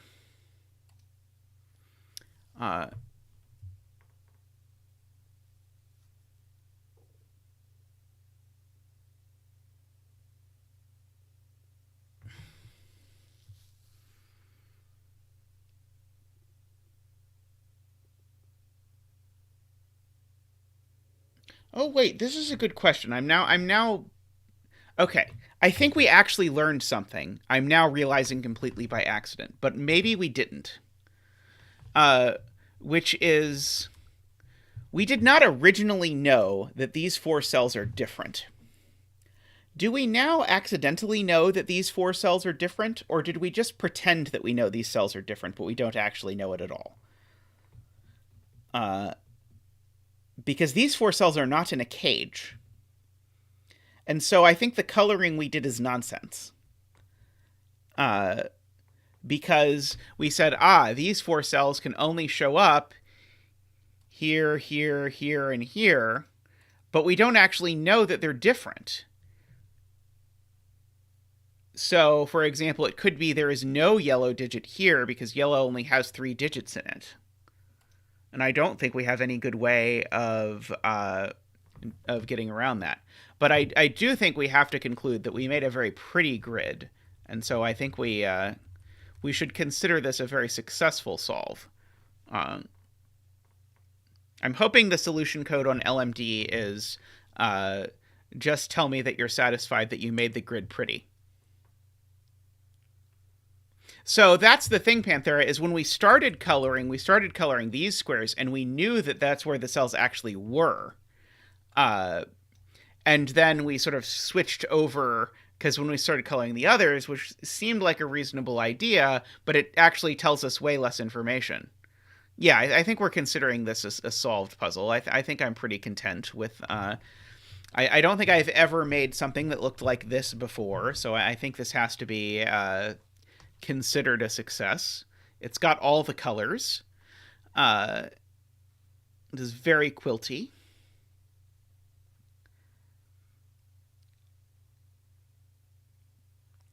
But yeah, I think that's all we're going to. Let's see. Okay, yes. Sorry, for Garion. We're going to put we're going to put a random color in each of the remaining ones. So we'll put some green there. We'll put some red here, maybe. Let's see. I'm feeling some blues, some purples, some yellows. Probably should use the black before I'm sort of forced to. Let's see. Get some yellows in there. Use some gray and some other gray. gorgeous. We have succeeded at coloring the grid.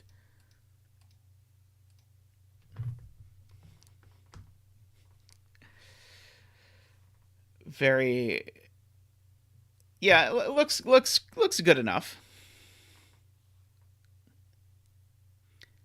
That is true. I do suppose that I do have a knitter in my chat that I probably should know that I have a knitter. Although, would this be knitting or quilting? I don't think you could knit something with, like, this would not be natural to knit, would it? I don't know anything about knitting, but I'm going to guess Franco would tell me this would be a nightmare to knit.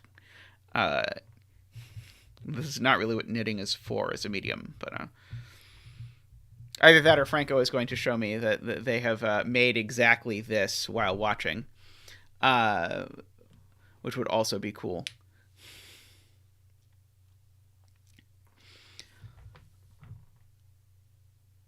Yeah, quilting is what I was thinking. Not that I know how to quilt either, but if forced to do it in one way, it seems like quilting would be the natural way to go about it. Alrighty, but I probably should wrap up here. We'll be sending you over to Ranks to go do word games, although you're welcome to encourage Ranks to do this puzzle. If perhaps Ranks will pick it up here and try and solve the puzzle. Do not do that to poor Ranks. He will not solve the puzzle. But thank you for hanging out. Had a bunch of good puzzles and one very pretty puzzle.